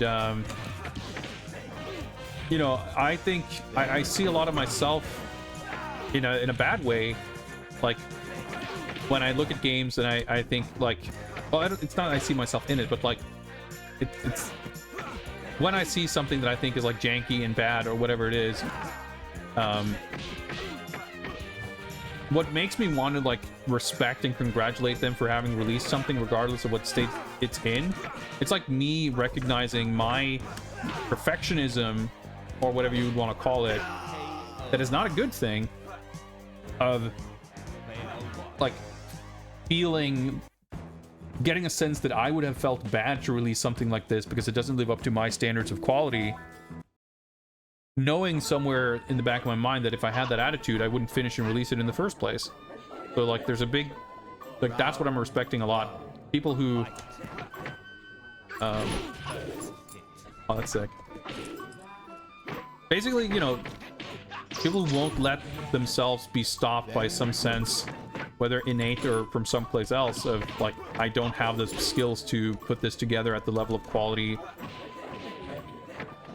I myself or others might expect, and say, fuck it, I'm just gonna do it. I'm gonna do my best, and I'm gonna put it out there, and I'm gonna maybe keep making more stuff and get better at it along the way, and get a fucking deal to make a unique arcade game. Like, how much you want to bet this dude, like, it's pretty overjoyed with the idea of just like, yeah, we're putting this game of yours in arcades. I would think that's incredibly sick, right? So I you know, I play games that are bad. That happens, right? I don't really have qualms about critiquing things. And there's things I can critique here too.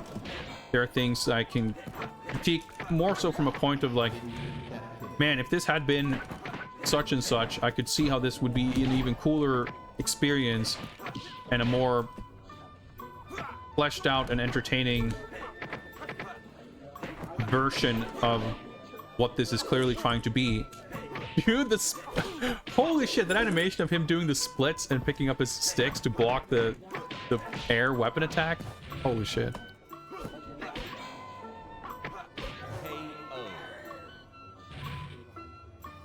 And that's the thing, you know, some games you just kind of want to laugh at, some games you just kind of get pissed off at. But the ones that I think tend to be the most, like, incisive in a way is like the stuff where you feel there's potential and it's like not quite there, and you just kind of imagine that if only certain things were a bit different, it could be incredible. And I think these games for sure fall into that category.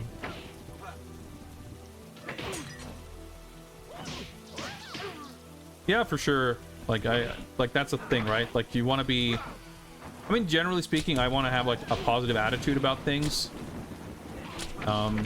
There's a lot of bad attitudes on the internet, especially when it comes to, you know, media and entertainment criticism.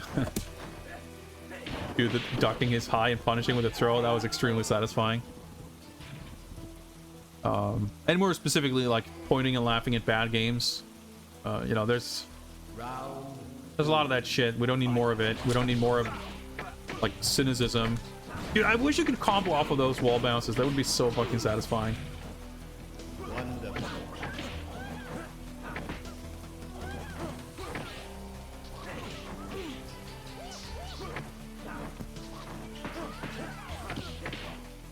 And I would love to learn more strings, because I'm sure there's like a ton of sick animations we haven't seen.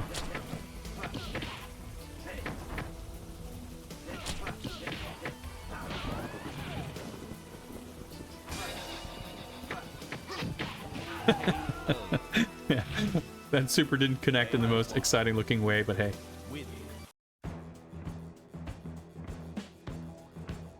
It's fun that the characters are like looking away from each other too.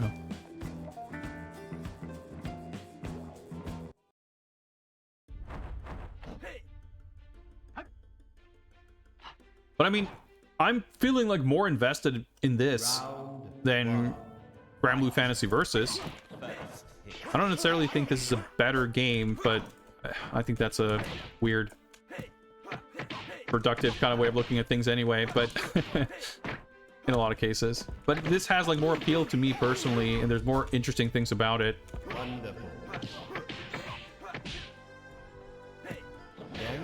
But like for everything that's weird about the strings or the frame data or the hitboxes or whatever else, like with the animations, the character designs, the hit reactions, sound design, everything else, like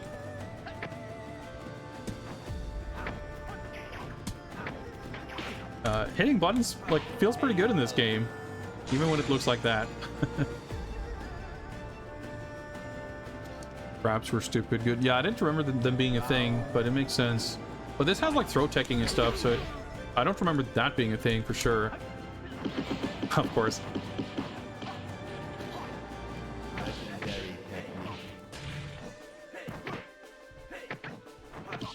But yeah, I'm pretty sure every character has their own stage too.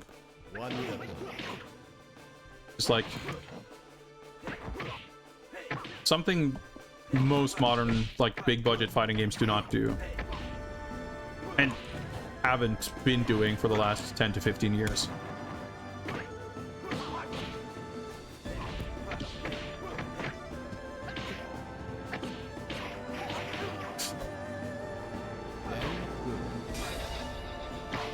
Alright, that should be it. Who's next? The little... I guess you can turn him off, right? I just realized I was going to say the little text-based dialogue bit is a little weird.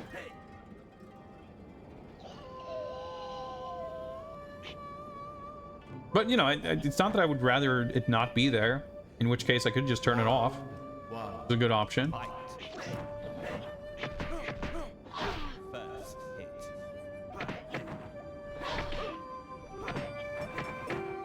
I feel like the sound design in this, maybe it's, I cranked up the music volume a little bit, so it's harder to hear the sound effects, but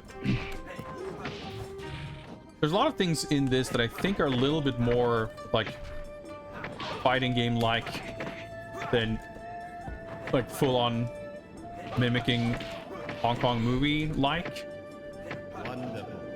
I think both approaches are fine. Like it's still it's got plenty enough of that flavor to still have a lot of that appeal. Not losing any of that, I don't think. But it's interesting that it's kind of... it's changing a little bit with every game, and I think that's like really cool too. So I want to say, I haven't played it, but I want to say that Fighter's Legacy has actually, it's all original characters. Because there were Kings of Kung Fu, which I think was the first one. And that also has like movie characters, but I don't think it has the same like focus on like the characters being just named their fighting style. I think they have like actual character names. But it has a lot of the same characters as this game, basically, like the Chuck Norris and Van Damme and Bruce Lee and Jackie Chan and whatever. And I think like Show Nuff is the final boss. So there were Kings of Kung Fu, Shaolin Vs Wutang, and then Shaolin Vs Wutang 2, and I think Fighter's Legacy is after. It's like the newest out of all those. I could be wrong, but I think that's the case.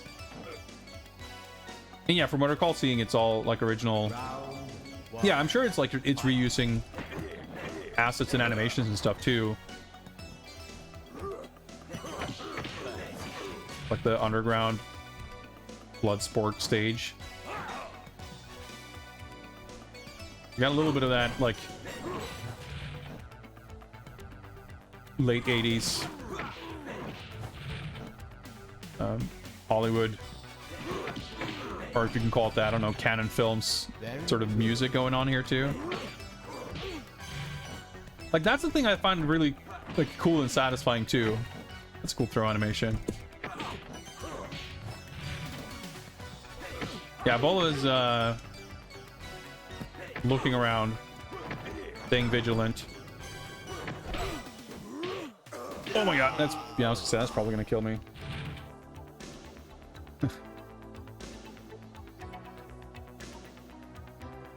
Round 2.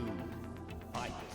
Like, it's obviously not crazy to, like, they fit in well enough in the setting, and, you know, if things had been different timing wise and whatever else, like, someone like Van Damme could easily have been in a bunch of Hong Kong movies. I mean, technically he was, I guess, in the 90s, a few at least, or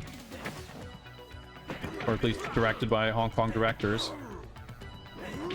But oh, I'm dead. I guess you can't, like, combo into supers, but Wonderful.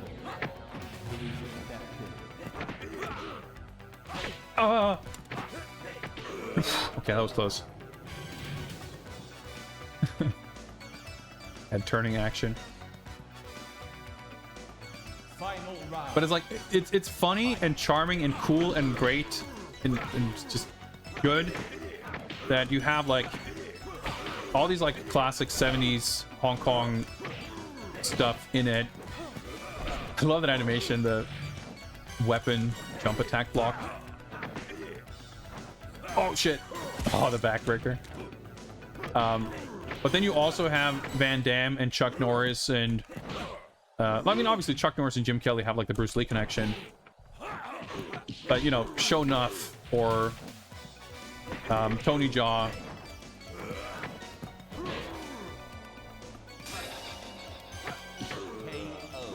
And honestly, like, I would love to see a sequel like this have even more oh, there we go. That was the end of story mode. Oh, there's an epilogue. After winning the tournament one more time, he visited his brother's grave again. He just wanted to bring some fresh flowers and promise his brother he will continue defending his memory as many times as it's necessary. Like, you could easily oh dude, fucking online leaderboards using Steam Deck OLED 90 Hertz. Pretty good at this game.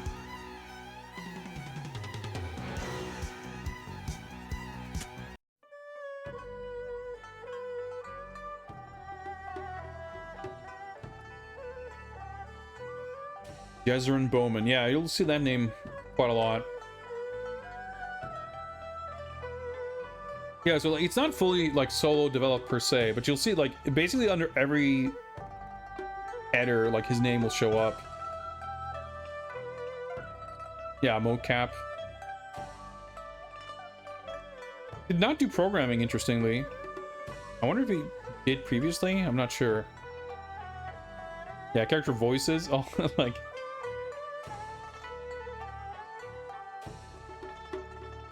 yeah, it's pretty crazy. Yeah, so this one might have been after Fighter's Legacy. Okay, yeah, I wasn't sure. Shaolin Vs Wutang 2. The return of the martial master. But anyway, yeah, I was gonna say, like, you could easily imagine another 12 characters that you could add. And obviously there's been plenty of actors who have had multiple very iconic roles, but I mean, there's some pretty, I don't want to say glaring omissions, but, like, there's no Sammo Hung. I'm not sure if there was a Yoon Bu. I thought the monkey guy looked like him, but I don't know that tracks. But I would love to see, like, I don't know, fucking Michael Jai White and Scott Adkins and fucking Hiroyuki Sanada.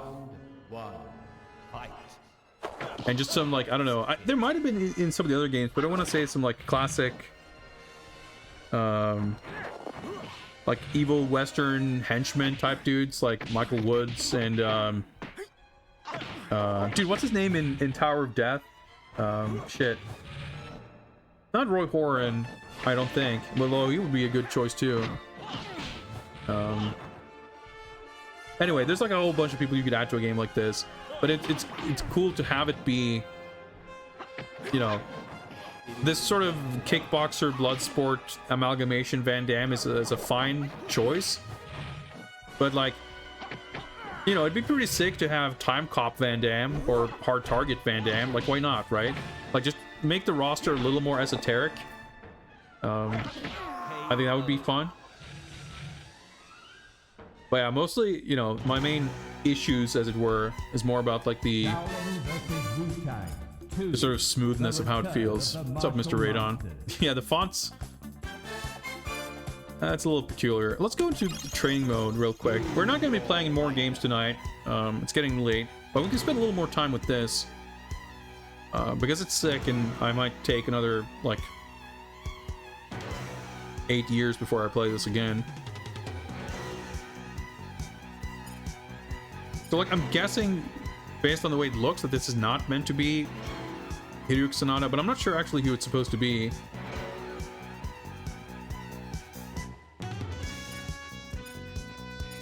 Like some of the, yeah, but like I wouldn't say that this looks anything like Tony Jaa. Even though like it seems pretty clear that that's who he's supposed to be based on. I just realized his weapon is bones, just this gigantic novelty cartoon dinosaur bone. That's pretty good.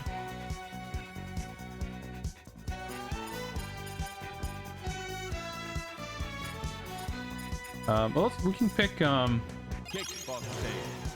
kickboxing. Pick him again, just to kind of see what we didn't see. Trying to check. We went through like quite a few characters, but not all of them. Wait, I think we did fight this guy. Pretty sure we didn't fight everyone.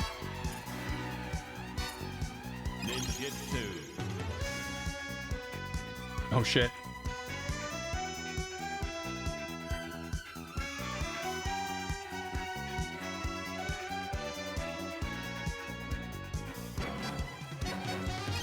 Just to see if we, I'm guessing we're gonna be on his, oh okay, we get to pick stage.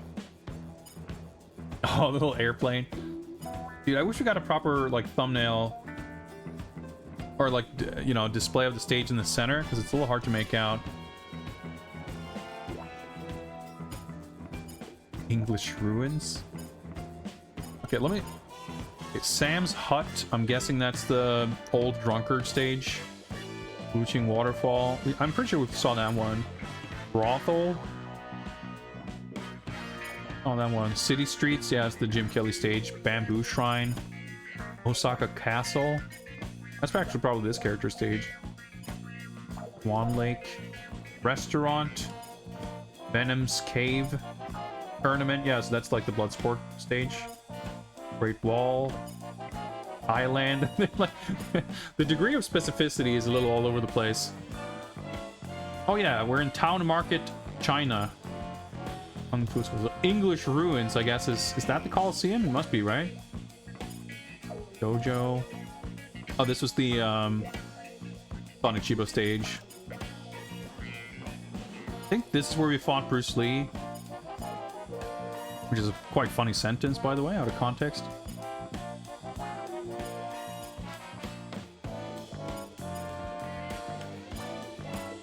Swan Lake. So let's see. Oh, yeah, I'll pick this just because I'm not sure which ones we saw or not.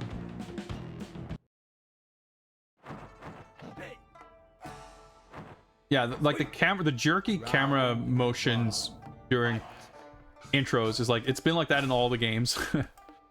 So when I saw that, like in the first fight, I mentioned like, oh yeah, we might be in for a bumpy ride here with crazy camera motion. I'm pretty sure that some of the earlier games had a thing where when you jump, like the camera just like tilts like fucking crazy. And it's a lot toned down here.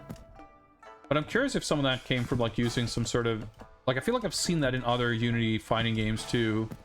I wonder if it's like just using some fighting game template that just has that fucked up thing in it for some reason. Training options. Show combo, show player input. Okay, I'm curious to see. Alright, okay, it's just a little log there that's not like tremendously helpful. Alright, it can show buttons pressed at the same time, that's good. Computer's also not going to block anything, I guess. So, unfortunately, trying to go through the move list here is going to be a little bit awkward. I have to like pause and go through this multiple times, but all right, we can see. So we can do 2 punches and then 4 kicks, and then all kinds of other. But you look at the shit like the 2 punches, 4 kicks, heavy kick, kick, up punch, down punch, kick. I guess you can do. I can try to remember 2 punches, 4 kicks, and then heavy. Well, whatever. Well, we'll start there, I guess.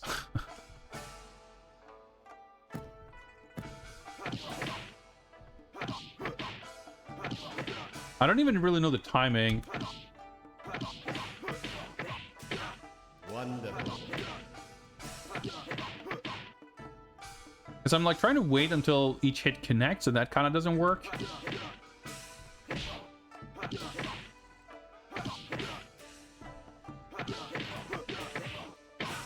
Wonderful. No, it's so difficult. Like, cause you don't. It's not just like a buffer where you just.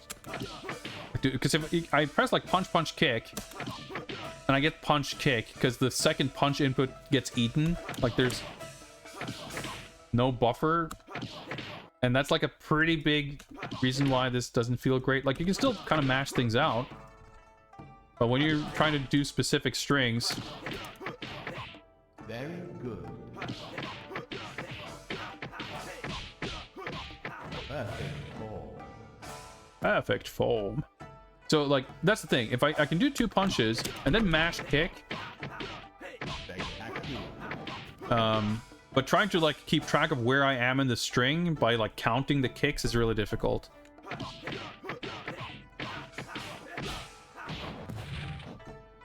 Masterful.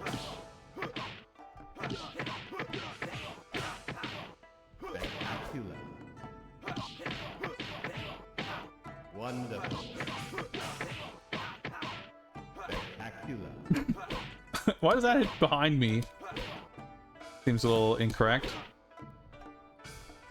Alright, let's take a look again.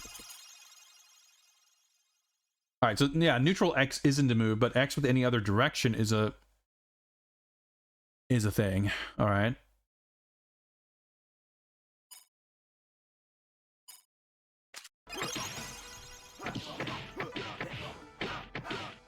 Spectacular. Spectacular. Oh.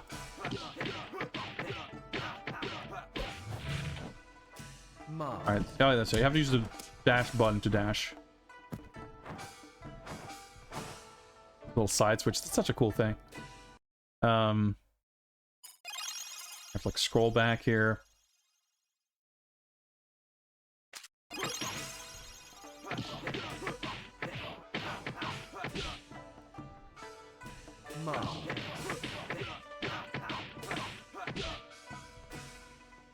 Masterful. Spectacular. I don't think that was like, yeah, that wasn't a combo. I just like fucked up. So we're not really gonna see those other things. Well, actually, try one thing here.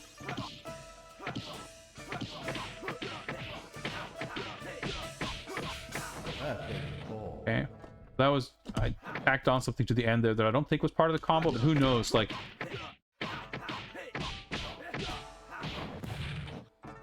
do things combo properly in this game or not? Yeah, that just does like 60%. Why not? The punch, punch, and then Kinds of different shit. 4 kicks, and that's probably like a lot of the same combos, honestly. Kind of looks like it. The weapon stuff I definitely didn't really...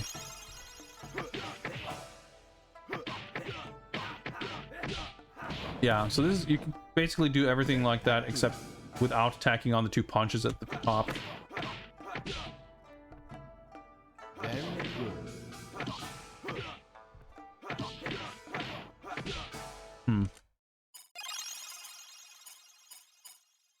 What weapon? 4 weapon attacks, 3 and then up or down, 3 and then forward and whatever. Very good. Very good. Oh my god, I'm like mashing and it's still not coming out. Very good. Alright, okay. I'm not sure how many super unique and exciting animations and cool shit we're missing out on.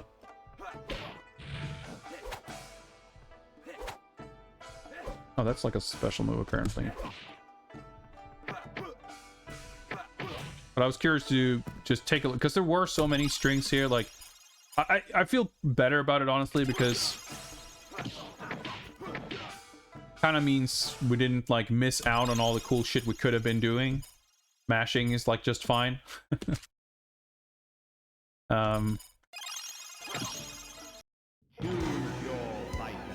shit, I got an achievement for doing a 10x combo.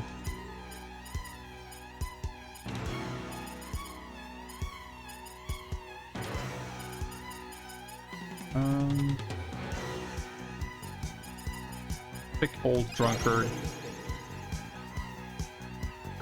This is brown, apparently. The default looks more brown than the one called brown, but that's fine. Drunken style. Stage select. Portrait's pretty good.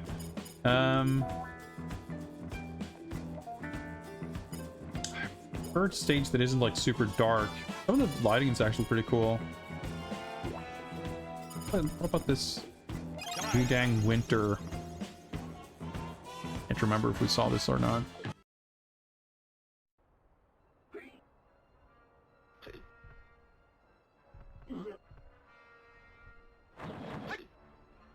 Round Dude, the camera is just so drunk. Fight.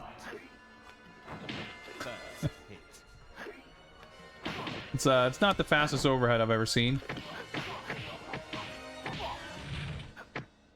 wonderful. Oh, that's right. You gotta do this.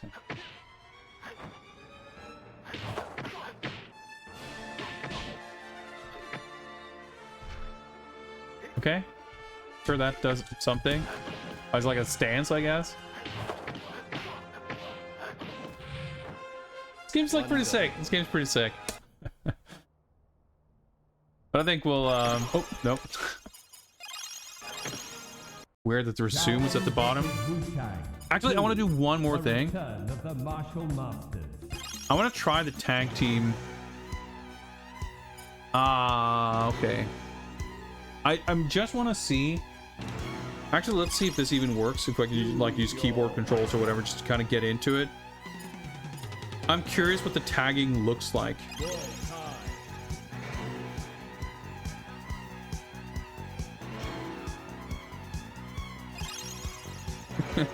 Dual Tony Jaws.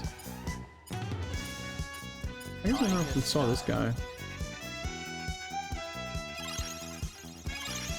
Tiger style. Oh, that's right. Oh, okay. See if I can find a key. To confirm. Oh yeah, I probably stopped the timer or did something there. That's fine. Well, I found the key for backing out of this. Oops. Oh, that's okay. I can move the player 1 cursor.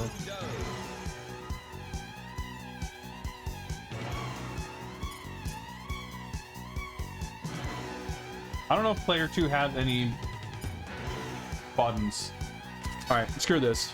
I was just curious to see if there's like special animations or something for tagging, or how that Shaolin works. Vs Wutang 2. The return of the martial master. But yeah, Shaolin vs Wutang 2, pretty sick. That was abrupt. Got a couple of achievements even. Well, this has been a little bit of a rocky ride, unsurprisingly, and I'm very out of practice for running this kind of stream. But as always, I had a great time. It's been a long day. I spent several hours working out some kinks in Jumper. Made some good progress there. Been streaming now for another several hours. And it's almost midnight. Shoot. I will be back tomorrow, I should hope, for some kind of stream. I don't know. It could possibly be more Jumper development if I'm like super eager to work on it.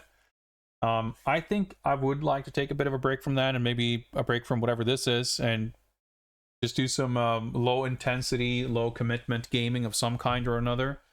I have no idea what form that might take, but given that it's already midnight and I'm like really tired, I don't think I'll be up and about super early tomorrow to stream in the morning. But who knows?